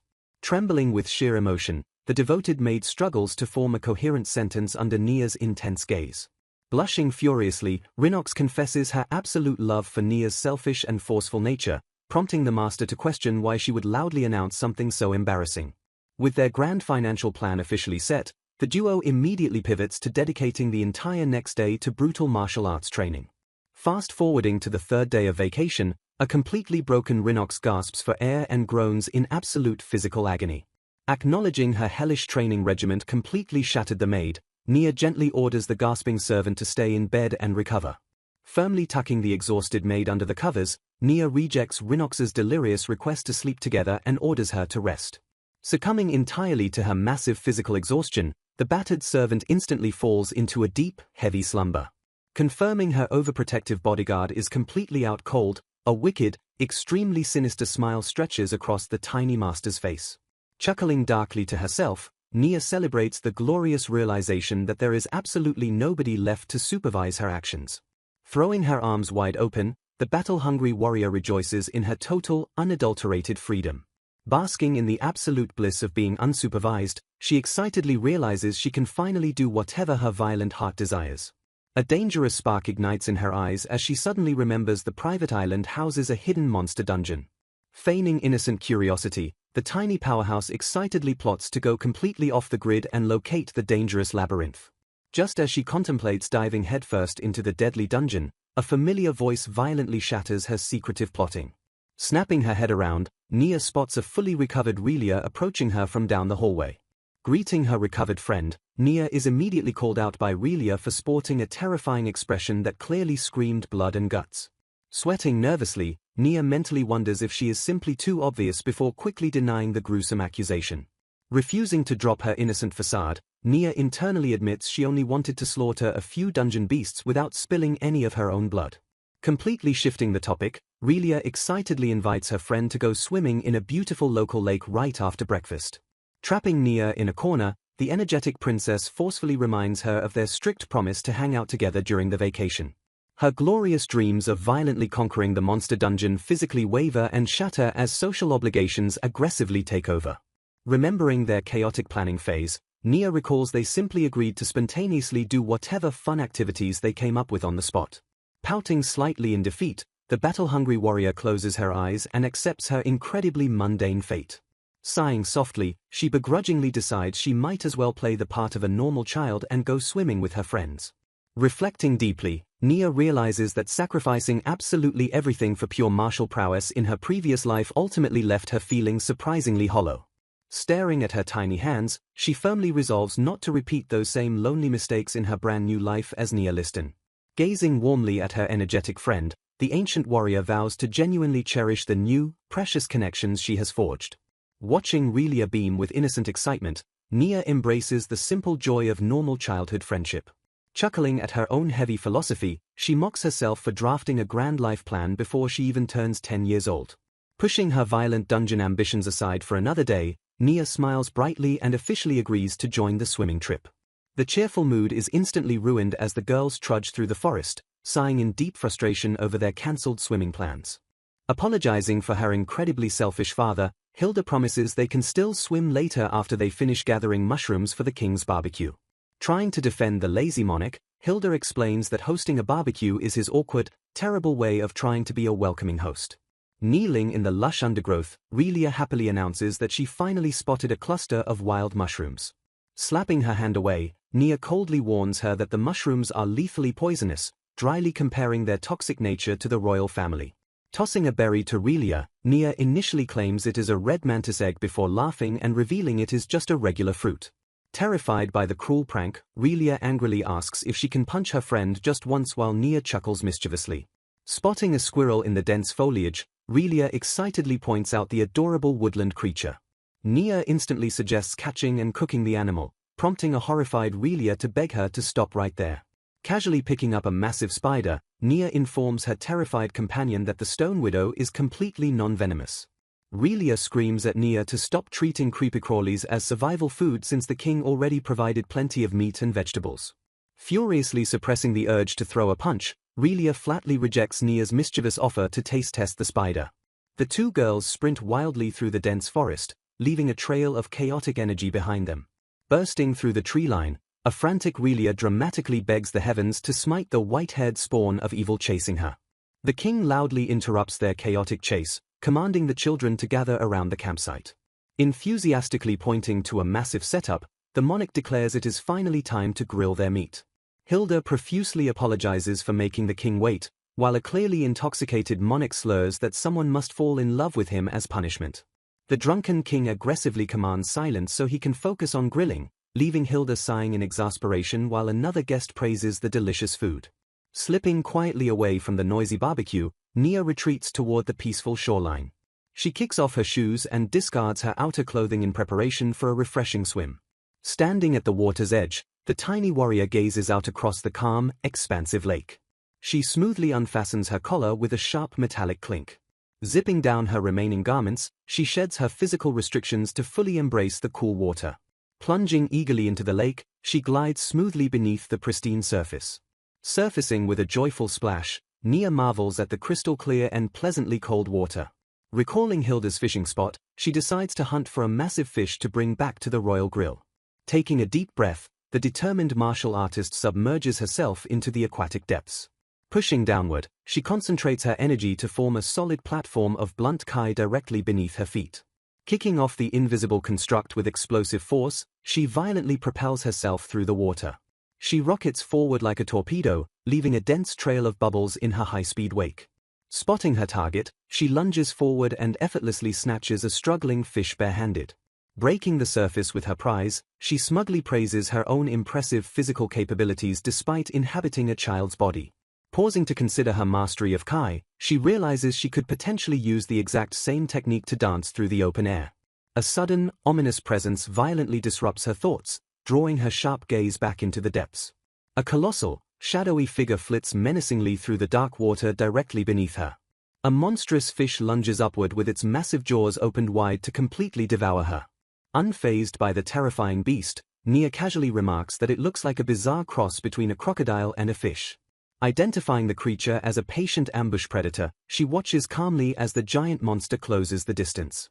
With a casual, lightning-fast flick of her finger, she unleashes a concentrated burst of Kai straight at the attacker. The brutal impact sends a violent shockwave through the water, instantly stunning the massive beast in its tracks. Leaving the paralyzed monster behind, she zooms away to quickly re-evaluate her culinary options. Considering the beast's muddy habitat, Nia deduces that its giant meat would be an absolute nightmare to prepare and likely inedible. Glancing around the peaceful lake, she decides to search for something much tastier and easier to grill for the royal barbecue. Suddenly, her sharp senses tingle in alarm as she completely loses track of the massive predator's energy signature. Puzzling over the sudden disappearance, she wonders if another beast ate it or if it buried itself in the mud, though she knows her senses would have easily detected either action. Tracing the vanished creature's path, Nia approaches a large, isolated rock formation in the water. Finding absolutely no holes or larger predators, she inspects the seemingly ordinary stone for any suspicious clues. Reaching out to touch the surface, her hand shockingly slips right through the solid rock. Waving her hand through the distortion, she realizes the rock is actually a massive magical illusion hiding the creature's escape route. Staring into the shimmering barrier, she deeply questions why such a powerful concealment spell would exist in this quiet lake. A wicked grin stretches across her face as her battle-hungry instincts begin to furiously itch with anticipation. Bubbling with excitement, she mentally prepares herself to dive headfirst into this thrilling new adventure. Just as she prepares to plunge into the unknown, a frantic voice violently calls out her name from across the water. Annoyed that Rhinox recovered so quickly, Nia listens as the panicked maid begs her to stay closer to the safe shoreline. Groaning in deep frustration, she laments the heartbreaking reality of abandoning her mysterious discovery just to satisfy her overprotective guard. Refusing to surrender so easily, the tiny warrior narrows her eyes and furiously formulates a brand new plan. Rejecting defeat with absolute conviction, she fiercely declares that she will not be stopped today. Realizing there is only one viable solution to her supervision problem, she enthusiastically waves her guard over.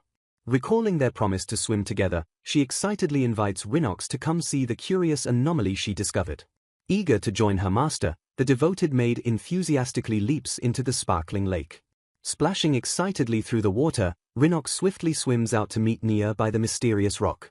Reflecting on her past mistakes, Nia brilliantly concludes that dragging her supervisor directly into the danger completely circumvents the rules. Ignoring Rhinox's curious questions, Nia simply orders the maid to take a deep breath before the big reveal. Without a moment's hesitation, Nia grabs the startled maid and forcefully drags her straight into the illusory rock. The two girls plunge through the magical distortion, leaving the bright, sunny world of the lake entirely behind them. They glide deeper into a dark, submerged tunnel concealed completely beneath the magical barrier. Breaking through the final layer of the watery illusion, they suddenly find themselves slipping into a massive open cavern. Floating in the dim light, Nia calmly surveys the vast, subterranean environment stretching out before them. An ancient, sprawling underground ecosystem reveals itself, glowing with strange bioluminescence and hidden mysteries. Sensing countless new creatures in this completely alien world, Nia quickly spots the massive ambush predator that previously escaped her. Examining the monstrous beast closely, she revises her earlier assessment and identifies it as a giant, mutated catfish. Spotting a bright stream of light filtering down from above, she points toward a potential exit from the submerged cavern. Breaking the surface with a loud gasp, the two girls finally draw fresh air into their burning lungs. They gaze up in absolute awe at the towering, unnatural stone architecture surrounding their hidden pool. A massive, imposing labyrinth stretches out in every direction, proving this is no ordinary underground cave. Trembling with sudden realization, the bewildered maid stammers out her master's name as she takes in the terrifying scenery. Staring wide-eyed at the sprawling labyrinth, Rhinox fearfully asks if they have just illegally trespassed directly into a monster dungeon. Examining the fine stonework, they realize that despite its man-made appearance, dungeons actually formed naturally in the past. Acknowledging that beasts thrive in mana-rich areas, they deduce the continent's mana lines created the massive structures. Pondering if the dungeon has multiple entrances, they marvel that this island's entrance is located entirely underwater. A frantic voice suddenly cries out for Miss Nia to stop, warning her that they absolutely cannot proceed any further. Ignoring the desperate warnings, Nia charges recklessly ahead toward the mysterious and dangerous depths. Completely waving off the strict protests, Nia playfully insists on taking just a tiny peek inside the forbidden area. Her companion urgently warns that killing anything in this underwater section will completely ruin the connected surface dungeon's delicate ecosystem. Professor Rinox explains that most known dungeons are strictly managed with comprehensive maps, visitor logs, and detailed records of beast populations. Remembering their adventurer class, they acknowledge that strict observation of beast interactions is precisely what allows humans to safely utilize them as viable resources. Rinox grimly warns that going on an unauthorized killing spree will destroy the research data, ultimately forcing Nia's parents to answer for her reckless actions. Frustrated by the logical constraints, Nia stubbornly refuses to turn back, desperately needing to get this thrilling excitement out of her system. Realizing he stands no chance of stopping her, Rinox sighs heavily in defeat and reluctantly agrees to let her explore for just a little bit. Desiring to avoid a massive political mess, Rinox makes her fiercely promise not to actually kill a single creature during their brief expedition. Flashing a wild grin, Nia excitedly demands to know if her nervous companion is finally ready to start running. Absolute panic erupts as Rinox screams in terror, realizing a massive, stampeding horde of beasts is actively chasing right behind them. Sprinting at breakneck speed through the dark corridors, Nia casually acknowledges the deadly pursuit violently thundering at their heels. Spotting another lurking threat around the corner, Nia effortlessly hops over the dangerous obstacles blocking her forward path. Accidentally triggering a hidden mechanism with a loud clack, she urgently commands the terrified Rinox to jump. Rinox wildly leaps into the air, screaming in shock as he barely avoids the sudden, terrifying danger erupting directly beneath him. While a breathless Rinox desperately begs her to slow down, Nia complains that she is already moving at an agonizingly slow pace just so he can survive the sprint. The exhausted pair finally slides to a halt, panting heavily as they frantically try to catch their breath in the dim light. Closing her eyes in intense concentration, Nia silently begins seeping her powerful energy into the surrounding environment. When a confused Rinox asks what she is doing, Nia calmly explains that she is expanding her Kai to meticulously map out and scout the entire uncharted area. Rinox questions if this mysterious Kai technique is slightly overpowered, noting that humans already possess a natural intrinsic ability to grasp spatial direction. Nia clarifies that normal human spatial capabilities are incredibly weak, and Kai simply provides a dramatic boost that makes the humans themselves undeniably overpowered. Pointing confidently into the darkness, she declares that they need to immediately proceed toward a hidden downward staircase. The intrepid duo pushes confidently forward, descending even deeper into the dangerous, cavernous depths of the dungeon. Noting they must already be 6 levels deep, they discuss how small dungeons typically only contain 5 to 10 floors, though many dangerous ones eagerly break that norm. Sweating nervously in the oppressive dark, Rinox asks if she is searching for a specific treasure since they have ventured so incredibly far down. Nia brutally scoffs at the foolish question, declaring that her only true desire is facing the vastly stronger beasts that dwell in the deepest levels. Yielding slightly to reason, Rinox firmly insists they must turn back after just one more floor before the surface team begins to actively worry about their prolonged absence. A massive, ominous booming sound suddenly violently echoes upward from the pitch-black abyss below. While Rinox shivers and expresses a terrible feeling of creeping dread, Nia joyfully celebrates that dragging their bare feet all this way was finally worth the supreme effort. Rinox frantically tries to secure a promise that they will flee if the situation gets too dangerous, completely unsure if the hyperactive warrior is even listening to his desperate pleas. Sensing an overwhelmingly ominous aura radiating from the darkness, Nia intensely wonders if the lurking entity is an evil dragon, a demon, or perhaps even a mythical god of death. Trembling with pure adrenaline and hype, she boldly admits her tiny body cannot defeat a god yet, completely ignoring Rinox's terrified pleas for her immediate attention.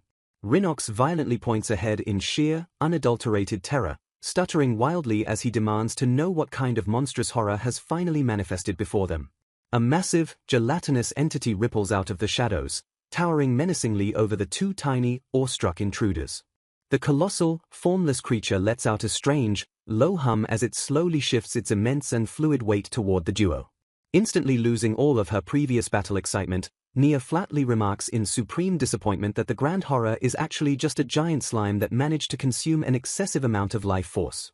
Realizing they are unarmed, they decide retreating is the best option since punching the creatures isn't worth the effort. Regretting not punching the massive cow earlier, Nia casually mentions she can just handle it on their way back. Their escape route is suddenly cut off as the ceiling ominously shifts above them.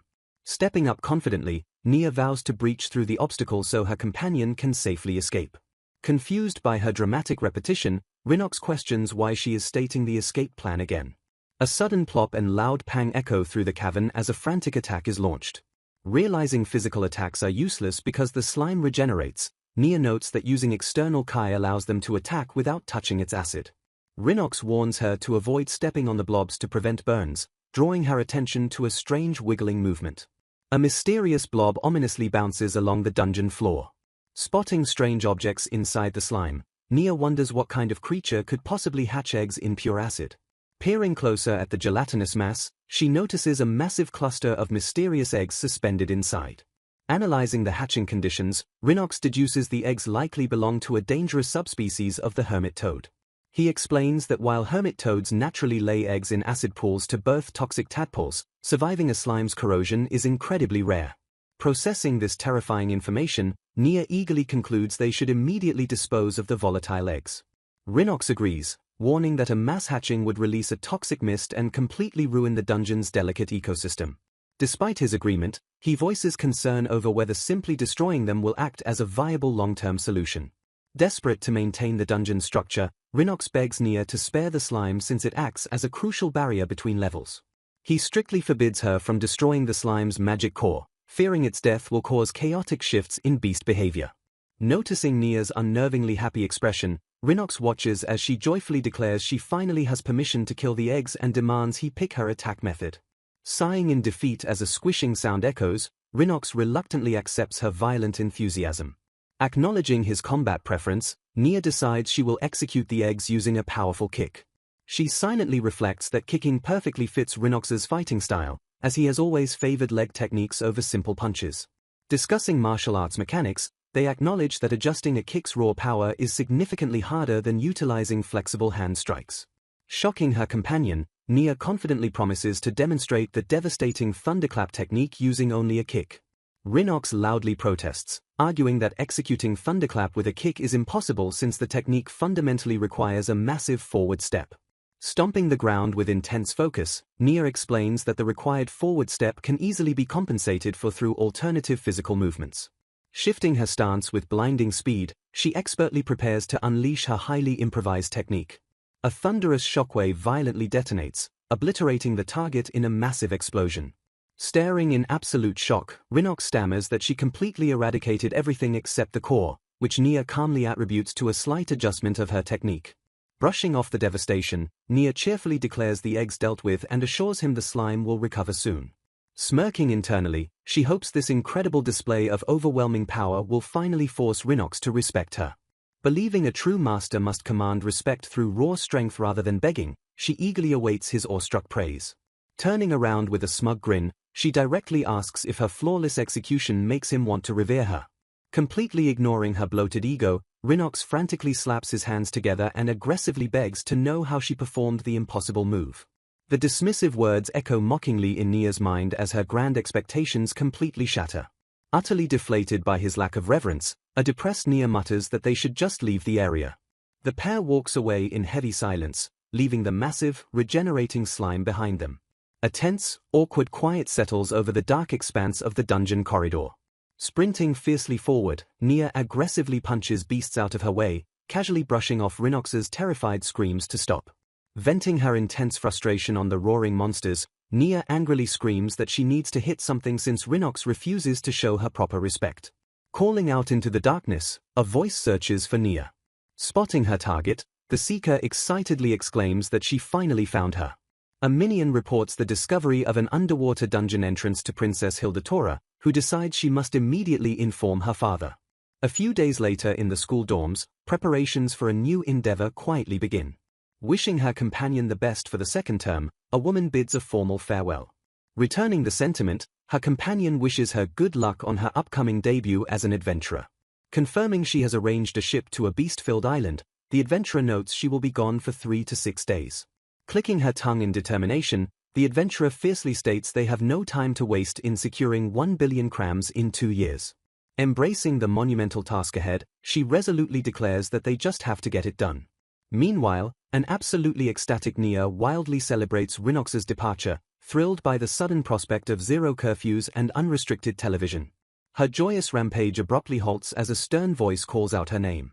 Neil's maid, Renette, steps into the room and firmly announces that it is time for homework. Staring blankly at the unyielding maid, Nia's rebellious dreams instantly shatter. Renette ruthlessly details Rhinox's direct orders, which include confiscating her device at night and strictly banning all violent shows. Screaming in sheer agony, a devastated Nia curses Rhinox for completely ruining her fleeting taste of freedom. Reviewing the extensive list of daily chores left behind, Nia begrudgingly admits she cannot slack off while her disciple is working so hard. Shifting the conversation, Renette suddenly steps forward and respectfully requests some martial training from the young master. The maid confesses her deep fascination began the moment she witnessed Nia attempting to slice a wooden sword with another wooden sword. Blinking in mild surprise, Nia recalls the chaotic incident from her earlier summer training sessions. Willing to accept the eager student, Nia questions how the maid will manage her primary duty of watching over Neil. Renette quickly clarifies that Master Neil's early bedtime leaves her a small window every evening dedicated entirely to training. Accepting the terms with a proud smirk, Nia graciously grants the maid permission to train under her watchful eye. A sudden, devious spark ignites in Nia's eyes as a brilliant new idea takes shape. Testing her new recruit's loyalty, Nia casually asks what Renette would do if Neil demanded 1 billion crams. Radiating an insane aura of absolute devotion, Renette vows to accomplish the impossible for Neil, prompting Nia to maliciously declare her perfect. The following evening in the private training hall, Renette happily grants Nia complete authority over the spacious facility. Patting her new disciple's head in smug satisfaction, Nia revels in finally receiving the deep respect she thoroughly deserves. Analyzing her massive financial goal like a family budget, Nia deduces that having multiple people earning money is the most efficient strategy. Clenching her fists with overwhelming ambition, she fully resolves to exploit everyone currently acquainted with her. Her grand master plan completely crystallizes as she decides to brutally train them all into highly profitable moneymakers. Meanwhile, an intensely focused Rhinox meticulously checks his lethal assortment of adventuring gear to ensure he meets the absolute minimum requirements. Gripping his heavy blade, he quietly reflects on abandoning his daily sword training the moment he became Nia's dedicated disciple. Just as he marvels at returning to the adventuring life 2 years after graduation, a sudden knock interrupts his deep thoughts. Opening the door with a welcoming smile, Rhinox graciously invites his associate Charlo into the room. Stepping inside, Charlo immediately points out how incredibly strange it is to see the normally formal butler wearing casual clothes. Still reeling from the bizarre coincidence, Charlo admits he can barely believe they ended up staying in the exact same apartment block. Confirming Charlo's utter disbelief, Rhinox admits he is desperately taking on a dangerous adventuring side job to secure extra income. Reaching into a small bag, Charlo hands over the specific items Rhinox requested, fulfilling the secretive monetary exchange. Charlo warns that the cheap makeup brands will easily wash off with sweat or rain, recommending them strictly for practice. Noting that magic additive cosmetics require a special solvent to remove, Charlo highly recommends them for heavy-duty use, to which Rhinox thoughtfully agrees. Acknowledging the rough necessity of a fake name, Rhinox explains that hiding their identity as Nia Listen's maid is the only way to balance their duties and adventuring work. Preparing the cosmetic tools with an eager grin, Charlo asks Rhinox if they are ready to be transformed into something pretty. Dismissing the need for actual beauty, Rhinox insists they merely need to look completely different since their own makeup skills are painfully basic. Refusing to compromise, Charlo aggressively applies the cosmetics while declaring they will not stop until Rhinox looks absolutely beautiful. Charlo firmly explains that makeup is both a weapon and a shield, warning that a half-done job makes a person look incredibly weak. Continuing the intense application, Charlo promises to make Rhinox look the part perfectly while ensuring the strict process is memorized. Enduring the overwhelming flurry of brushes and powders, Rhinox quietly submits to the intense makeover. Examining the shockingly different reflection in the mirror, Rhinox mutters a quiet hope that the heavy disguise will be enough. Praising the flawless transformation, Charlo happily runs off to a part-time job while an exhausted Rhinox mentally groans over the exhausting ordeal. Pushing aside the lingering fatigue, Rinox grabs their gear and sharply realizes it is finally time to get moving. Stepping out into the vibrant city, the newly disguised adventurer seamlessly blends into the bustling crowds filling the sunlit streets. Navigating through the dense sea of people, Rinox makes steady progress toward a highly anticipated destination.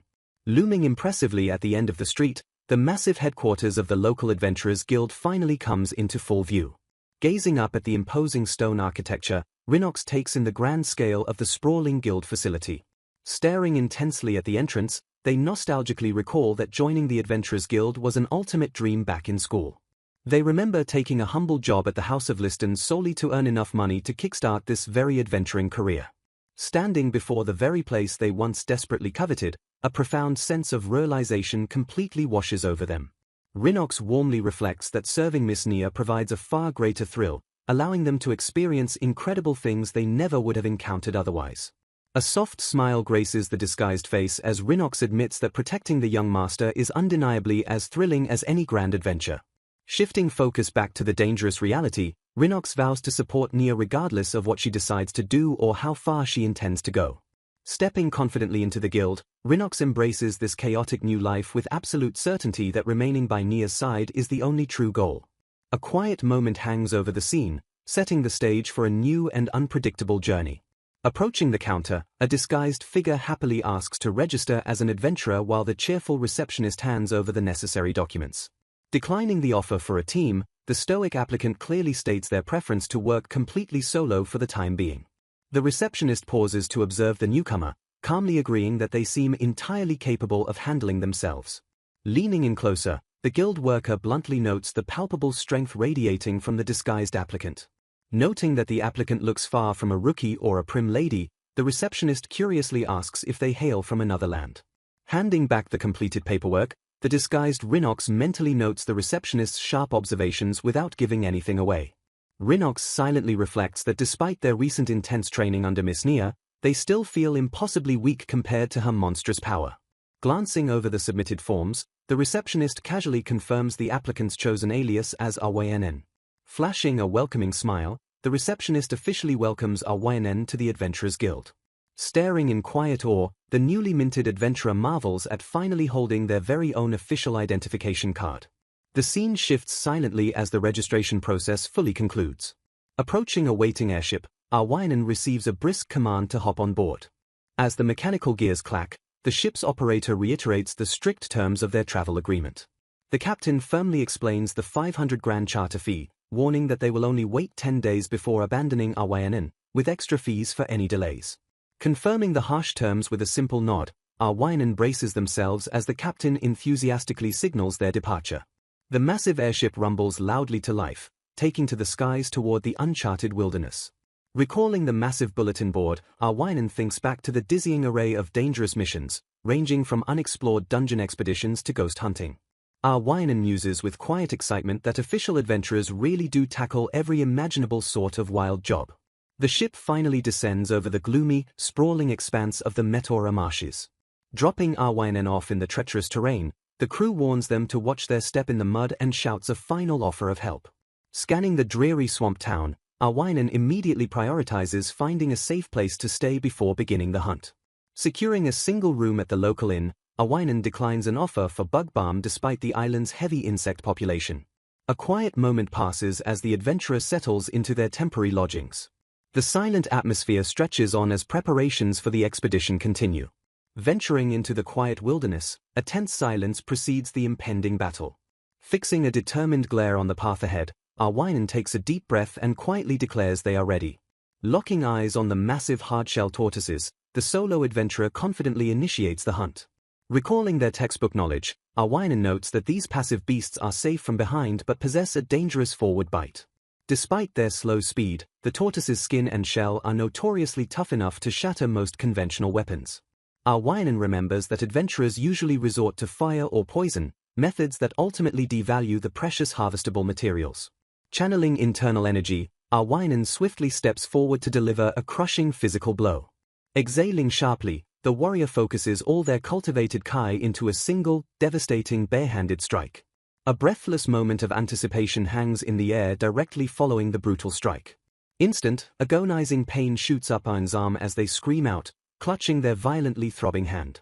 Panicking over the intense burning sensation, Arwinen frantically checks if their bones are completely shattered. Staring in utter shock at the completely unfazed beast, Arwinen realizes their Kai-infused strike failed to produce a thunderclap despite using enough power to kill a person. Flashing back to Nia's nonchalant advice, Arwinen remembers being confidently told that these turtles were the perfect training targets. Feeling entirely demoralized, Arwinen questions if cracking the shell with mere Kai is even physically possible after such a devastating failure. Left nursing a bruised hand, the disguised adventurer stands in stunned silence before the impenetrable beast. Realizing the true purpose of their harsh training, Rhinox understands they must become strong enough to hunt these impenetrable tortoises. Admitting their current weakness, the disguised adventurer knows they are absolutely not ready to hit the armored beasts directly yet. Since they have failed to master the thunderclap technique since vacation began, they resolve to focus entirely on perfecting it first. Determined to succeed, they vow to execute the move just once so their body can permanently memorize the explosive feeling. 2 exhaustive and grueling days of relentless wilderness training pass in a flash. Trudging back into the quiet swamp town, a gentle voice suddenly calls out to the disguised warrior. Noting Rhinox's completely exhausted state, the concerned innkeeper kindly asks if everything is all right. Drained from being gone the entire day again, Rhinox quietly admits they still haven't managed to catch a single thing. Retreating slowly to their room, the tired adventurer silently hopes they can actually afford to pay the worried innkeeper. Rhinox collapses heavily onto the bed, completely physically and mentally drained from the grueling effort. Staring blankly into the quiet room, they bitterly lament another entirely unsuccessful and frustrating hunt. Despite the hunting failure, a spark of immense pride ignites as they finally manage to produce a successful thunderclap. Although it required 10,000 grueling attempts to perform it once, they can now successfully execute the deadly technique every 50 tries. Pumping a fist in sudden triumph, Rhinox boldly declares they are finally ready to obliterate the armored tortoises. The adrenaline rapidly fades as heavy exhaustion takes over, prompting them to wisely push the actual hunt to tomorrow. The very next day arrives with a massive, explosive boom violently echoing across the murky swamplands. Rhinox screams in absolute agony as another devastatingly painful bare-handed strike entirely fails to pierce the beast's shell. Panicking wildly, they realize their thunderclap is still far too weak and will easily shatter their fists before breaking the armor. Deep in the red and running dangerously out of time, Rhinox frantically worries about severely disappointing Miss Nia. Staring dejectedly at their violently bruised hands, the exhausted adventurer heavily contemplates their desperate and failing situation. Refusing to completely surrender, a determined Rhinox desperately searches their mind for any viable alternative combat strategy. They intensely wonder if Miss Nia severely misjudged the tortoises or if their own physical technique is simply far too weak. Remembering that Miss Nia once split an entire lake in half, Rhinox quickly concludes their own attack is nowhere near her godly level. Realizing they cannot reach that supreme level in just 2 days, Rhinox contemplates using naturally stronger kicks to shatter the shells. The primary problem remains that they still have absolutely no idea how to properly execute a thunderclap using a leg strike. Recalling Nia's flawless demonstration, Rhinox notes her movements were so incredibly smooth it was utterly impossible to tell where the technique started. Her devastating kick was perfectly concealed within entirely ordinary motions, displaying zero stance preparation and absolutely no delay. Rhinox vividly remembers the young master chillingly stating that her current body cannot even bring out 1% of her prime strength. Deeply humbled by the memory, Rhinox intensely wonders exactly how much relentless training is required to achieve such overwhelming power. Analyzing the core mechanics of the thunderclap, the desperate fighter focuses on the absolute necessity of utilizing a pivot leg and a stepping leg. Remembering Nia's flawless execution, they realize she perfectly utilized a solid pivot leg without ever requiring a forward stepping leg. A sudden, brilliant realization sharply strikes Rhinox as they quickly shift their combat stance in the thick mud. Focusing their internal Kai directly into their leg shockingly proves to be significantly easier than channeling the energy into their bruised fists. Rhinox theorizes that the mandatory forward stepping motion can simply be replaced by the raw explosive force of the kick itself. Splashing violently through the swamp water, Rhinox unleashes a rapid, experimental strike to practically test the new theory. Shocked by the immediate success after only a few tries, crackling Kai energy violently surges as the improvised technique miraculously works. A massive wave of pure excitement washes over them upon realizing they possess a naturally greater combat affinity for kicks over punches. Brimming with fiercely renewed confidence, Rhinox sharply regains their aggressive fighting stance in the muddy water. Knowing they just need a little more rigorous training to perfect the maneuver, a fiercely determined smile finally breaks across their face. With a sharp and powerful exhale, the invigorated adventurer fiercely launches into another rapid flurry of explosive practice kicks. A tense stillness hangs over the swamp as the battle initiates. Rhinox charges forward and launches a devastatingly fast kick directly toward the armored beast. A massive explosion of Kai erupts upon impact, echoing with a violent crack across the entire marsh. The immense, rebounding force of the explosive blow sends Rhinox hurtling backward violently through the air. Tumbling aggressively through the thick mud, the disguised adventurer screams in pure agony while panicking that their leg bone just snapped. A sudden hissing sound sharply draws their attention, instantly pausing their panicked flailing in utter confusion. Steam fiercely billows from the massive tortoise's shell as the creature remains completely motionless in the dark mud. Slowly pushing up from the swamp water, an exhausted Rhinox stares intensely at the unmoving, silent beast. Realizing the loud crack came from the beast's shell, they deduce the powerful impact also completely liquefied its internal organs. The massive hardshell tortoise lies entirely defeated, permanently silenced by the singular and devastating kick. A profound wave of relief and disbelief washes over Rhinox as they finally acknowledge their impossible victory. Emboldened by this newfound success, the warrior immediately shifts their focus to the remaining monstrous targets lurking nearby. Electricity crackles violently around Rhinox's leg as they confidently charge up another explosive Kai strike. Back at the guild, the appraiser examines the 6 massive carcasses and calculates a solid payout of 200 grand per tortoise. While praising the impressive hunt, the appraiser notes the massive payout would have been much higher if the precious shells remained intact. Mentally calculating the massive ship charter fees, Rhinox realizes the total net profit equates to exactly 200,000 crams. Exhaling a tired breath, the adventurer concludes that such a heavy profit in half a day is incredibly good for a rookie. The eager guild worker quickly offers to buy the entire batch of pristine materials, to which Rhinox happily agrees. Leaning in with intense curiosity, the buyer eagerly asks exactly how the mysterious hunter managed to magically slay the impenetrable beasts.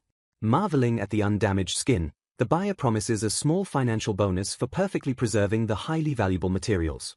Rhinox quietly listens to the high praise, struggling to hide a sharp wince as pain fiercely flares through their battered leg. Smiling brightly through the throbbing pain, Rhinox cheekily replies that the lethal hunting method is an absolute secret. Later at the Twilight Rat Tavern, the disguised butler happily greets their friends and offers a small wrapped gift from the expedition. The surprised bartender gratefully accepts the small package while casually asking what mysterious item lies inside.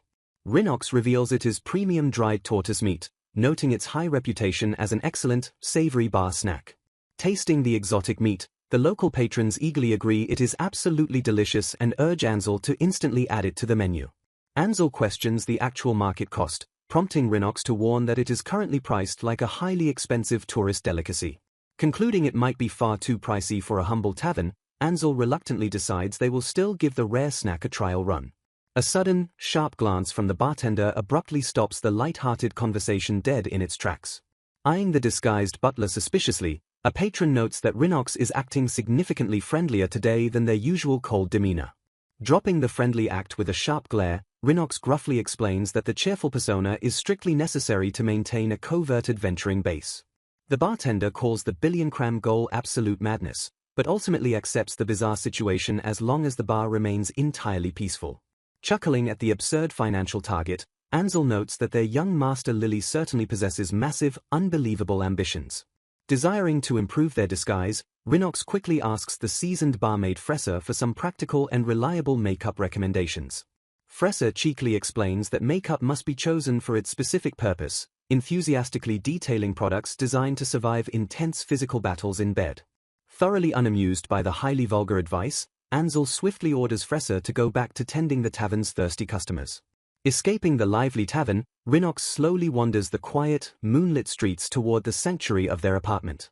A familiar, cheerful voice suddenly shouts the weary butler's name through the cool evening air. An eager friend jogs over, asking if the exhausted adventurer wants to grab dinner and visit the relaxing baths together. Initially trying to politely decline due to sheer exhaustion, Rhinox instantly changes their mind upon hearing Lucaida will be joining them too.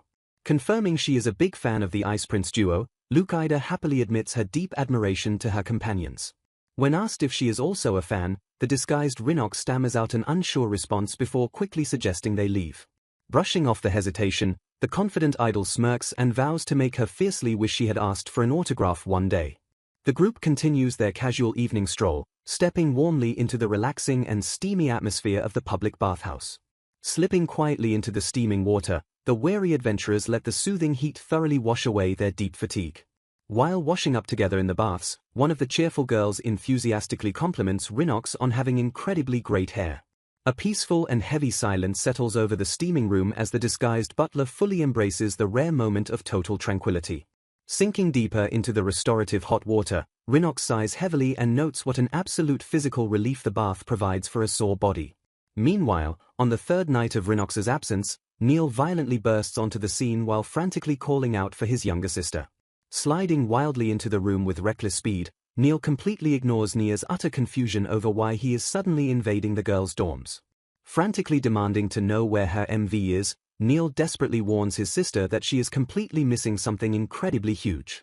He urgently orders her to turn on the silver channel immediately, but Nia firmly reminds him that she is strictly forbidden from watching it. Overriding the strict rules, Neil grants her special permission as her older brother and promises to tell their father it was an absolute emergency. Yielding to his frantic, overwhelming energy, Nia taps the glowing device and instantly brings the forbidden broadcast to vibrant life. A beautifully drawn animation immediately explodes across the screen, utterly captivating the young girl with its fluid and highly dynamic art style. Staring intensely at the breathtaking broadcast, a dark and bitter realization washes over Nia as she mutters that it is far too soon. Glaring viciously at the screen, she bitterly commends the Silver Territory for working incredibly quickly to perfectly execute her stolen concept. Acknowledging how recently Brelia stole her brilliant idea, Nia marvels at how the novel combination of sound and drawings is undeniably captivating enough to hook even her. Feeling the raw, undeniable power of Recalvita's art, she realizes the concept will be a massive financial success and knows Princess Hilda is currently thinking the exact same thing. Furious that she let such an incredible financial fish completely slip through her fingers, Nia mentally curses herself for being stuck racing dogs while a massive cultural trend begins. The sheer, crushing weight of the monumental financial loss completely breaks her powerful spirit, causing her physical body to violently crumble in absolute despair. Cursing a modern era where pure physical strength cannot solve every problem, Nia slowly fades from consciousness while her panicked companions violently shake her and beg her to stay with them.